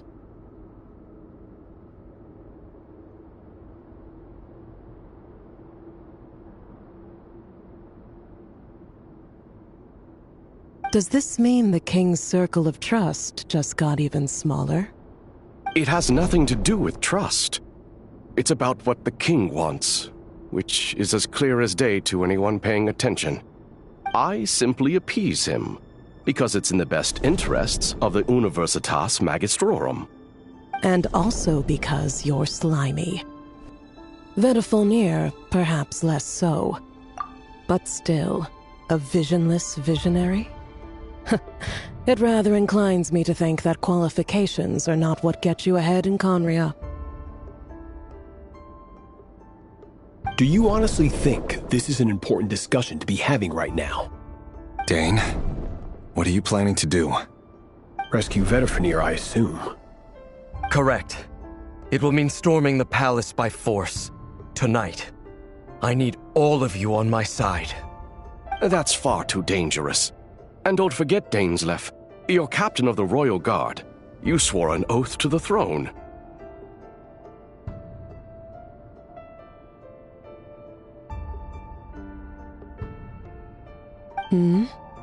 You've been planning this for a while, haven't you?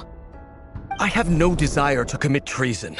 But whatever critique the king may have of Vedalfenir, disfiguring your most loyal subject for putting the best interests of his court and nation first, this is not the conduct of a wise ruler.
My blade will force the king to see the error of his ways.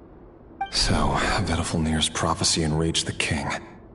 I'm sure it wasn't what he wanted to hear, but if he won't take counsel even from the visionary, that is deeply troubling news.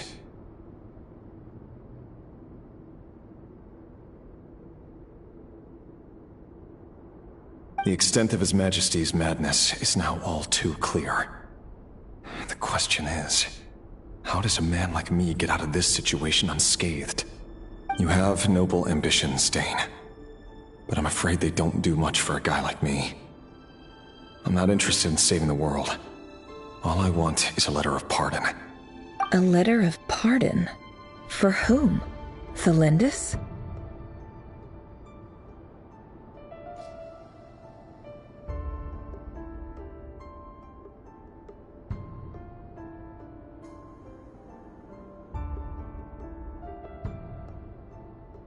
The chances of the Vinster King issuing a pardon for anyone connected to the Crimson Moon seem vanishingly slim.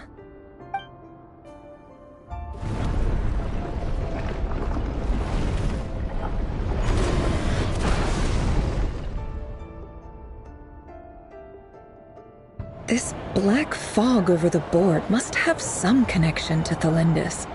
But why is it taking this form? Does it have something to do with Revir's past? Another mystery I'll need to unravel.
Author Thelindis.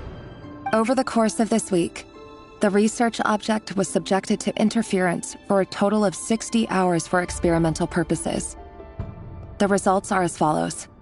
Research dating back to the Crimson Moon Dynasty has established 2 points regarding moon marrow. Firstly, its origins have something to do with a god's power. Secondly, it serves as a portal to an as-yet indeterminate location. Moon marrow can thus be defined as a spatial gateway. However, there are a number of hurdles to overcome before we can answer the question of where it leads to. To start with, opening the gateway requires a specific power source, which the relevant literature indicates. An enormous amount of power is then required to keep the gate open. Currently, the total power output of our instruments remains in the single digits. To make matters worse, I am now the only staff member remaining in the Moon Marrow lab. The Universitas Magistrorum recently decided to move most of its personnel into abyssal energy research, which has stymied all Crimson Moon-related projects. This is not a wise move. I've always maintained that placing all our hopes in a single source of power is risky, especially one as poorly understood as this. As well as making ourselves overly reliant on a single resource, we are neglecting other promising technologies. I apologize if this comes across as disrespectful. But as a Moon Marrow researcher, I desperately want to see the world beyond the gateway. If we really made it there one day, what would we find? And how would we go about taming the unknown? My imagination is endlessly fueled by questions such as these.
This is for you.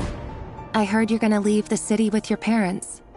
Felindis, did you hear about what happened? I've heard nothing.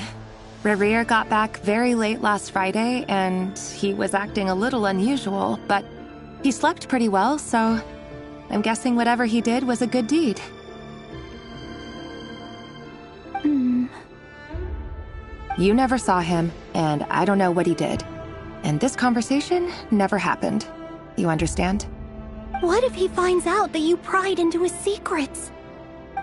Don't be silly. I don't know what secrets he does or doesn't have. All I know is he's just a normal guy who happens to run some errands for the king. Are you scared of him? I don't know. The Rerir I know doesn't match the person you all describe. Logically, I should be scared of him. And yet, I don't want to lose him.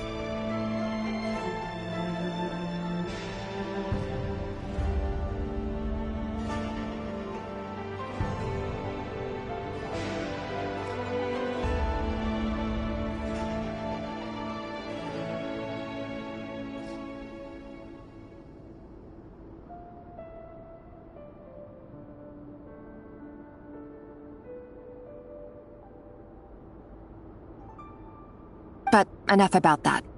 You should get going, and be careful with the package I gave you. Keep it secret. Keep it safe.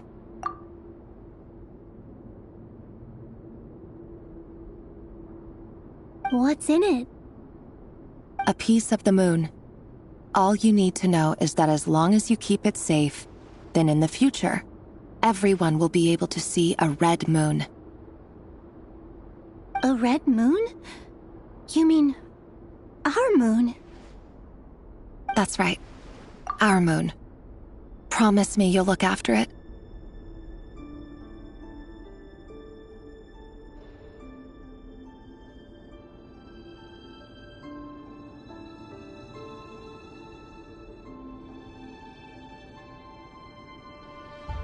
I promise, Thelindis. The Crimson Moon bloodline will never die out. Its light, the color of blood, will become like a fire that flows in our veins.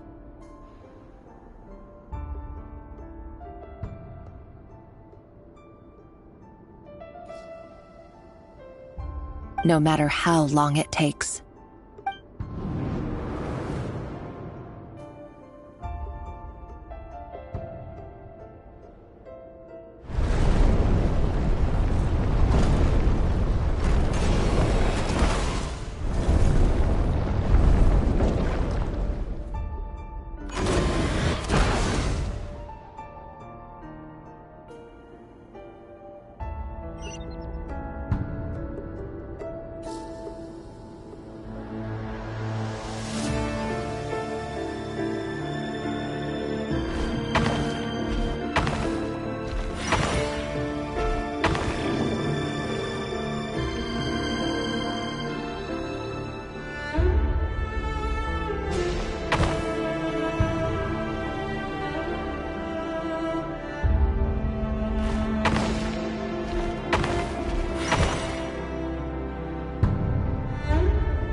Hurry, everyone, and stick to the plan.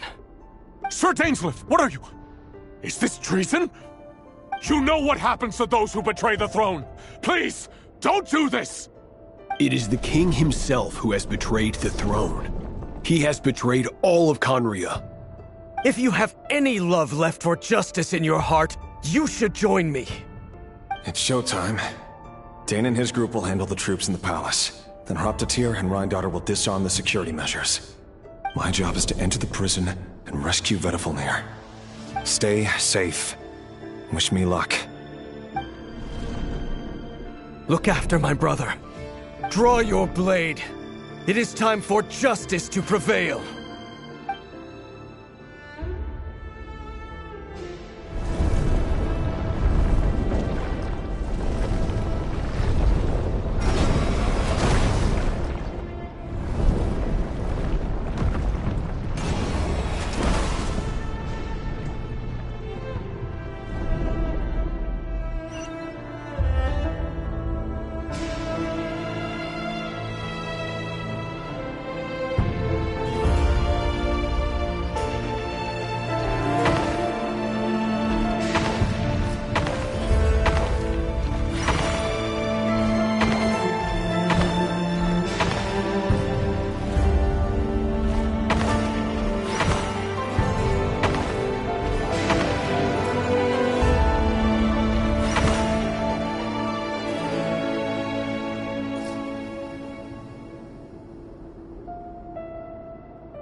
And the smell is abominable.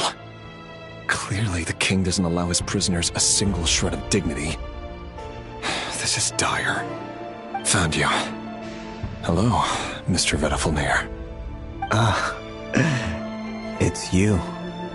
Surprised? Oh, wait. I guess surprise isn't an emotion that prophets feel very often.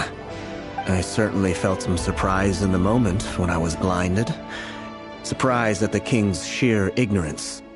Surprise at just how unfairly this world responds to words of earnest remonstration.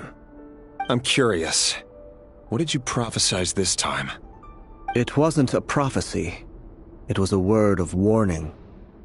Someone had to say it.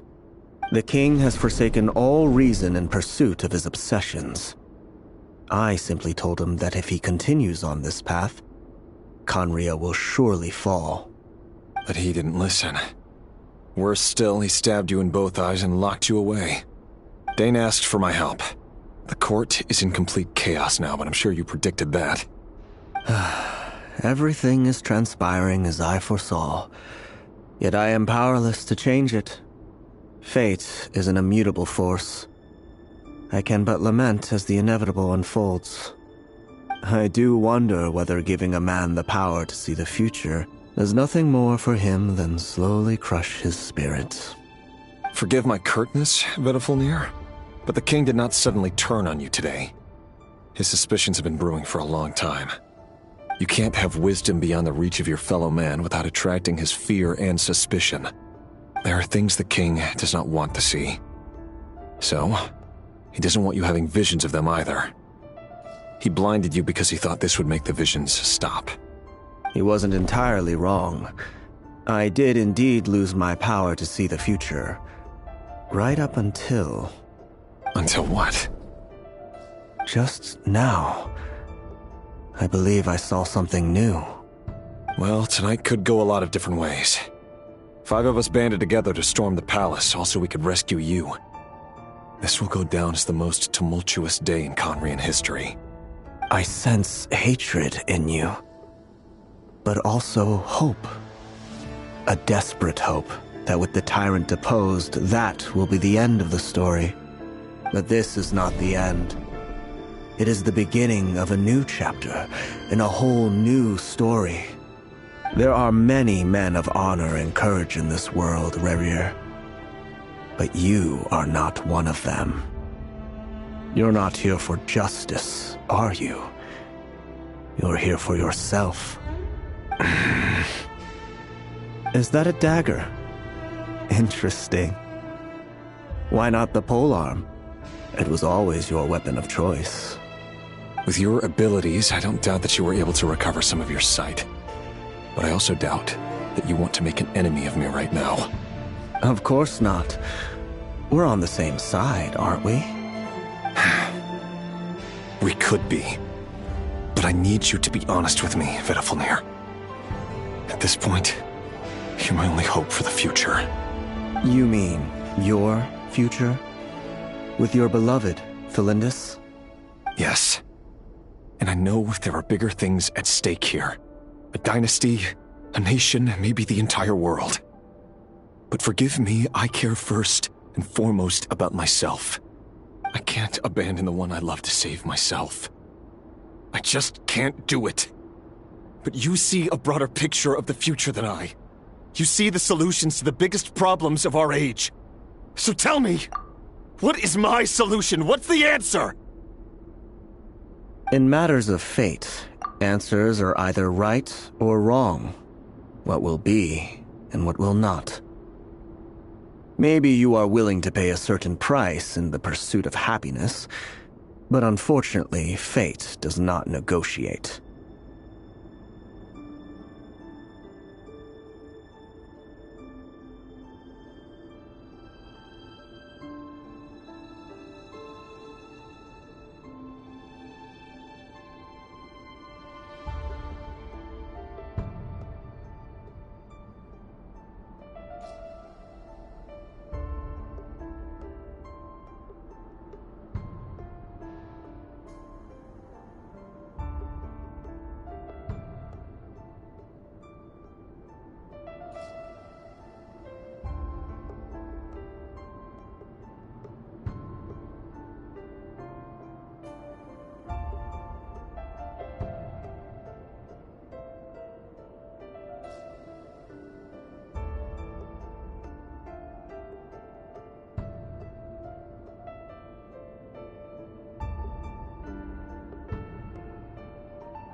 That is the cruelest thing about fate.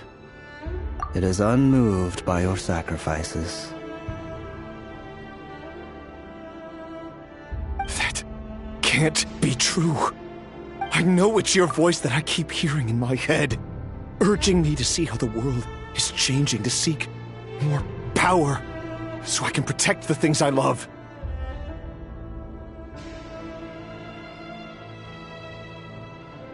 You show me disaster, but you won't show me how to avoid it? Why? Why are you doing all this? My voice. In your head.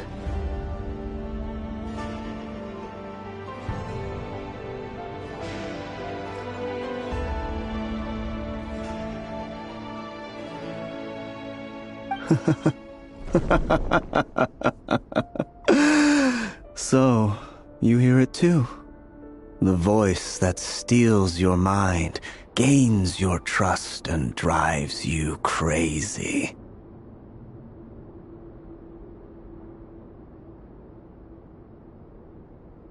It turns out that we are not so different, you and I. Vedifilnir just broke into the strangest smile I've ever seen in my life, as if he'd discovered some monumental secret. But then he suddenly switched to looking extremely weary. Very well then. My advice to you is as follows. You must persevere. Whatever trials and tribulations you may face, be steadfast in the belief that they are your path to the future. For as long as you live, your story with Thelindis shall not come to an end. That is the only chance you have of fighting back against fate. It is up to you whether you believe my words. Regardless, that is all I will say on the matter. I have no right to intervene any further. I will hold you to your word.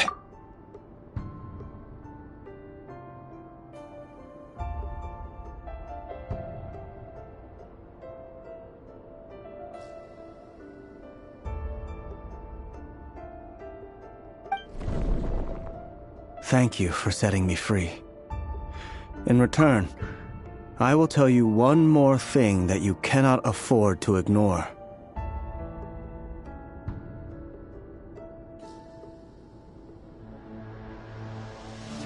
Just then, a strange wave of energy rippled through the city.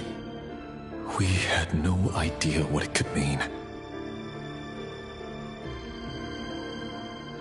If I were you, I would head to the Universitas Magistrorum. The Universitas? Oh no! I'm sure we'll be seeing each other again very soon, Rerir.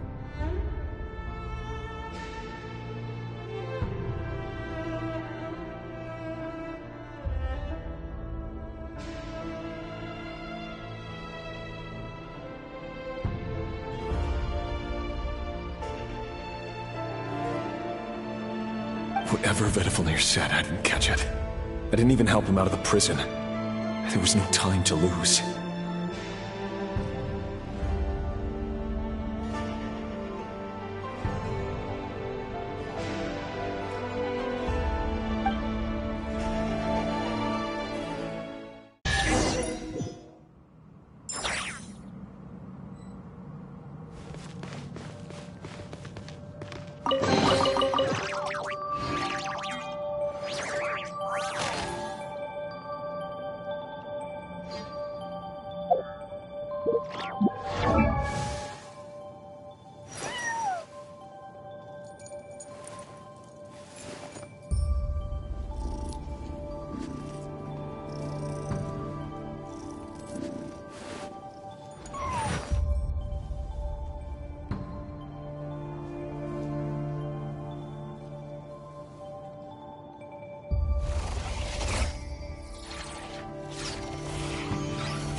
Monsters?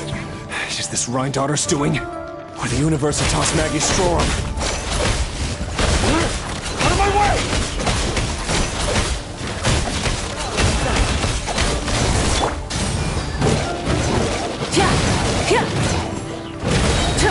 Pyroclastic surge!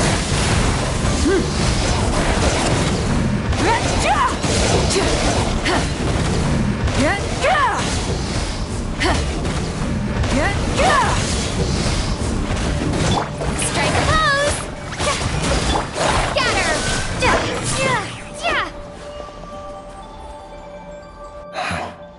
The Universitas. That reminds me of a rumor I once heard. Allegedly, the king installed secret mechanisms in the palace and around the city. No one knows where they are or what kind of power they hold. But if they were ever going to activate, it would probably be on a night like tonight. Help! Help! Hold on! Don't let them anywhere near you! Save me! I can't! Ah! That sounded like an explosion. So, the rumor is true? The king really went through with it? What other means does the king have at his disposal? They must run on power from the abyss. And given it's a major center of Abyss research, anyone over at the Universitas will be in grave danger. I have to hurry!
Why does Ashru sit up on the counter?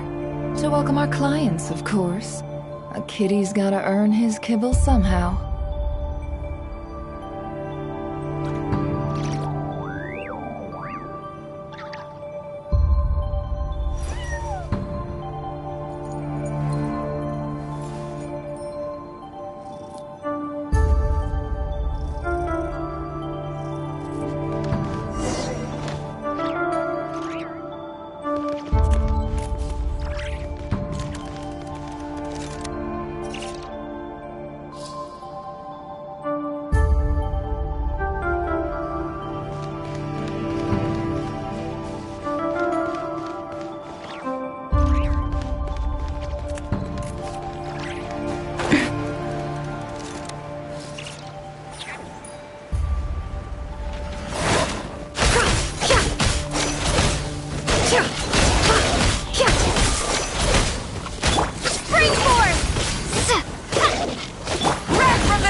Can't hide the truth. The deception ends here. It all adds up.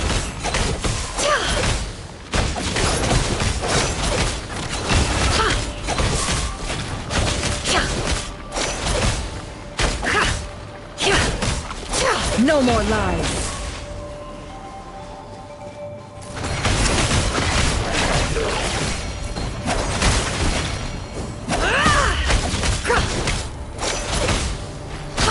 It all adds up.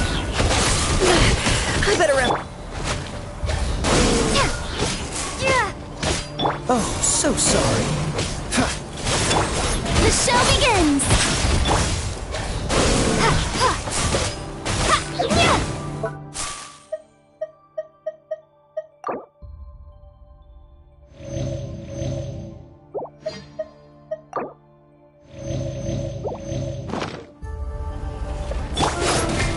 Seek within. Can't hide the truth. Light of the blazing sun! It all adds up.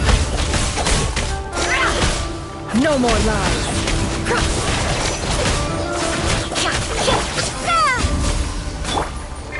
Can't hide the truth.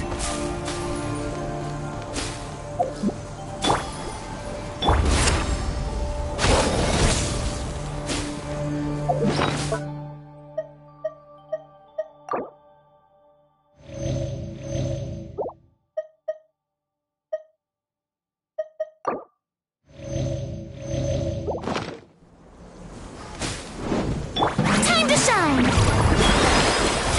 How brilliant! The deception ends here.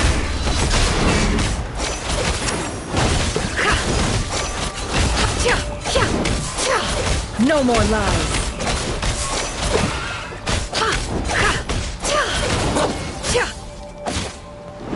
It all adds up.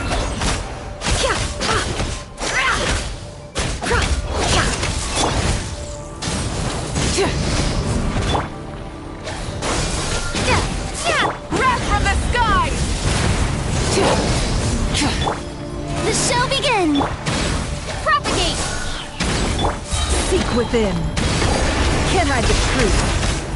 How unfortunate. No more lies. This moment will be frozen in time. It all adds up. Absurd.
How brilliant!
I didn't know you were such a slacker.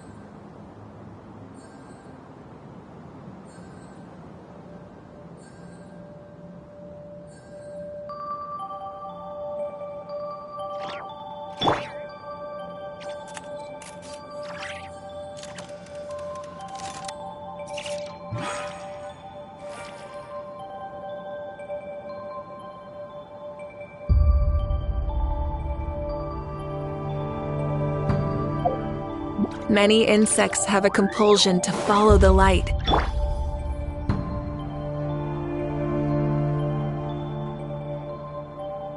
The show begins!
Monsters! At the Universitas Magistrorum? Why now? Oh no! They're coming! It's no use. The table won't hold out much longer. The weapons. Where are the weapons? Of course. All the lab equipment was upgraded after the inspection last week, but the new weapons haven't been allocated yet. I'm done for. Is anyone there? I need help!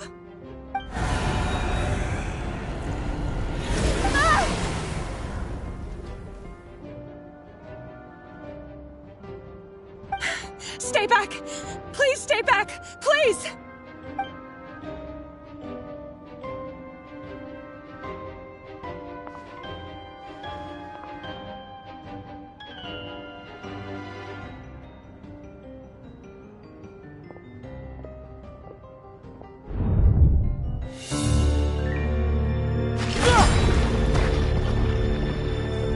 What's that? Reverie! So the rumors about your work are true. What? No! Listen, something happened at the palace tonight. We have to leave! You don't need to lie to me anymore. What do you mean? I know why you're worried, and I will respect the decision you've made. But it's okay, because I found a solution. I know how to end all this. You can have it back. The normal life you so desire. But until then, I'm afraid our wedding will have to wait. Cylinders? No, don't do it! Cylinders! Cylinders!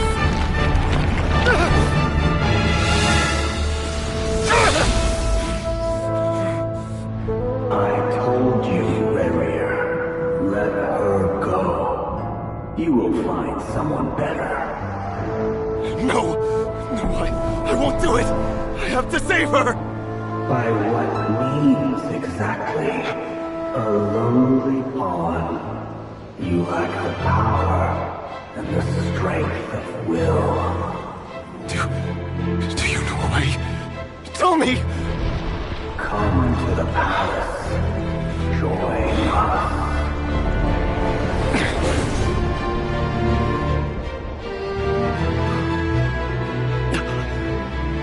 Rarier, thank goodness we... Step forth and take your share. You made it. Not you too.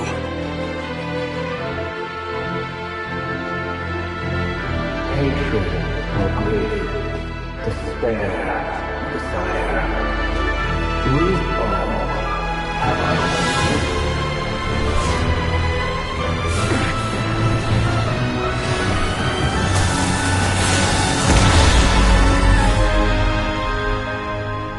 Rarier. Rarier. Flindis? Were you daydreaming?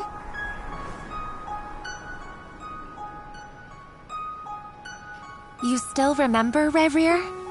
That question you asked me a couple of weeks ago? Oh. You mean the proposal? Yeah.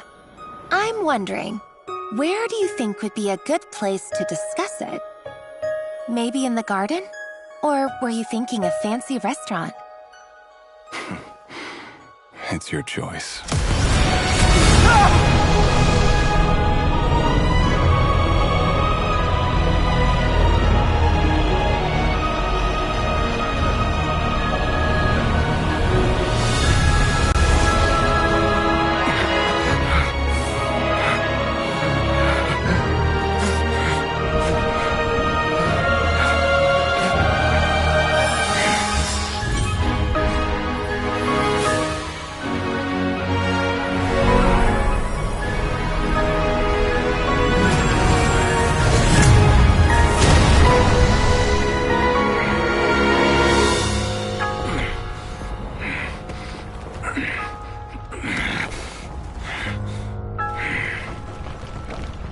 I will find you.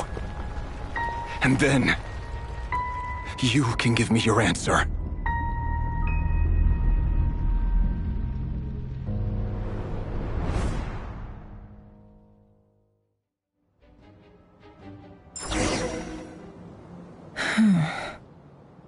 So that's how the Raker of Solnari was born. A monster created by circumstance is a monster all the same. Viewing other people's thoughts for too long can get uncomfortable. Right now, I'm feeling a strong sense of loathing. In a nutshell, the story of Conria is what happens when the truth falls by the wayside. Everyone tells little white lies, and before long, you have a huge pack of lies that destroys everything. Whew. Time to get back. His past is filled with sorrow, but the tale of any fallen civilization is one of endless tragedy. Cruel as it may be, that was Conria's fate.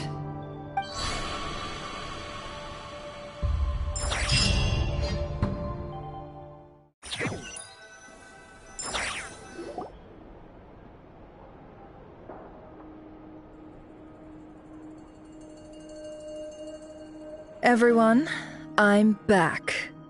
Can I get a standing ovation? Never! How are you holding up? Feeling okay? She's fine. Boss is a pro. Yes, I'm fine. You will have seen the events of Rarier's life through my thoughts.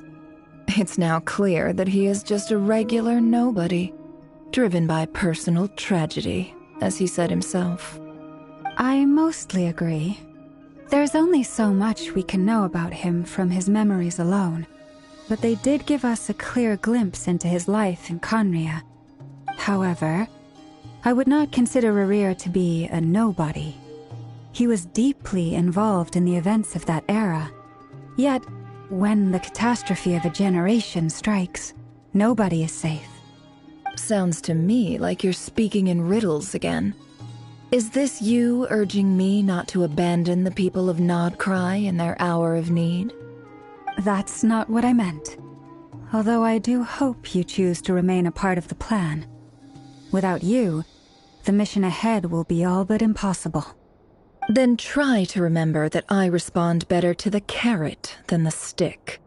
And I don't appreciate being bossed around. Now, as for you, Missy, you were excellent. You stuck to the rules of the ceremony and kept your mouth shut the entire time. Bravo. Cool! So, can you fill me in on the deets now? Most of what I saw went right over my head. Patience. You'll hear the whole story, don't you worry. But let's meet up with the others first. It will save me narrating it twice. Yehoda? Yes, boss! Let me get that door for ya. That's more like it.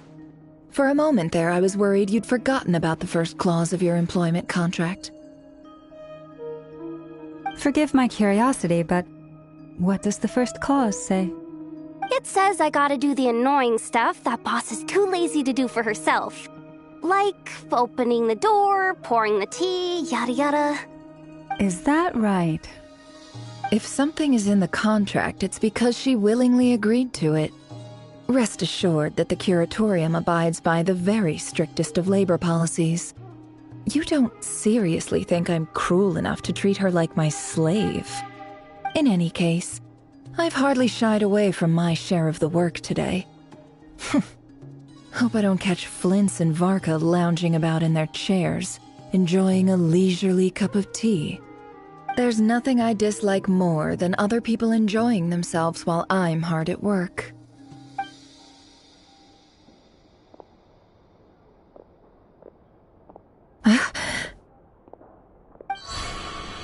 Oh no.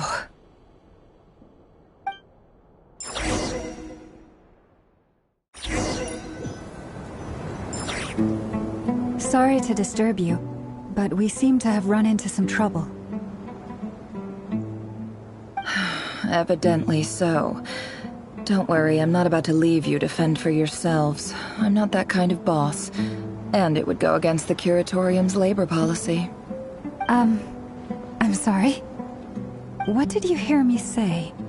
I wasn't talking about labor policy. Wait. How long have I been standing here? Not long.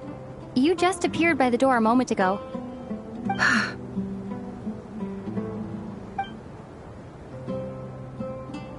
Boss, what's wrong? You look like you've seen a ghost. We've been tricked. We never left at all. Somehow I hallucinated that whole scene back inside the office. Hallucinated? But how? How indeed. This place should heed my will alone. All thoughts and actions that occur in here are just a result of pawns moving across the chessboard in a carefully calculated manner. And nobody has access to this chess set but me. So you control everything in here? More or less. But yes, it's a special technique of mine. Has anything like this ever happened before? Only once. It was the first time I used the chess set. Is there any similarity between what happened then and what's happening now? I suppose my thoughts are a little turbulent, which was also the case my first time. Is there anything I can do to help? The first clause of your contract clearly states that I only need your help with things that I'm too lazy to do myself. Meaning, you're not feeling lazy right now? Meaning this is not something Yehoda can help with. The chess set is a personal treasure that I alone understand. I must be the one to find our way out of here. Boss, it's fine. Really. Let me do something useful. Oh, listen to you. Whatever would I do without you, Yehuda? What? Really? Yes, really. Where would I ever find another employee as obedient and servile as you? God forbid anything ever happens to you.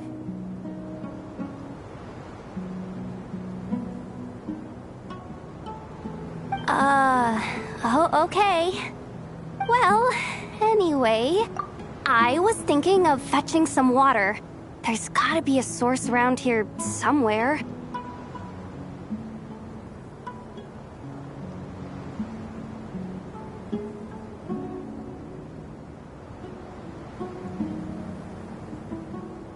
I suggest everyone finds someplace comfortable to take a rest. We gotta conserve our energy. Even though all this chess malarkey doesn't exist in a physical sense, mentally speaking, it's all real. And so is our tiredness and fatigue. You don't want to dismiss mental fatigue. Just because it isn't physical doesn't mean it's any less serious. But anyway, I got your backs, so don't worry about a thing.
Don't I have the best employees?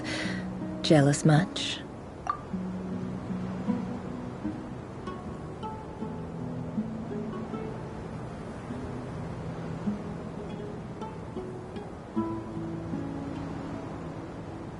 If we can find a suitable time, I'd love to borrow Yehuda for a day to help out at the Frost Moon Scions. Would you be amenable to that, Boss Nefer? Oh, Lauma. Have I ever told you just how pretty you are? Beauty runs from the tips of your antlers to the depths of your imagination. Time to rally, everyone. Follow me. As we continue our journey, the same rules will apply. That means stay focused and no talking no matter what we encounter. And don't disturb the chess pieces. You have my word that I will get us all out of here.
familiar. That's not a good sign. There's someone up ahead. Time for a little chat.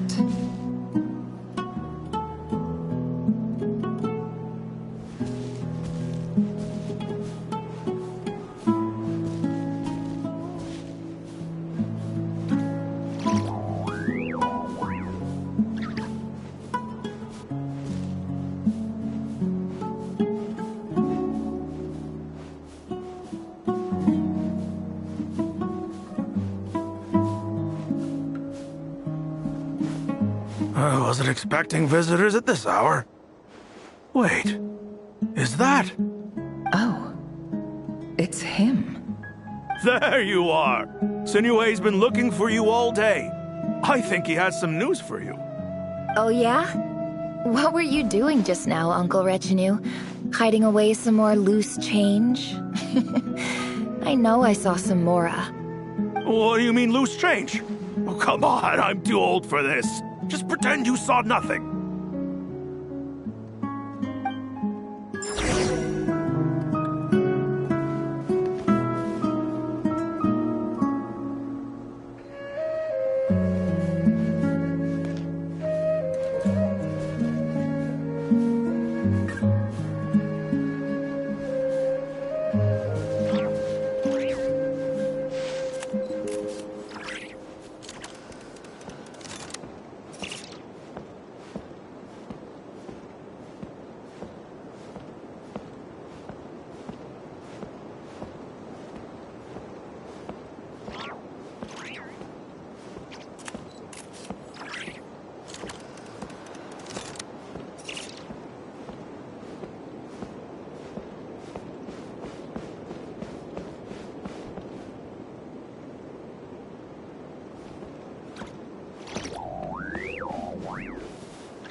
Hey, kid.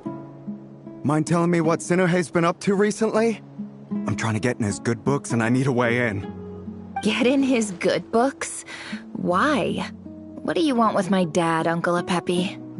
I've written a new song. I was hoping to showcase it at the next festival, but I'll need his approval. A new song, huh?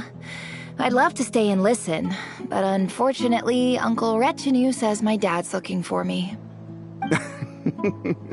Well, there's plenty of time and I'm not going anywhere. See that pile of stones? I'll be sitting there warming up my vocal cords.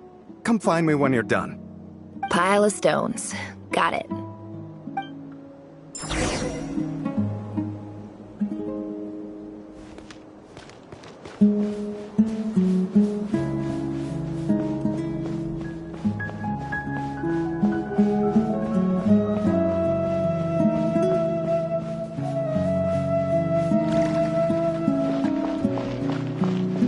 Hi, Dad.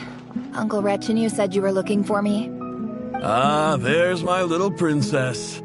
If you'd gotten back just a little sooner, you could have shared the spoils of war with me. Spoils of war?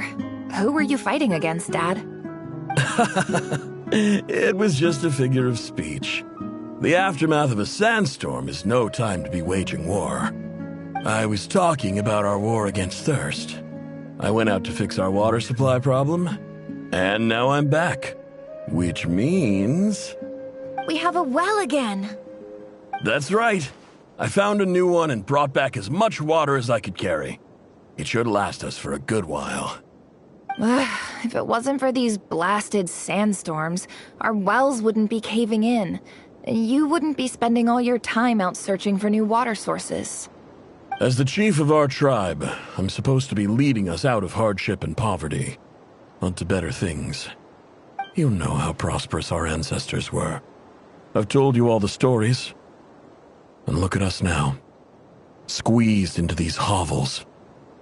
No one would choose this, if it wasn't for the endless wars over the years. But things are looking up. I started working with some folks from the academia a few months back. They gave me some contacts in return for my assistance in the desert. So you're the academia's helper now? Special ambassador, they call it. Think of it as a partnership. It's nothing bad, okay? We've been isolated here in the desert for too long. Seeking opportunities elsewhere is the best thing for us, and the fastest way to progress. So, do you get anything good out of being a special ambassador? Of course. My luck's improving all the time. One day, I swear I'm gonna lead us out of this place. We'll find somewhere new. Somewhere better.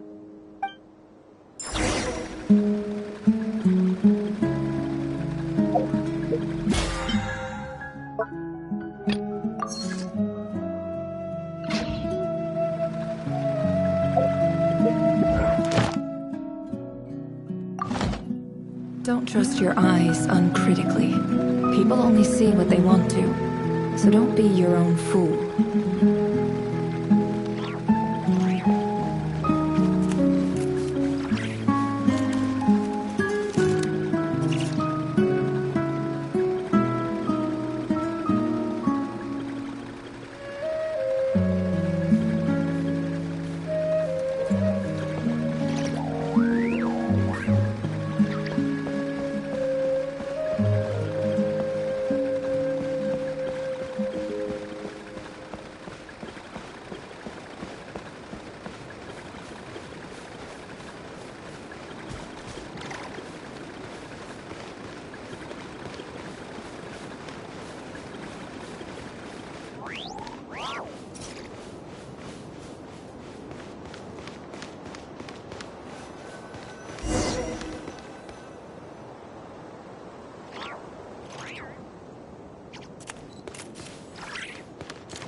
That's our well, and you know it.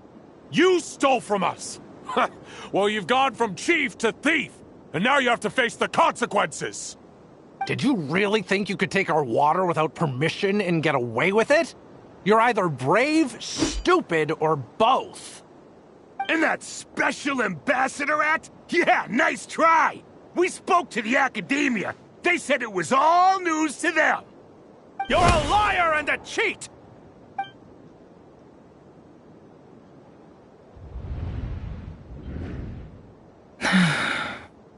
I heard Yehuda gasp, but I don't blame her.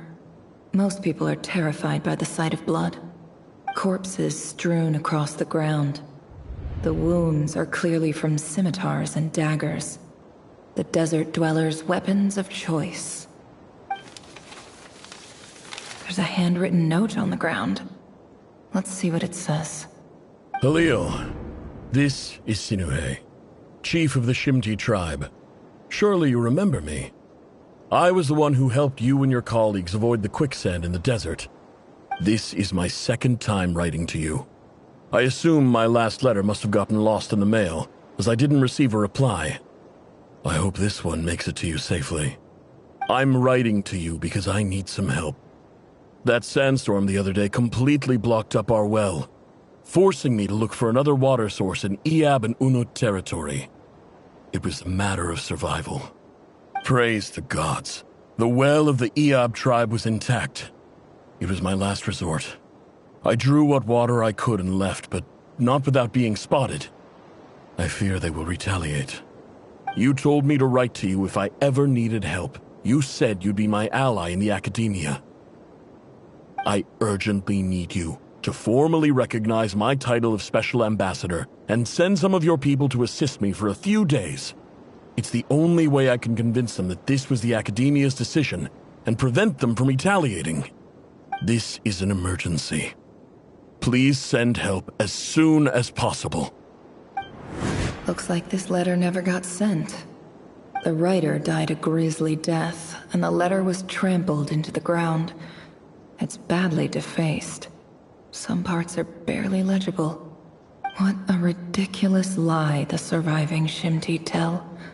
Their whole village was butchered over a sip of water.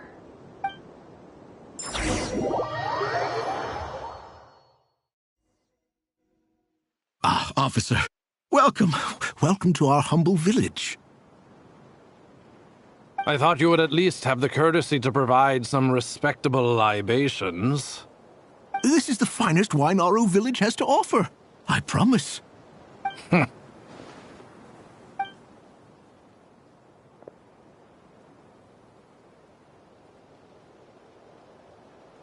The Academia has agreed to reserve a single space for a candidate from your village. But I remain skeptical of this entire endeavor. I highly doubt anyone in this desert possesses serious academic potential. Please, have faith. If not in us, then in our god. The child we found shows great promise. I beg you, take her away from this place. Give her a chance. Don't let her talent go to waste. I don't recognize her. New arrival? She showed up here a few days ago and we took her in. She's a really bright kid. Please help. I'm begging you. So, where are you from? Nowhere special.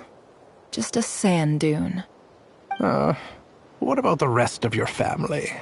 How many of you are there? Just the one. It's only you? Correct. So, no brothers, no sisters, no mother or father? Any who have slept on a bed of sand, I call my brothers and my sisters. Apart from that, I have no family. All right.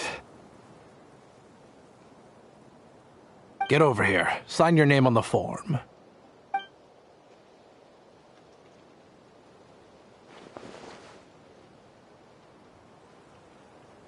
Never?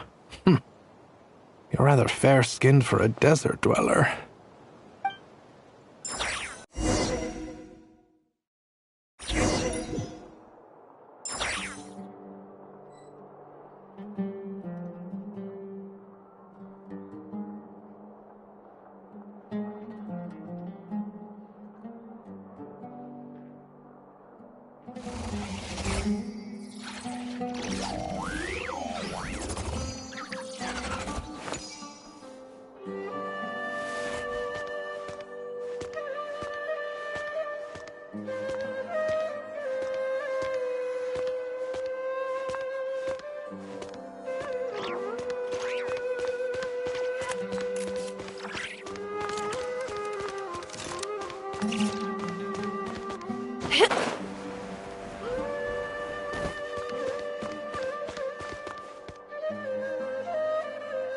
Nefer, this term's assignments have been issued already.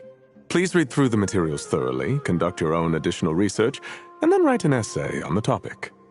Yes, Professor, I'm aware. I just had a couple more questions I wanted to get your perspective on. Oh? Please ask away. Well, I saw the other students' problem sheets, and I couldn't help but notice that my assignment is much easier than theirs.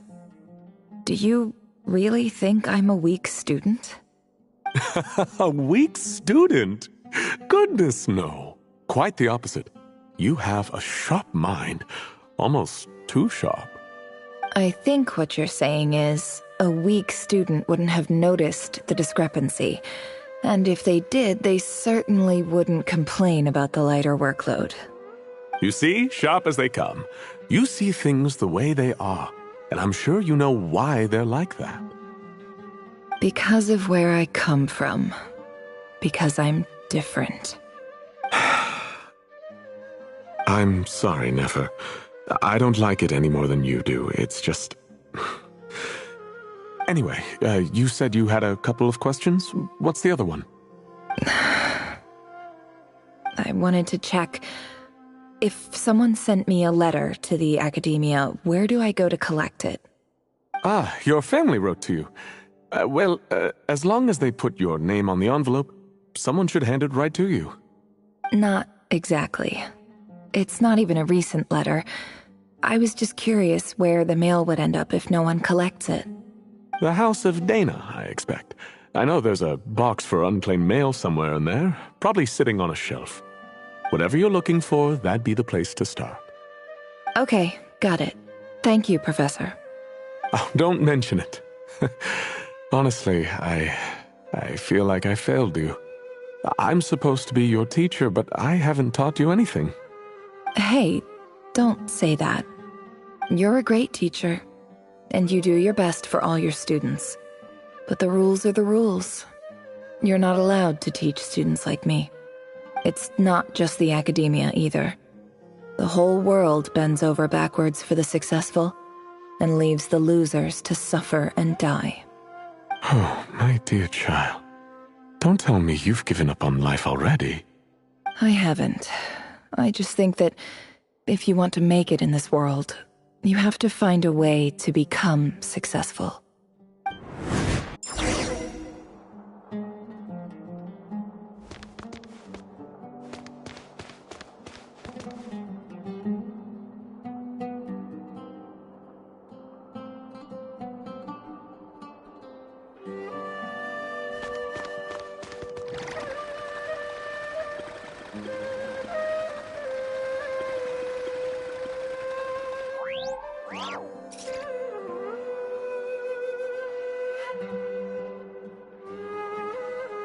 Why does Ashru sit up on the counter? To welcome our clients, of course. A kitty's gotta earn his kibble somehow.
This must be it.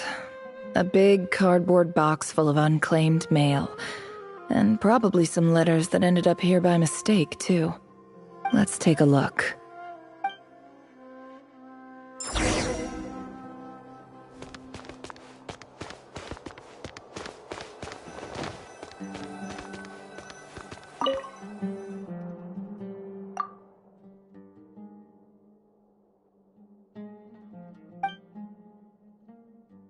A dilapidation survey from Port Ormos.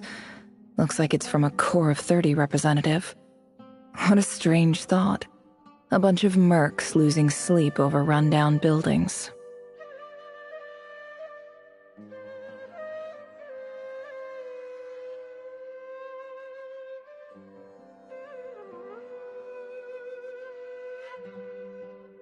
This one was never even opened. I guess the recipient didn't care what the Core of 30 had to say about anything.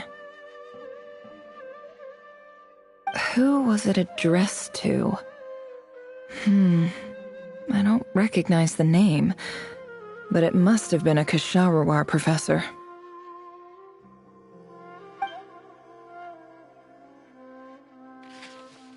This one is addressed to the Immorta Sage. The title is Changes Observed in Satyavada Life Symptoms. Why do all these letters read like full-blown dissertations?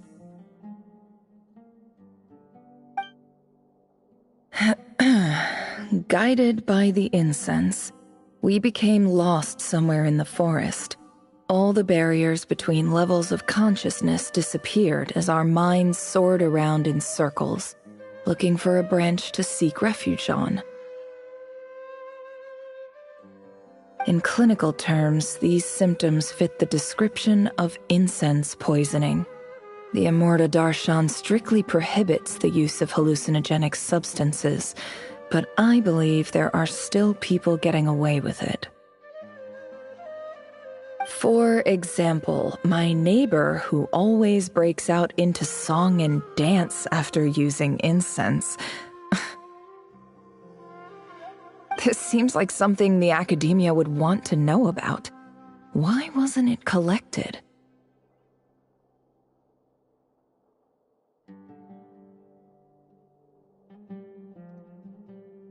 Wait, what's this written on the back? It's so small. The note says, "The sender authored this letter while under the influence of mushrooms. I would send it back, but no return address was provided. Stamped by the Grand Conservator of the House of Dana."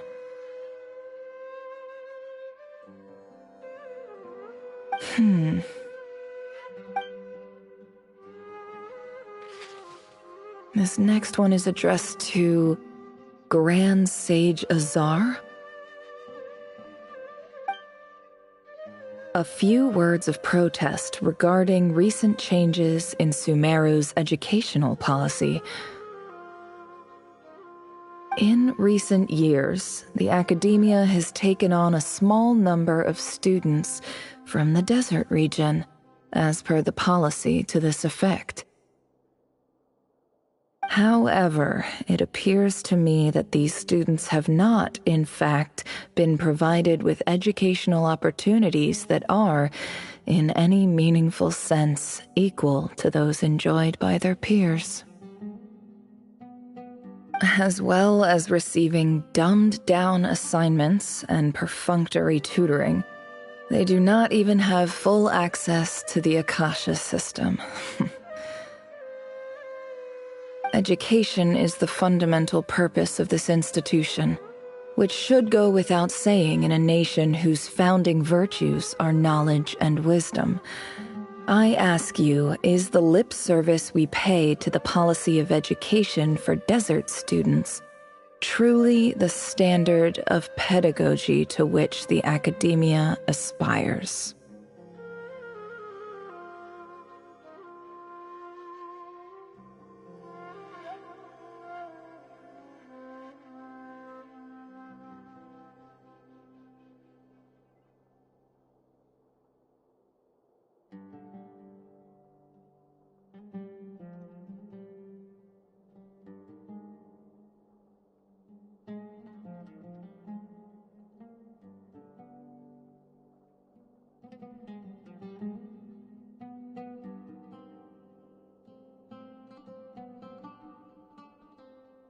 As Grand Sage, policy decisions are your prerogative, but do not forget your roots. You and I were once students too, as was everyone else in this institution. I do hope you will give some serious attention to this matter. I encourage you to discuss issues like this with myself and others, and listen to some alternative opinions. Great letter. Shame it didn't get to where it needed to go. And the sender is... Sage Cyrus of Spontamod. I didn't realize anyone else even knew how bad students like me have it in this place. So this is where letters from the Sage of Spontamod end up? Nice one, Grand Sage. Really enlightened leadership.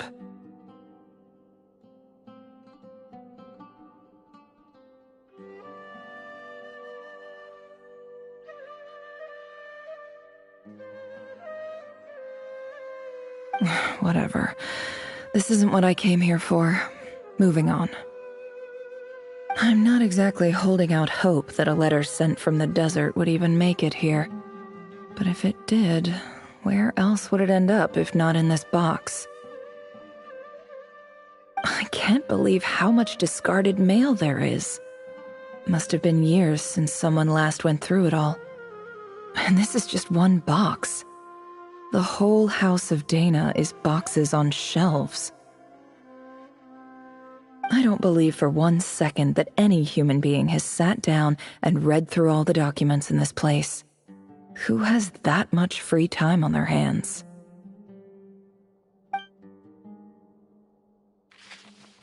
Wait, could this be it?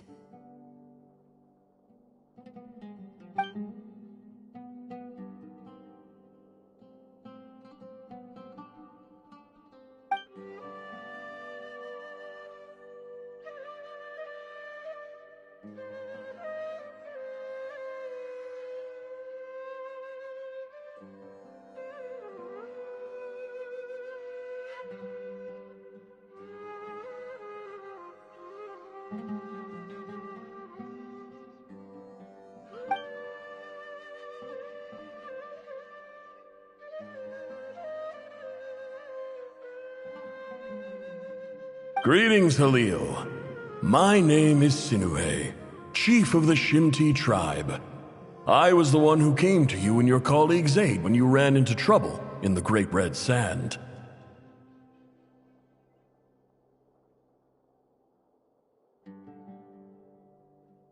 I don't know how well you remember it now, but I brought you to safety and gave you some water and other supplies. You seemed very pleased and told me your name. In my tribe, learning a person's true name is serious business, and I therefore see you all as friends. You were kind enough to leave your contact details so we could stay in touch. The Shimti tribe lives a harsh, nomadic existence in the desert. You were sympathetic towards my plight, promising to make me a special ambassador of the academia and help us find a way to make a better living. This brings me to my reason for writing. Our tribe has fallen on particularly hard times, and I would like to ask for your assistance.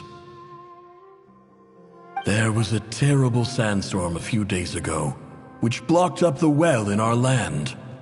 To ensure my people's survival, I had no choice but to venture into Iyab and Unut territory in search of an alternate water source.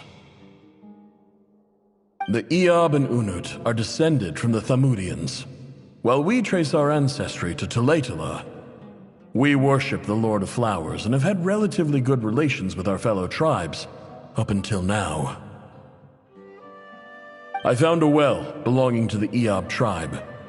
They declined to help us, but I really had no other option. So I took some water to keep me and my tribe alive. My actions are certain to incur their wrath. When we met, you assured me that you would be my ally in the academia. I would like to take you up on that offer, because I really need your help. I wonder if you could send an academia representative to meet with me. That aside, the last time you were here, you mentioned that the academia had started accepting students from the desert, and I told you a little about my daughter, Nefer. We have next to no resources here in the desert, and my power and influence are limited. Would you consider enrolling my daughter at the academia? She is a smart girl. I know she won't disappoint you. From the outset, the academia never took you seriously. Those things they promised were just empty words. I doubt they even remember the name Sinuhe. And you were so emphatic that your luck had finally changed for the better. You swore you'd lead us to a better place one day. You spoke with such conviction, like you were the most powerful chief in the whole desert. You liar. You lied about everything. You promised the world and delivered on none of it. And who fell for it? Just me, by the looks of it. Despite your best efforts. Which makes you a pathetic liar. You weren't even any good at it. I think I'll take over from here. Let me show you how it's done.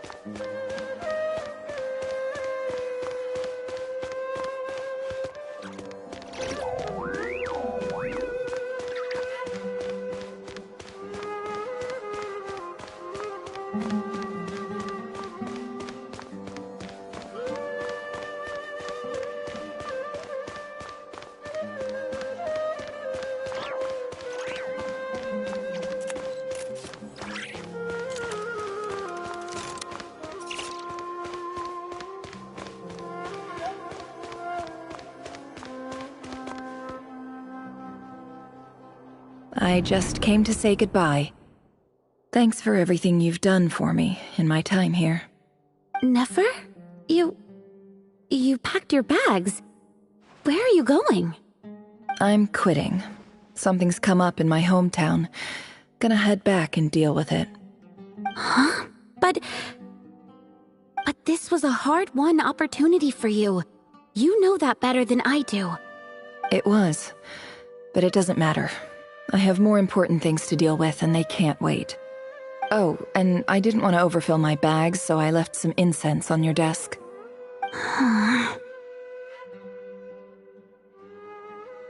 What's wrong? I thought you liked incense. Although, I did read somewhere in the House of Dana that it has hallucinogenic effects. Don't use it all at once, alright? Isn't this the stuff you brought from your hometown? You're just letting me have it? But you said it's a rare and valuable commodity. Yeah, about that. I lied. It's not rare at all. There's this bunch of ruins near my hometown that are practically overgrown with this plant. It's not worth much. Keep it, it's fine. But Nefer... Alright, that's all from me. You take care.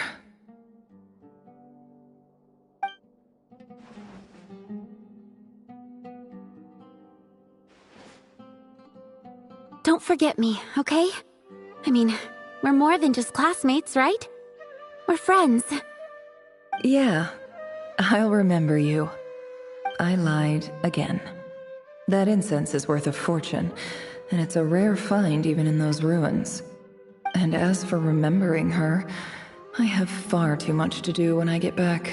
No time to reminisce. I'll be lucky if I even make it through this alive. But either way, I expect I'll forget you pretty quickly.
It's a pleasure to meet you, Mr. Arif. So, what does the Academia want? Since they've sent their special ambassador, I assume there's a big business deal to be made. If not, I'd be very disappointed. Please, sir, lower your blade. You're lucky I'm the one they sent. Not all special ambassadors share my admiration for the Iab people. The ever-shifting balance of power in the desert reduced the once great civilizations of this region to rubble and sand. But the story of the Eab has a very different trajectory. Others grew weak, but you grew strong, beginning in obscurity and moving to prosperity. You're the only ones who defied the trend. Huh. So, you do know who you're dealing with? This well is the perfect symbol of your strength, is it not? It used to belong to the Unut, but it looks like you have control over it now. You're not wrong. But I'm sure you didn't come all this way just to flatter us. Of course not. I came to bring you some very good news. Some information that recently came to light, which might just be your ticket to freedom. Records uncovered by the Vahumana Darshan show that a certain well currently under Eab control is built on top of some ancient ruins. These ruins are of great archaeological interest to the Academia. I checked the map carefully on my way over here, and I'm confident that this is the well in question. The Academia is offering 50 million mora in return for excavation rights. 50 million? No, wait. If these ruins are as important as you say, 50 million's a little low, don't you think? Don't get greedy, Eab. We know far more than you think. We know that you seized this well by force. Wasn't that the first step in your rise to power? To drive away the Unut and steal their water supply? So what if it was?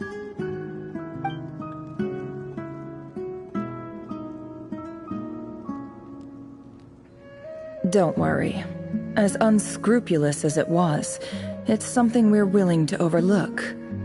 The Academia is only interested in dealing with the de facto power holders in the region. I hope I am making myself clear.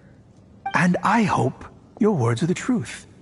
If I find out the Academia is trying to play me, I'll hunt down every one of your people and make you watch as I cut their heads off one by one. I assure you, Chief, that would not be in your long-term interests. You don't want to make an enemy of the Academia.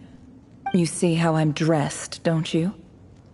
I appreciate that you've never been to the rainforest, but surely even you recognize an ambassador's attire when you see it. And what does a barbarian like you have to lose anyway? You really think the Sumeru Academia would bother to come all this way just to lie to you? We have more important things to worry about. All right, I take your point. The Academia is the highest authority in the land. I'm sure you're trustworthy people. In that case, we have a deal. We will sell you the excavation rights. I'd like to thank you, Ambassador. This is good news indeed. Excellent news. In fact, it calls for a celebration. Would you do us the honor of staying a while and enjoying some Eab hospitality? Gladly. I am partial to wine myself, and I trust you are as well. So let's indulge in a few drinks together, in celebration of this momentous occasion.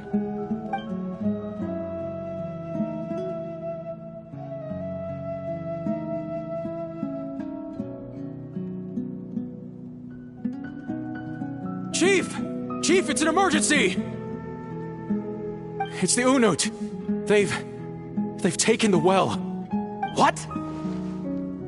Well, don't just stand there. Take it back. Yes, Chief. I have every confidence in the Eab's military superiority, and yet... Well, what is it? The Unut's response was alarmingly fast. The day after we reach a deal, they seize the well. This can't be a coincidence. Perhaps there is a traitor in your midst. I don't think so. I am obliged to remind you, Chief, that the Academia will only deal with the de facto power holders.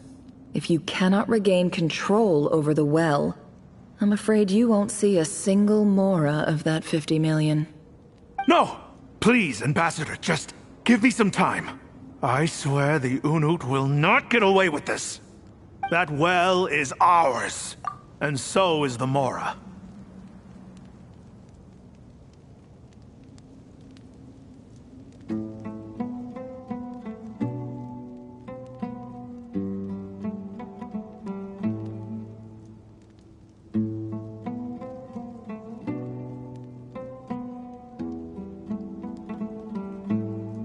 Glad to hear it. I will wait here for an update. If there is a traitor, I will find them. In the meantime, make yourself at home. I'll report back as soon as I have an update. Much obliged. Wow. All it took was a few words and I've got him wrapped around my finger. What an amazing feeling. So, in summary, Ambassador, the Academia would rather negotiate with our tribe instead of the Eab, yes? The Eab are ruthless murderers who don't listen to reason. And now they have the gall to interfere in our research projects in the desert region. So let me ask you, Chief. If you were the Academia, what would you do? Kill them all, of course. Precisely. The Academia does not tolerate those who stand in our way. The Eab have held back our academic pursuits for too long, and our patience is wearing thin. At the same time, there is simply no way that the Academia can be seen to be intervening in desert affairs. I'm sure you understand where I'm coming from. We have our own rules out here. If the rainforest dwellers raised arms against a desert tribe, you'd start a bloody war. Right. We can't confront them ourselves, but we can support their enemies. The Unut have always had strained relations with the Eab, which makes you our natural allies. Natural allies. Weren't the Eab your allies once? You were quick to send them after us to protect your interests back when we stole that water. And now look at you. You're at each other's throats.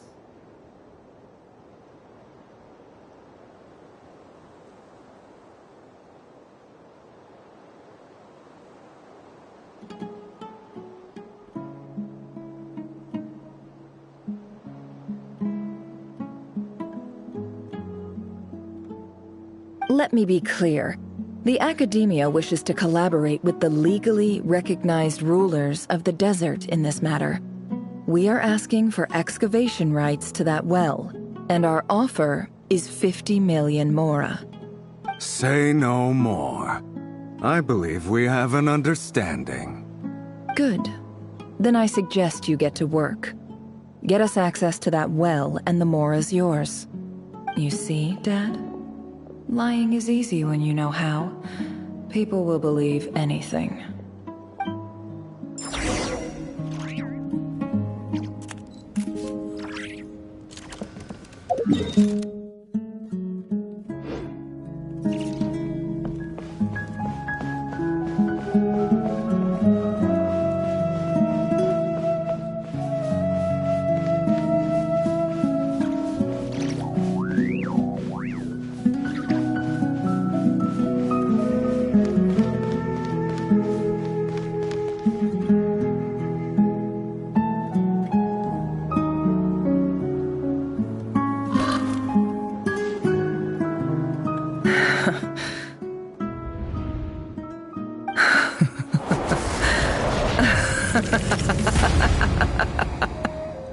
Look at yourselves. You may be vile, savage monsters, but your butchered bodies bleed like any others. You're no different. You're nothing special at all. The monsters who destroyed my home, they're just ordinary, petty human beings. What a joke. I think we're even now.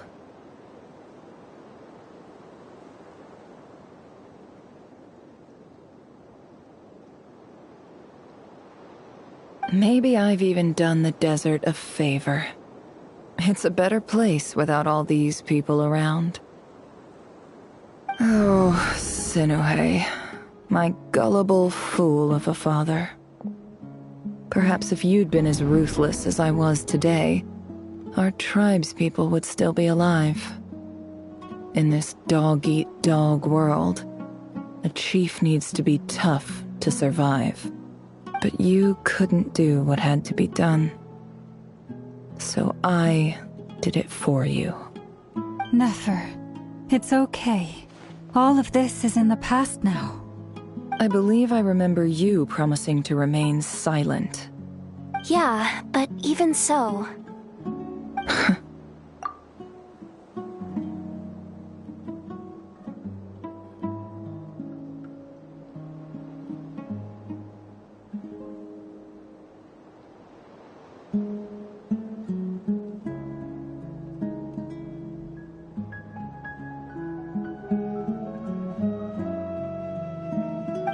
Yehoda, is there anything you can do to ease the tension?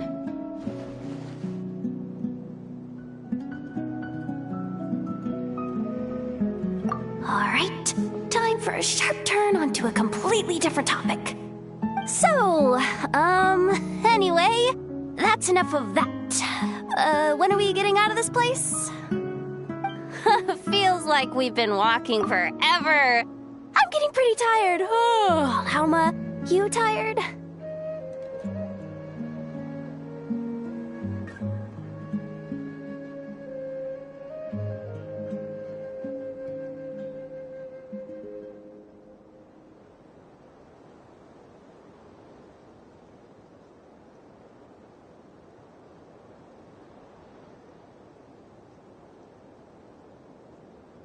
Yes, if we can find somewhere to sit down, I could certainly do with a rest. It's not far now. There should be a temple just up ahead. Yes. Really? A temple? That's where this story ends? I guess that's how things go in the desert.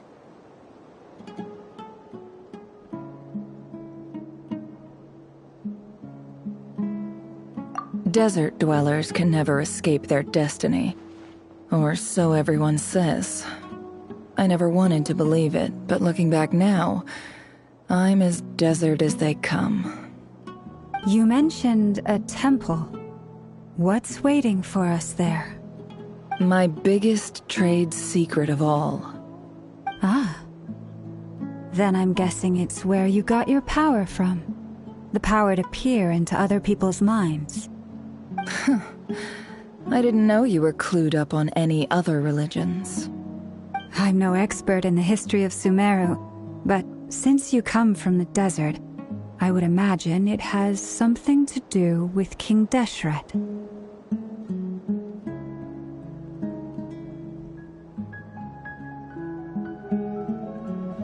Sounds impressive. Ah, I know who you mean. General Mahamatra Sino. The spirit of Hermanubis dwells within him. That's Boss Neff for ya. She knows everything. Sino's hardly a figure of obscurity, but I know about Sethos too. What about him? Is he a big deal or something? Well, he's not a small deal, let's put it that way. Please, this is the bare-bone basics. Save the flattery. Thanks for your patience, everyone. I'm sure it's been a lot to take in. With any luck, that's our exit just up ahead.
depth here. I don't have anything to add about any of this stuff. Like, look at that statue, for instance. I want to do the whole name-dropping, this girl knows her stuff thing too, but I've never seen anything like it before. A statue with the head of a bird. That's Thoth, the Ibis King, one of the 7 pillars of King Deshret. The legends say that he, the Crocodile King, and the Goat King were the 3 retainers of King Deshret. Let's take a look.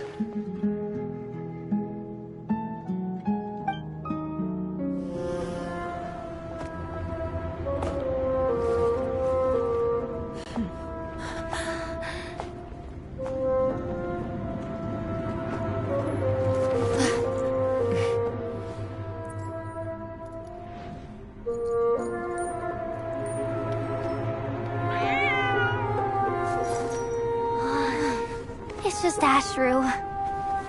So, all is well?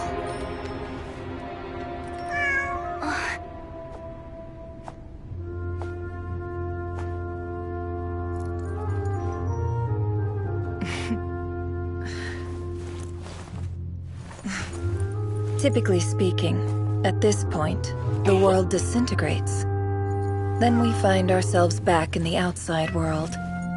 Besides, these are my memories. There's nothing to fear. You're sure? Of course. It's almost over.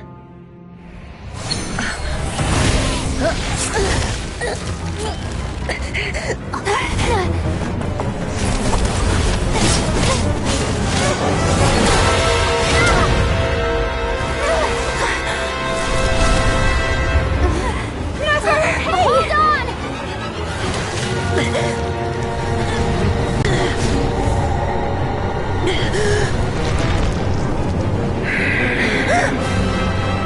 Knowing too much is always a death sentence.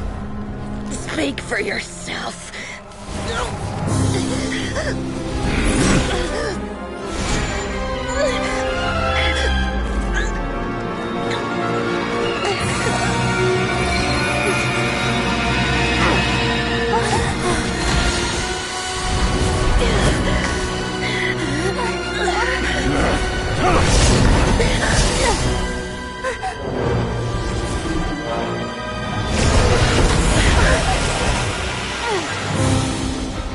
How repulsive.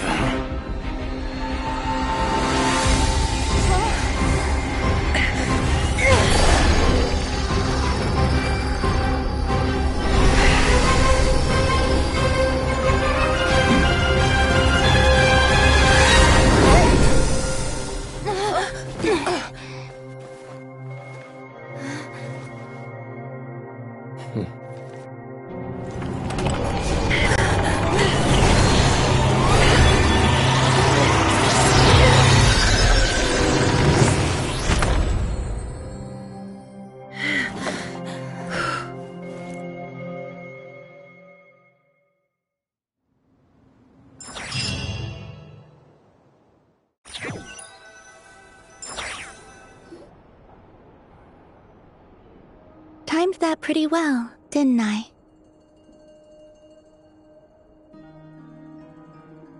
It's okay. I'm just glad no one was hurt. Paimon noticed you doing something too, Dainsleif. Were you helping get them out? Of course. When I asked Nefer to conduct this investigation, I was not naive to the dangers involved. I had a duty to ensure your safety. Good to know your sense of justice is still intact after all these years. I take that to mean that you saw the truth. That comes as a great relief. I certainly did. And thanks to your help, I also managed to trap Rerir inside the chess set. Whoa, really? How'd you manage that? Well, to be honest, I sensed that something was wrong long before we made it to the temple. By using this fragment to probe into Rerir's past, well, the monster formerly known as Rerir, it seems I alerted him. I was tracking him, then he caught on and started tracking me too. Can't say I'm surprised. But how did he track you through your thoughts alone? That shouldn't be possible. Rerir was a secret agent who reported directly to the Vinster King. He is an expert at finding a trail and hunting down his pursuers. No wonder. He infiltrated the chess set, read my thoughts, and built a new virtual chess set inside of it. That's why we weren't able to leave at first. Speaking of your chess set, it's quite a remarkable item. Would I be right in thinking you have some connection to King Deshret? You overestimate me. I only have a connection with one of his underlings, the Ibis King. You all saw how this came to be. A long time ago, the Eab massacred my tribe, the Shimti, in our home village. A few years later, I enrolled in the academia, where some new information came to light. The Unut and the Eab fought a bitter battle over the rights to a well, all for the sake of a non-existent 50 million mora. The Eab ultimately won that confrontation, but their victory came at the cost of almost every warrior in the tribe. The final blow to the Eab came at the victory feast, when an Unut assassin beheaded their chief right before my eyes. The remaining Eab fled and have been scattered to the winds ever since. Having gotten my revenge, I returned to my hometown, where to my surprise, the nearby temple was still standing. There it was, seemingly immune to the relentless hostility of the desert, while my tribal home lay in ruins. As I stood there gazing at the temple, I noticed a cat just outside. This cat, as it turned out, was home to the spirit of the Ibis King. He led me to a gate deep inside the temple, and there he made a deal with me. This chess set is my gift from the Ibis King.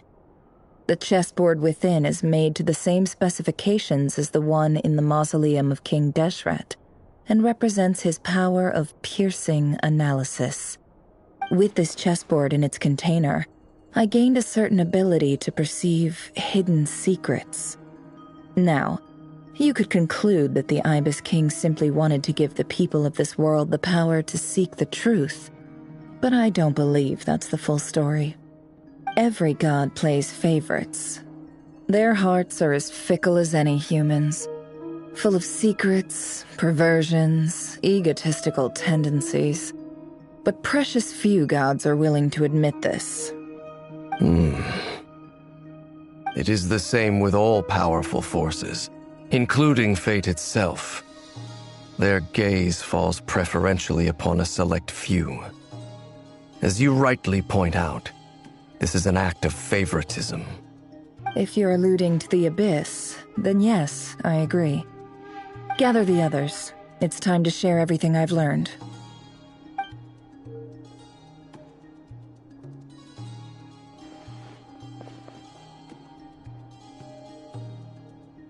Thank you all for being here. As promised, I did some further investigating into the Reicher of Solnari's background. I am pleased to report that the investigation has been most fruitful indeed. The Reicher of Solnari, real name Rerir, was once a Conrian subject who served the Vinster King. I will now share the important details of his story. Please save any questions or comments for the end.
So that's why he's so obsessed with the moon. A tragic tale, to be sure. But it does not excuse his many transgressions. No matter how much Rerir suffered in the past, the fact remains that he is what we know today as the Wild Hunt, wreaking havoc upon innocent lives in Notcry. He becomes more dangerous with each passing day. If left unchecked, it is simply a matter of time before all of Tevat suffers the consequences. This is a threat that the Knights of Favonius cannot ignore. A question for Miss Columbina. Forgive me if this is presumptuous, but have you ever seen the spatial gateway that appeared in Rerir's memory? Never. But I have heard stories of something called the Moon Gate, and this seems to fit the description. Miss Lama, any thoughts on this? In the lore of the Frost Moon Scions, the moon is believed to hold many secrets. Some sources speak of ancient knowledge, others of a gateway to the unknown. The term Moon Gate is one I have heard before. But as is the case with all of our legends, there are no records of any first-hand witnesses. We cannot know whether it truly exists. Then back to Miss Columbina. As a moon goddess yourself, do you have some idea of where the Moon Gate leads to? Not at this stage, sorry. I do hold the power of the Frost Moon, and my strength is recovering well. I can sense that the gate would open at my command, but... But there's more to the power of the Frost Moon than that? Yes. A moon goddess has the right to open the Moon Gate, since it is a path to the moon. But as never mentioned, holding open a spatial gateway takes a huge amount of power.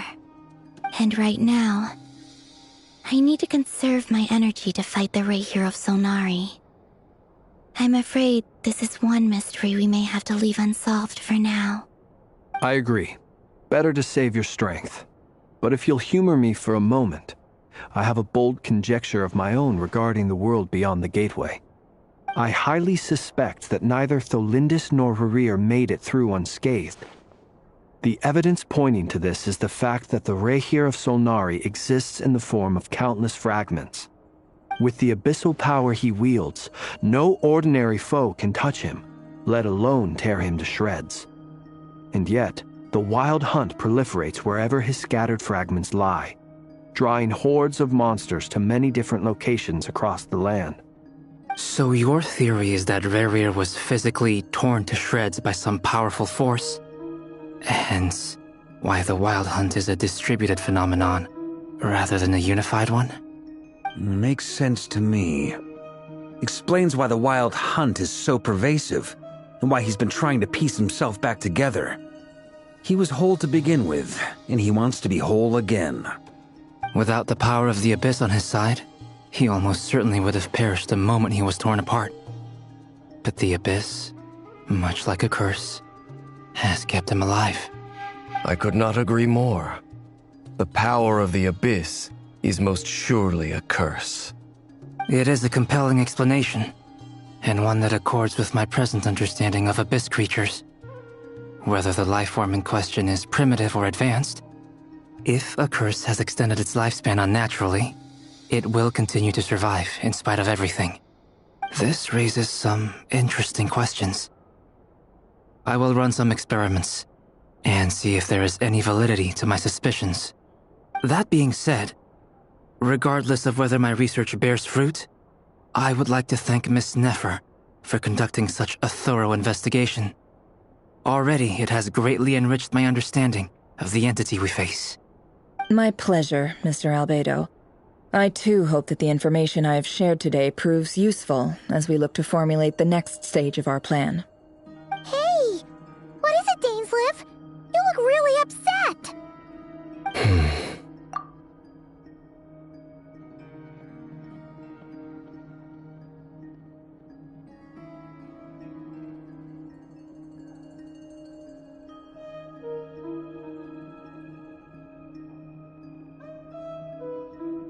It's just... when I think of the man I once knew as Rerir, I struggle to understand why things had to turn out like this.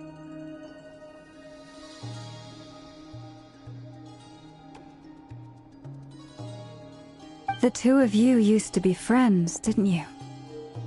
I don't know if these words will bring any comfort, but my heart goes out to you. Mine too.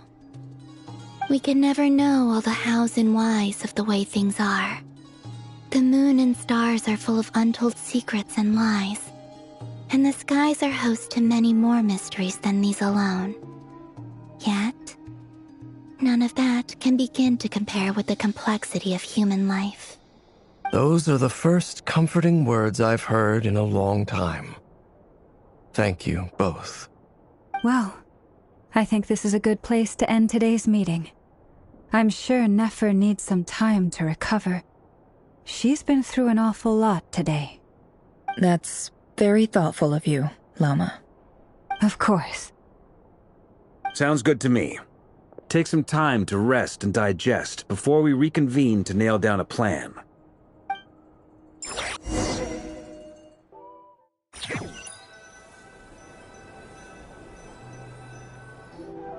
Hey, is this a bad time? Hope I didn't kill the conversation.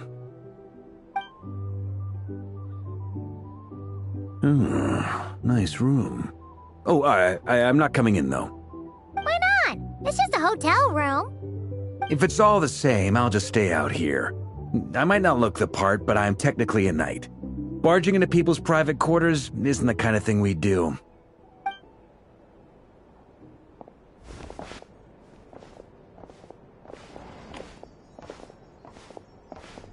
Anyway, Nefer went back to the curatorium to get some rest. But before she left, she shared some things with me that I thought you should be aware of. Firstly, although she managed to trap the Raker of Solnari inside her chess set, there's no guarantee that the power of the Ibis King is any match for one of the 5 sinners. Their powers are beyond our comprehension. It's only a matter of time before he finds a way to break out. We have to come up with a plan and take care of him before that happens. Honestly, my mom figured that might be the case. So, how long have we got? Well, I asked her that same question.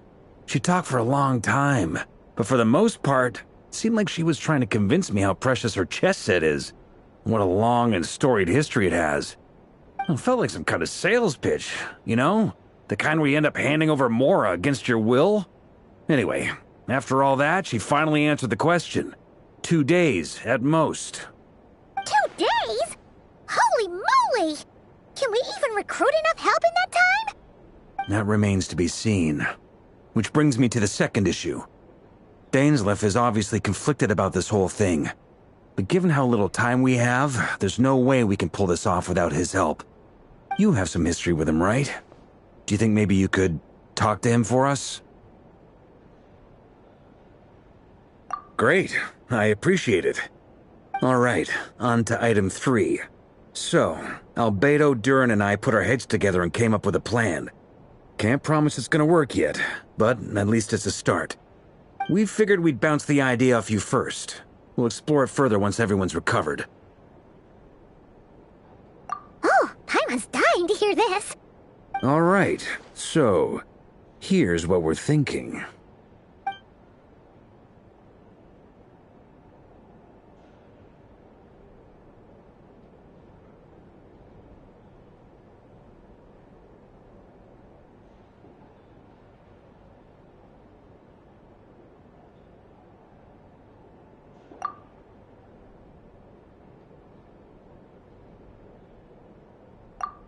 We felt a little uneasy about roping you into this. I mean, firstly, you're not locals, and secondly, none of us are your boss. You're well within your rights to refuse if you so choose. Roping us in? Why would you even say that? We know the stakes here. It's all of us against the Rayher of Solnari, or none of us stand a chance. I choose my words very intentionally, I'll have you know. I like to think there's an art to striking a down-to-earth tone even when the stakes are through the roof. Sir Varka, I have a few thoughts about this plan. I'm all ears. I think we can be more flexible with how the roles are allocated. In my view, the most sensible lineup would be like this.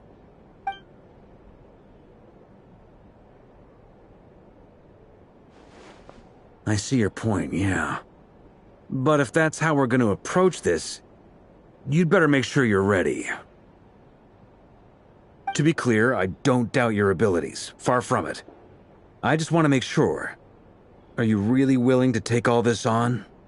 I want to do everything within my power. The Rehir of Solnari is a truly fearsome opponent, and if I do my part, it'll greatly reduce the risk for everyone else involved. Well, that tracks with what I've heard. Jean's mentioned in her letters that you're so diligent it's almost abnormal. As in, most people weigh up the risks and rewards in situations like this. But you seem to just march towards danger without a moment's hesitation. Of course, everyone appreciates a fearless pioneer. But all that aside, I'm the Grand Master of the Knights of Favonius, and you're our honorary knight. I want to make sure your courage doesn't come at the expense of your safety. Thank you, Sir Varka. I should be the one thanking you. It means a lot to have you on board. I'll give some serious thought to your suggestions.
Ad Astra Abyssosk.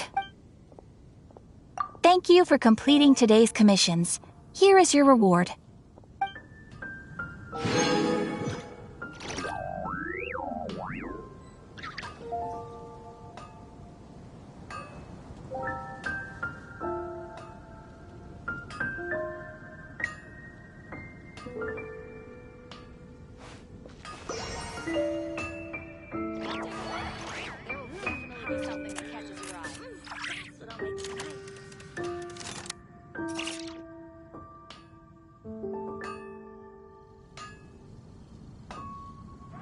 Rebooting.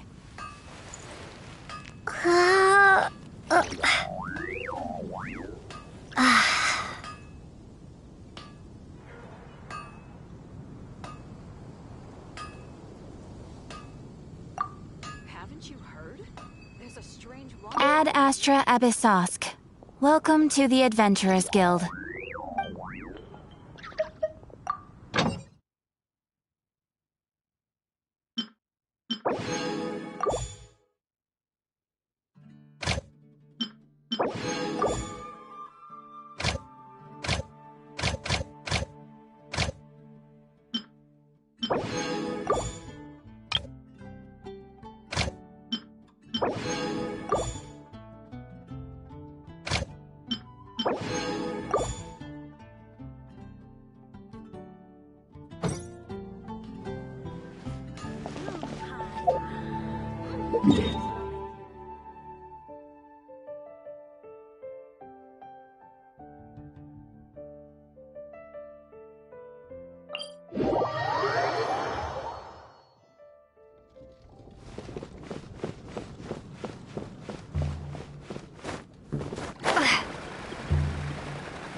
A reward on the road.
A reward on the road.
Rev the engines!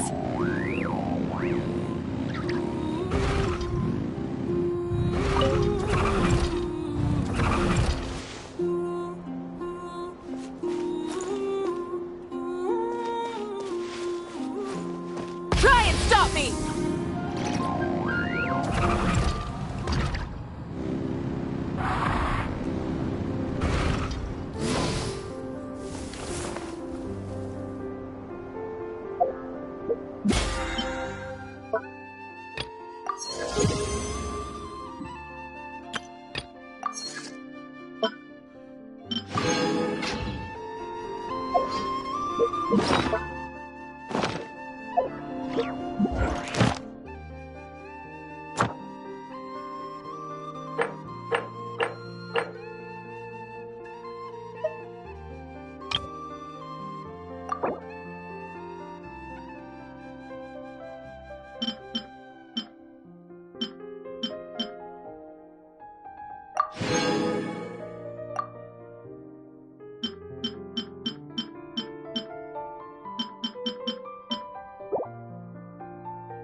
This is a thorough plan, but I do have one last question before we take action. How can we be sure that our enemy won't leave the designated area?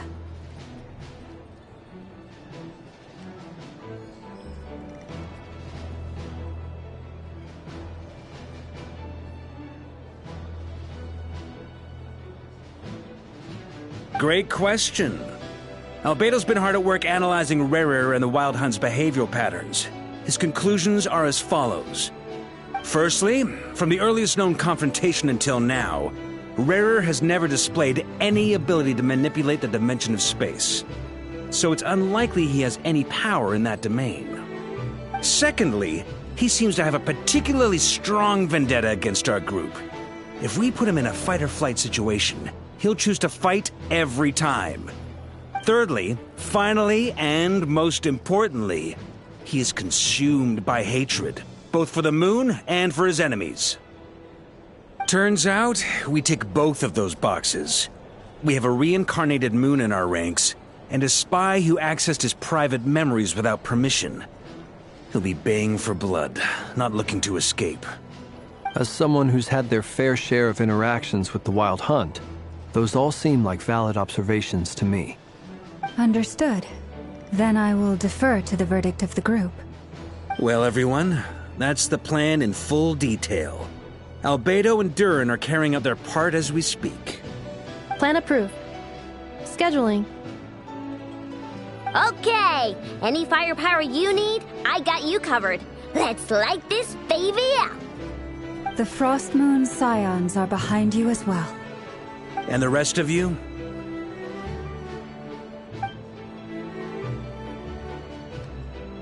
No objections? All right, then it's settled. This is the plan we're going with. Next up, an old tradition of mine. Anyone who wants to back out, now's your chance. Wait, we can still back out of this? Everyone says things they regret, right? I don't want anyone feeling trapped because their mouth said yes before their brain had time to think things through. A very people-first approach. I hear that's common practice in the Knights of Favonius. Who'd you hear it from? D-Luke? We don't use people's real names at work. This contact will be known only as Owl, please and thank you. This plan can only work if everyone does their part. Flint's and I will absolutely support it. We shall indeed. You'll be glad you accepted our help. Also, you are the last person I expected to see here, Miss Dory. It's not often I get called Dory in a work context. My peers usually call me Lord Sangamabe. So, the longer your name, the higher your net worth. Is that the idea here? In that case, Mr. Flint's here must be worth a fortune. That's right, I know your full name. It's... The walls are thin here. I'd appreciate you keeping that a secret. Okay, fine. I'm actually only here as a favor for someone else. Do you have any idea how much it would cost to hire me otherwise? Oh! Does this mean someone out there actually has the power to boss Dory around? It most certainly does not. We have a long-standing and mutually beneficial business partnership. She's actually the mom of a friend of yours. Said mom supplied me with a great little trinket, but now that lady's ruined everything. If I don't start building a little goodwill now, my whole business in Notcry is gonna go down the drain! Okay. So what exactly is so special about this pendant? It's a lucky charm that a great mage made for me. We have a business relationship, and she was worried that something bad might happen to me. So, she wanted me to have something that can store power to protect myself with. I finally got it all fully charged up with Kovaki, and then never went and used it all up at once! Never lost so big in my life! You're right. It was all my fault. I didn't mean to drain all the Kuvaki in the pendant, but I'll make it up to you. You will? Well, in that case, how about you give me your chess set, and we call it even? I knew you'd say that. Well, it's yours if you want it. In fact, take it now, and I'll even throw in a free Raker of Solnari. Deal? You're putting me in a difficult position here. It's a very useful thing to have around, but I have a funny feeling it won't be around much longer. I guess we'll see in a couple of days. Looks like bankruptcy for me. Hey, don't be so pessimistic. See this through and you never know. You might find a new business opportunity on the other side.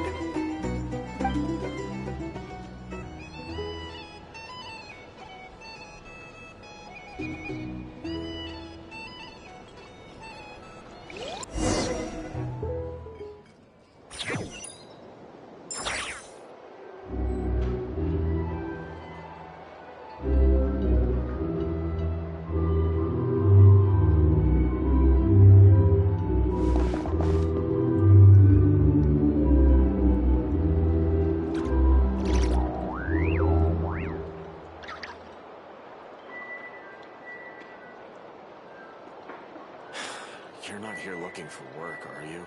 Heed my words and get out while you still can.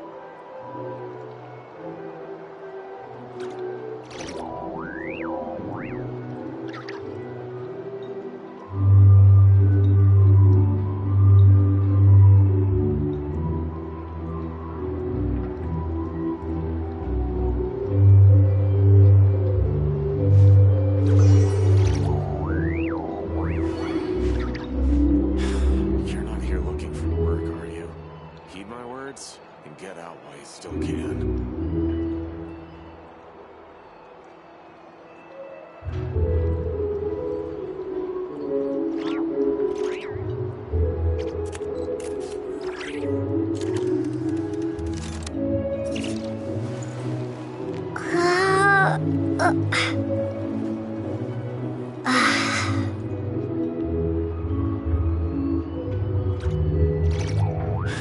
You're not here looking for work, are you? Heed my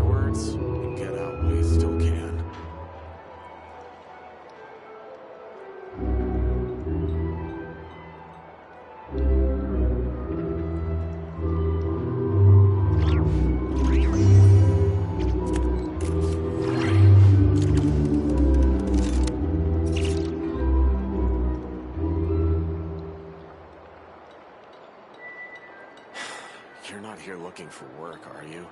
Heed my words and get out while you still can.